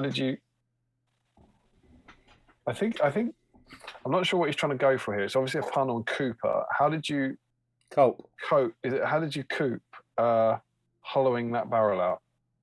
How did you coop? Hollowing that barrel. It's like Cooper, you see. I think what I did, I drilled it out with a 6mm drill bit first, and then got a Dremel in and just kept going around in circles and circles and circles and circles and circles. It was grim, mate. It was really slow going. The Dremels are great, but it was I couldn't use anything too harsh to sort of file it away, so it just took forever. I feel bad about this. I could be wrong. I hope I am. I don't think Matt cares. I think it's just a Cooper pun. Yeah, no, but I just thought I'd explain it because I went through a lot. You know what I'm saying? So I think I need to. I want to get this out. Yeah, I need to make it known. Well, remember at 13 issue time, Desolation Smile special. What? Oh, the barrel scene. Yeah. Hang on. What have I got? Here's a non-dusty version. Joshua Bryant, night guys, I'm off. I actually got some work done on old Bilbo tonight. Probably the most productive I've been on a stream yet. Glad to hear it. Larry, I considered making that barrel bomber conversion. Use some of the Bond barrels. As I bought the set to cut up 3 for a stupid army. Classic Miller. Joe Holzman, great use of trades titles there, Matt. Nathan says only Sophie got a better screenshot of B. Simon than Harry. Did we see Sophie's? I'm sure we saw Sophie's. Is it in the chat? Oh, it must be in the chat, yeah. Larry Miller, cheeky Chris. Larry Miller, hi, I'm watching. And then he says, I come from under the hill and under the hills and over the hills. My past has led me. I don't know what's going on there. Larry's, I don't know. I've obviously missed that, but Larry's gone a bit mad. Cam 277. Oh, okay. If I've got to say hi, hello from Glasgow. Hey, Cam. Nathan says, hi, Harjinder Singh. Just finished watching WandaVision with the missus, tuning into Paint. Nathan says, tenable subject last week. The main 10 horrible sweet shapes. It was a surprising list. Tenable is okay. Shadow and Flame. I've got a bail. Got work in a few hours. Have fun, guys. Take care, man. Commissariat says hello. Generation Shift says David's I can, you can judge. Commissariat, is that the lad who I said, because when I read his name I didn't recognise his name, and I said, if you are new, say hi. Maybe. Yeah. There's a few of them coming in there with Harjinder Singh and Cam 277. Larry Miller, I actually have 3 of those Thorins. When they announced they were retiring and went to see if they had any dress alphas left, they didn't, so I bought another Thorin. For reasons. Dave says, Matt saying bye to Dave. Larry Miller, and it's so I can have all the options, Orcrist, and Oakenshield, and just Oakenshield. Alex guys are axe in hand. Did someone say pierce and strike? Lovely stuff. Nathan is interested in some of Matt's wonderful basis. Cameron Ruri is pronounced Ruri. It's Rory in Scots Gaelic, and Gaelic is pronounced Cameron Ruri is pronounced Ruri. It's Rory in Scots Gaelic, and Gaelic is pronounced Gaelic. Gaelic. Well, he's putting GA. That must be Gar. I would have said Gaelic, but I'm not Scottish, so I defer. Joe Holzman says, I've got 5 Theoders ready to paint, but I don't think they can measure them all at once. Hold on to one for a few weeks. The Dwellings are completely converted, head sculpted from green stuff. So happy you thought it was the unexpected genuine. So I think right. He's not in. So he's not in. He's just sculpt. No, I mean that's just amazing. I mean, if he's sculpted it. Depends what. No, not sculpted. Didn't come in unexpected Jenny packaging. Okay. Come on, man. Come on. Okay. Harsh. Matt says, I'm currently working on a set of orders. He's chatting back to Nathan. Stephen Ryan, don't worry, I've got some Uruk Siege troops outside of an extreme good lad. Nights of diets, morning lads, missed everything. Went to bed at 7 a.m. and just woke up. What are we supposed to be painting? Anything from the Hobbit came in unexpected journey packaging. Welcome, Viv. He says, see what he has. Dan says, Bomber's all contrasted. Just working on a Genesis base. He's good to go.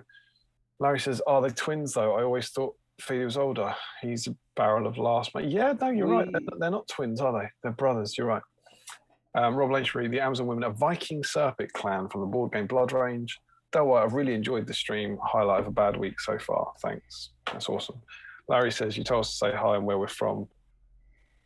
Oh, so that's where. So let me go back to that then. When Larry says, because he had 3 comments. All right. Okay. So Larry says, hi, I'm watching. I come from under the hill, and under the hills and over the hills, my father's led me here. Thanks, Larry. Scott Newman says, no Aragorn on my Paladin display board. My wife would kill me if I bought more minis. It's a custom catapult which fires. Awesome. Cheers for the kind comments. Perry says, lol, the beer has gone to your head.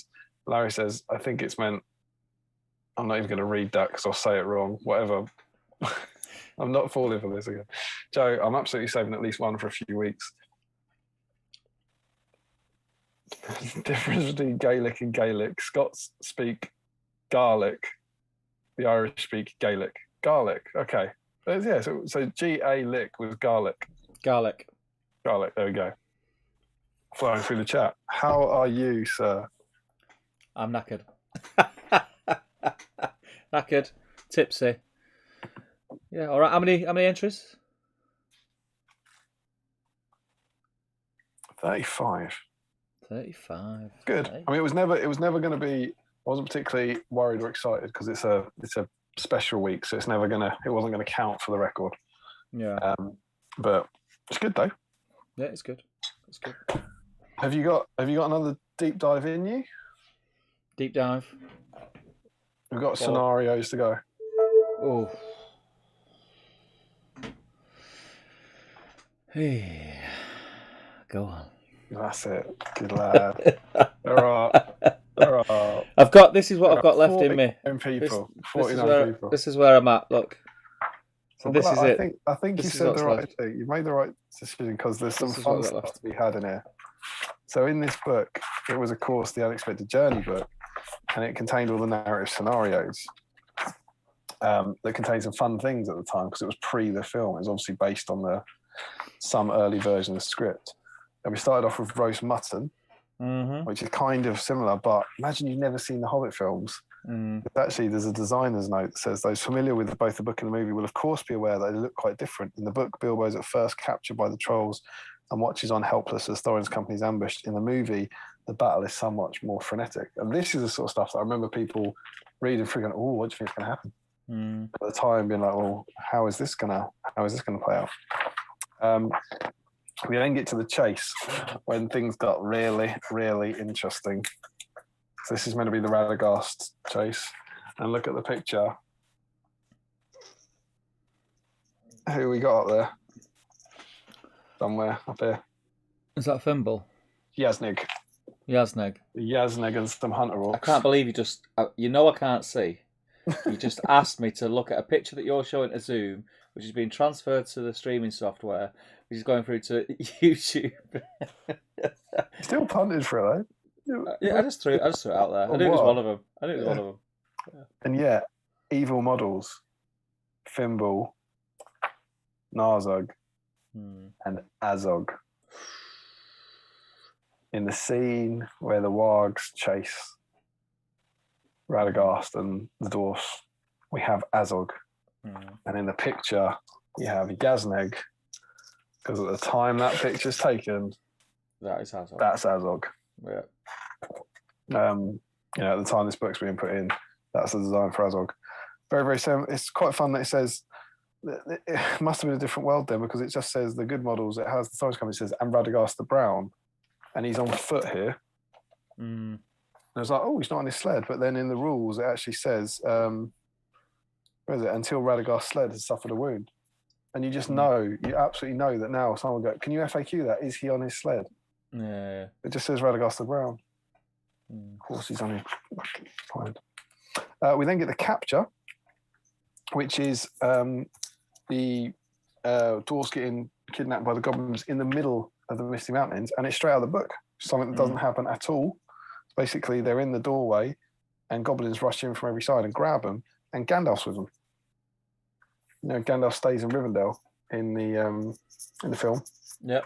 But in the book, he's there and he vanishes, and so there's a scenario there that's purely from the Hobbit book, which is quite good fun. Against 30 goblins, which is quite good. And he has to escape. We then get a bunch set in Goblin Town. We have Flight to Freedom, and I think one's called The Breakout. Is that right? I can't remember. It's been a long time since I looked at that book. Flight to Freedom and Breakout are the two kind of chasing on like 4x4s. That's one of those is, I think Flight to Freedom is the one in White Dwarf. And then we get out of the frying pan and into the fire. And then out of the frying pan, we once more get Thimble, Narzug.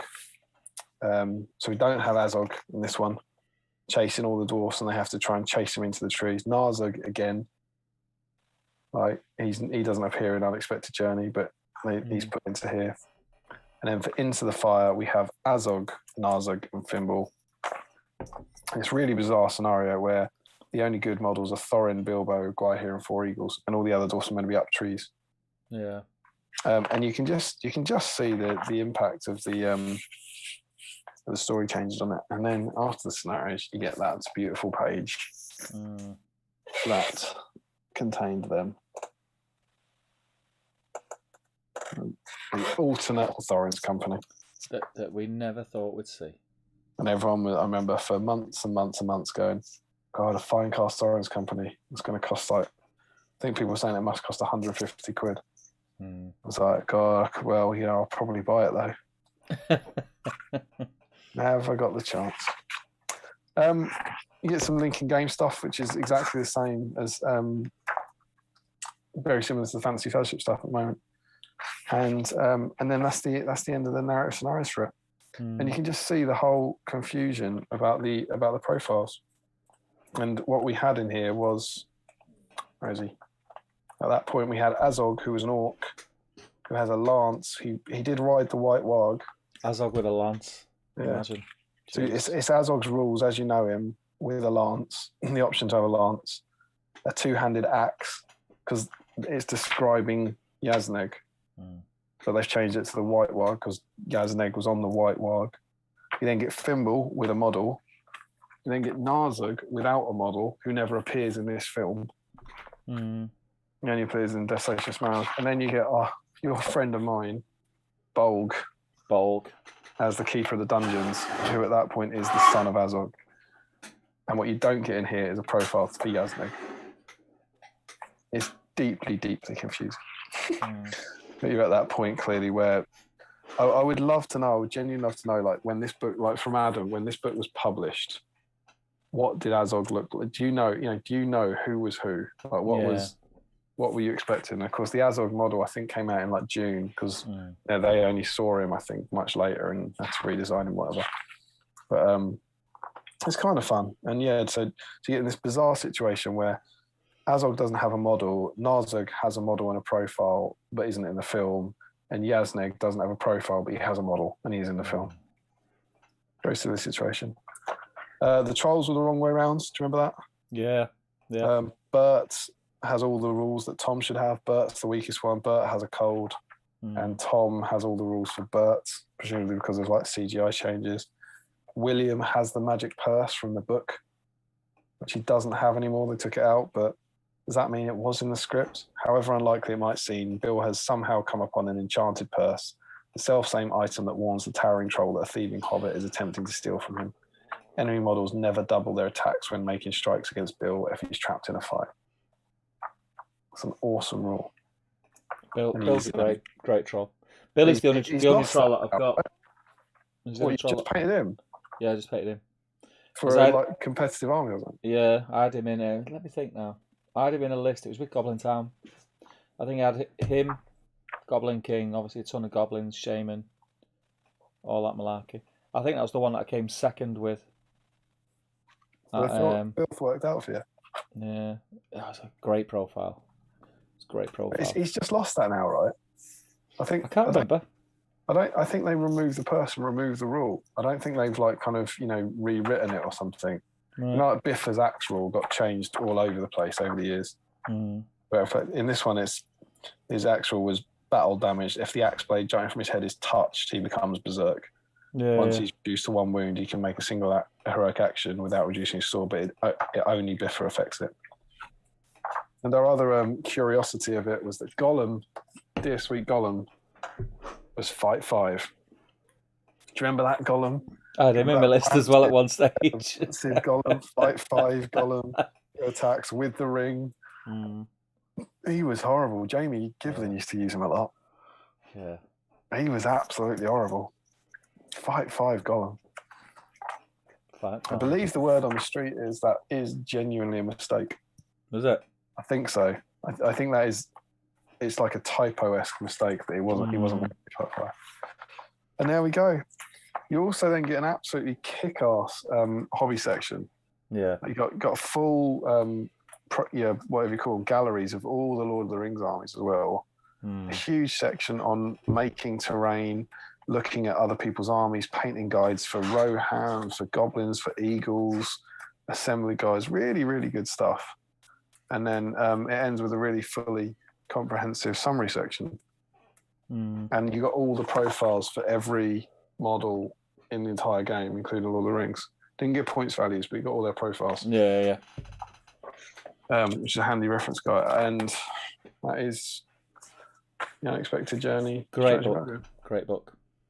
It's the best version. It's a great book. It's a great book. I think it's the best version. Absolutely love that book. So much nostalgia with that book of, getting the interest back again, and it all just happened from there, really, for me. I know a lot of people don't like the Hobbit films, and there's no way anyone's ever going to convince them otherwise, and maybe they're right. But without the Hobbit films and without that edition of the game, we don't have the current edition. No. That edition of the game saved the game. There's no doubt. It was dead in the war, and it would have been dead by now. It wouldn't have had the rejuvenation that it had. Yeah. But yeah. So there we go. Let's see what the kiddies are saying. Yeah, I'll leave that to you. Of course, naturally, it's all good. The glasses are up, so I've given up now, mate. I feel so bad because at the start of it, when you could see, I really felt like you were going to paint tonight. I did paint a bit. It's coming on. I mean, I don't know why I'm looking. I can't see it. I mean, are you all right? I mean, we're all kind of. It's like, all right, you can't see.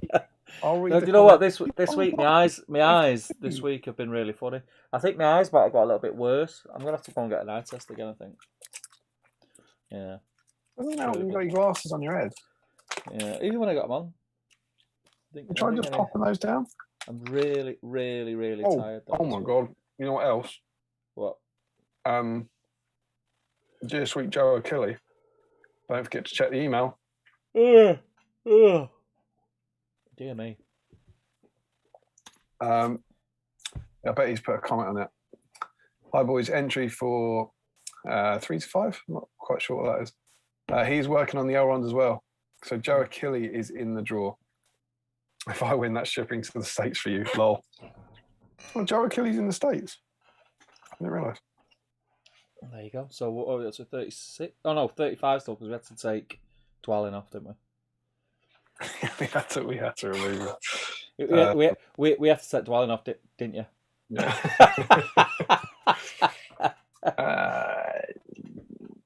I'm getting close. French eat it, says Nathan. Don't know what that's about. Barrels. Something. Joe Achille says, "Am I in?" Yeah, Joe, I've just found it. So yes, you are in now. Chris says, "Drink it through a straw; it will last longer." Commissariat says, "I've been able to produce a small model Orc force from previously broken Orc models I got from a friend. That's cool. Nice. Plenty of conversion opportunity." Matt says, "That was priceless." Steve looked like the dad who was just ready to go with his wide-eyed son just wanting to play one more game. Nathan Tilbert said, "Can you see this blurry image with reflection on it?" So my eyes aren't that bad. That's pretty much what I saw. Actually, a lot of you don't know this, but I'm a part-time optometrist. I'm actually what I'm doing here is checking Steve's eyesight. And now. Nathan says, "You didn't tell us if you're on the sofa tonight, Steve." No, I'm not on the sofa tonight. No chance.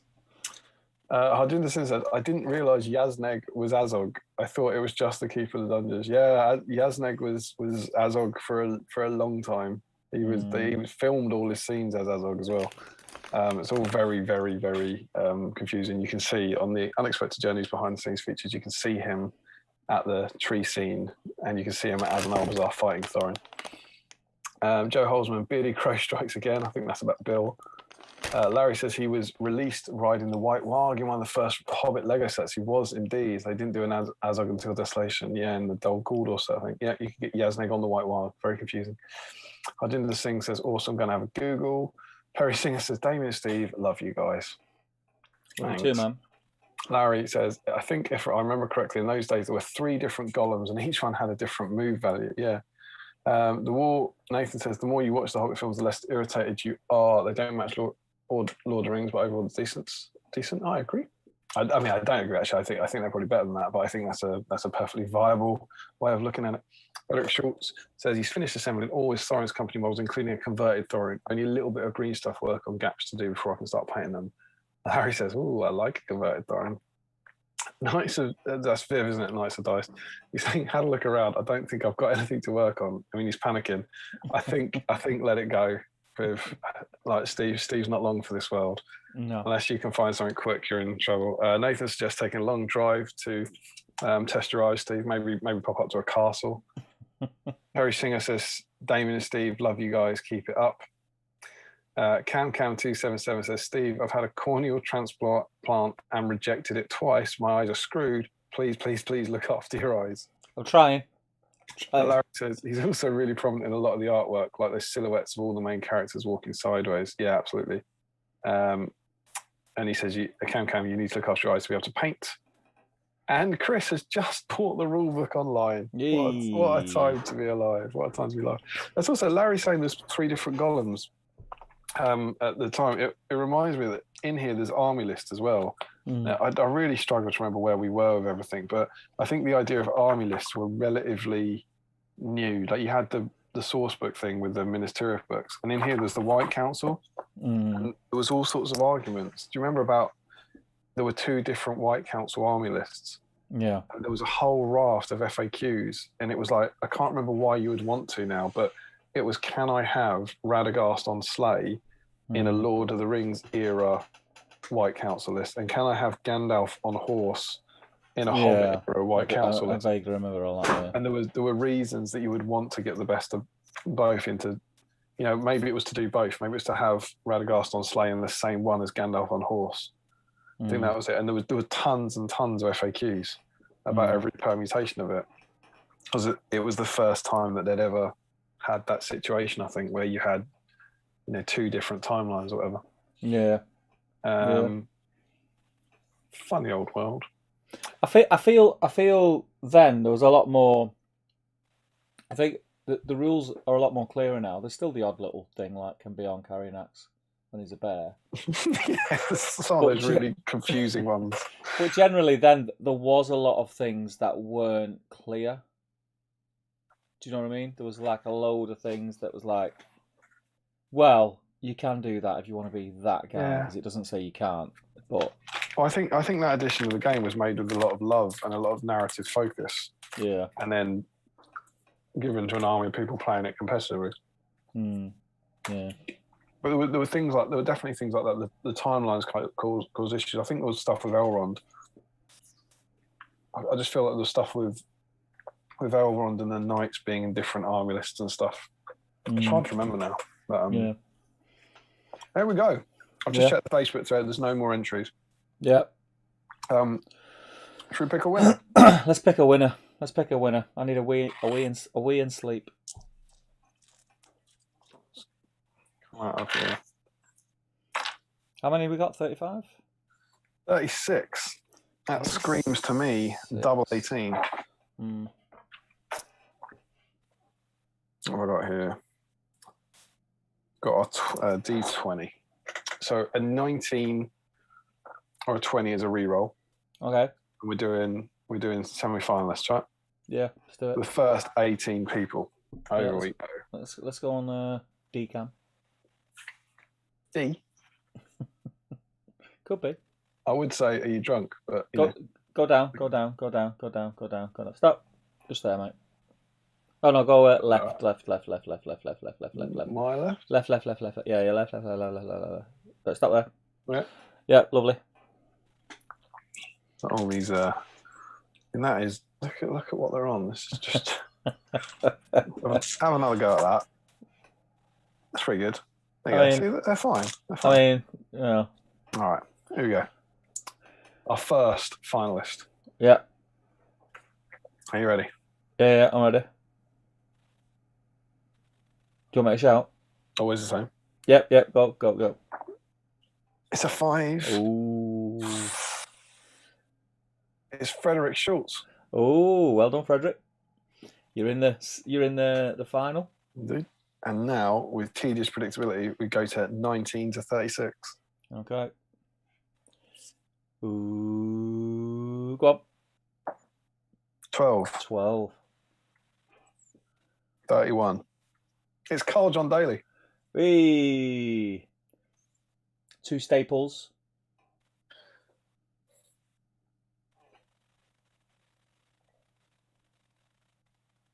It's not Carl John Daly. I've done it. It's George Sutherland. It's 12, isn't it? Yeah. It's 12 on from 18. Yeah, it's George Sutherland. It's number 30. It's number 30. It's not. Yeah. It's not Carl. Sorry, Carl. Okay. It should be number 30. So it's George. George Sutherland and Frederick Schultz. And Frederick. Okay. I'm going to use a. I don't know if George is going to feel like he's been hard done by here, but I'm going to use a Battle Streams of Middle Earth dice to determine the winner. Oh, so the first winner was Frederick Schultz on a 1 to a 3. Yeah. And a 4, 5, or 6. We're going with George Sutherland. Okay. To win this very dice. This very dice. Let's do it. Oh, for God's sake. So Frederick Schultz. Well done, man. Well done. Frederick Schultz. Awesome work. I hope it rolls well for you, buddy. And yeah, that is wonderful. And he hasn't actually won. I first feel because he's been in it so often. I always feel like he's won more than he has. But I don't think we talked about him earlier. He hasn't won a dice before, but he is, of course, still waiting on his patron dice. So that's a good result for us, postage-wise. Whoop, whoop. Yep. Frederick Schultz. Well done. Hobbit Week. 38 entries. Rolled a 1. Classic Battle Streams dice. So there we go. Let's see what those dying comments are. We still have 47 people watching. That's quite remarkable. Crazy people. Crazy. Come back to my shiny little face. There he is. There it is. There he is. I just put the Hobbit rulebook. I'm surprised you don't have anything at all. Elrond could lead knights or be on foot and lead foot guides, but not both. That was exactly it. Yeah. Larry's remembered it. You couldn't have Elrond on a horse leading guys on foot and that sort of stuff. Frederick Shaw says, "Yeah, I finally won something on here. Congrats, Frederick. Never won anything before. Send those dice now. Super cool. Oh, that's awesome." And people saying congratulations to Frederick. And there we go. Steve, you're all right, mate. I'm knackered, mate. Not gonna lie.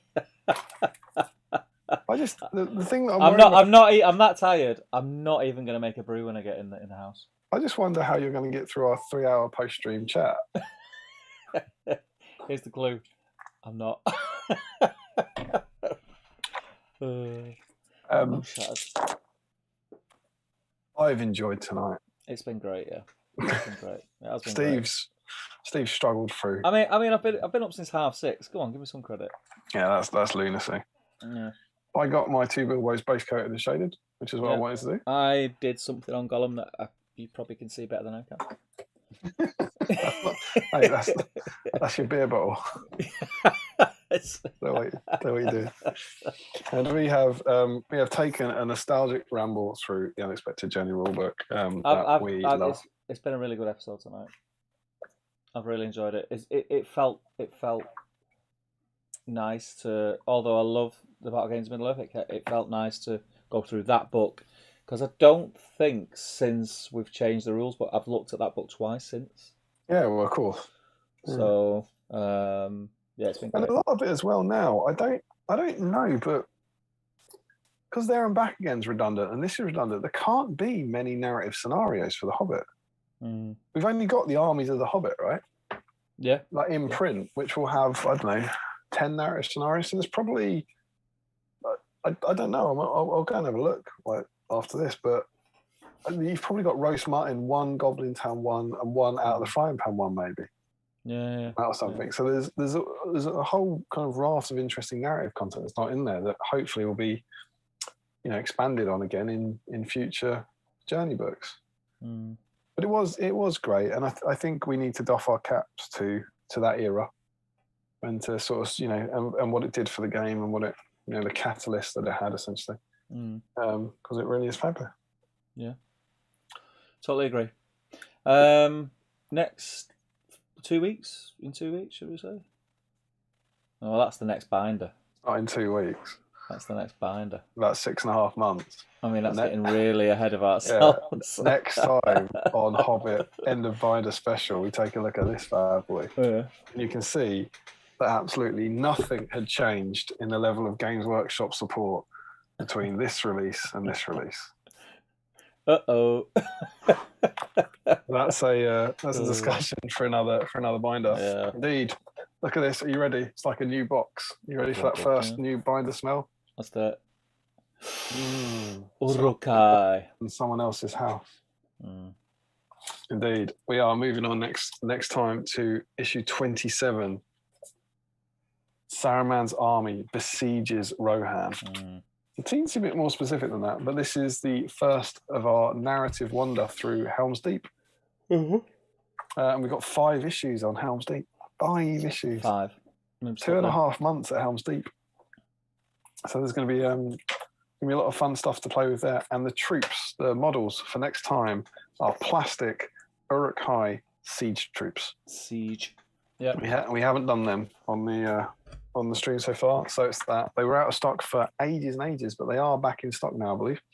Yeah. So you can pick them up, you can get them and get them ready, or more likely you can dig them out from your previous collection and get some paint on. You're basically looking at ladders, Berserker with Flaming Brand, the bombs, or the little guys. Yeah, the normal Uruk dudes. Loads of people say congratulations. Frederick thinks he can die in peace because he's won a small black dice that'll only roll ones.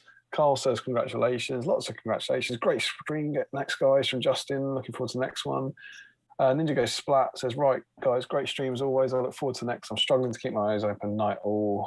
Chris says, cheers, guys. Awesome. Frederick, I think this is the first time I actually managed to do what I wanted to do, assemble a whole set, and I won the thing. Congrats, Frederick. Nathan says, cheers. Good night. And Frederick, cool stream. Josh, well done, Frederick. You deserve it just for your conversions. I agree. And that's big coming from Josh Crosby as well. Matt Davis, Steve looks like how I felt on the SBG issue 3 photo shoot game. Yep. Yeah. I'm goosed. It's weird how it hits you, doesn't it? It just hits you. At least we're not making Steve stand up. Harry says, calling it now. This has been in the top 5 streams so far. Ooh. I mean, I'd ask you to rank them, but of course, maybe you'll just give the same political answer I did for the top 5 Canadians. Joe says, well, I expect we'll get some soon. Not sure what that's about. Really enjoyed it. Well done to the winners. Awesome stream. Cheers, guys. Good show. Harry managed to get most of the layers on his 24 orcs. People saying thanks. Which Joe asked Frederick which hand he'll use to roll the dice. Luke says awesome stream as per. I think any longer Steve will literally crash on stream. Good night. Don Barnett turns up right at the death, saying Uruk-hai, excellent. See you next time. And Joe Garment says see you next stream. That's it. Done. Dusted. Let's close this shop, my friend. Anything else we want to add? All good. 2 weeks time, issue 27, Uruk-hai Siege Troops. Maybe Steve will be able to see. Yeah, I'll dig mine out. I'll get them painted. I do need to get some painted. But yes, thank you everybody for joining us. It has been a long 4.5 hours. It's been a long one tonight, mate. It's been a long one. 1 o'clock in the morning it is. 1 o'clock in the morning. Talking absolute garbage. I think quite a high proportion of Middle Earth content on this one. Yeah, well, a bit too much. We're a bit out of our depth. That was it. I mean, you're right, the fact that you can't see is that'll have some impact on your enjoyment of it. I mean, it'd be true of anything. If you're like, driving along, if you couldn't see, you wouldn't enjoy it as much. I'm supposed to be doing. I'll have to give my eyes a rest. I've been tired all week. It's been one of them weeks, but I'm supposed to be doing a painting stream on Sunday, but I don't know if my eyes are like this. I'm not going to be able to do it, am I? On your own? Yeah. So you'll be reading the comments and painting? Yeah. I'm on Sunday? I want to watch Man dribbling because his brain tumbles out of his ears. But yeah, we'll see. Anyway, right, I'm going to call it. I need to go to bed. Thank you, everybody, for joining us. It's been an absolute pleasure, and it has been a lovely end to my week, which has been a long one, like I said before. So yeah, thank you. Thank you from me. Take care. Hey guys, see you next time. Forgot how to turn it off. Hey.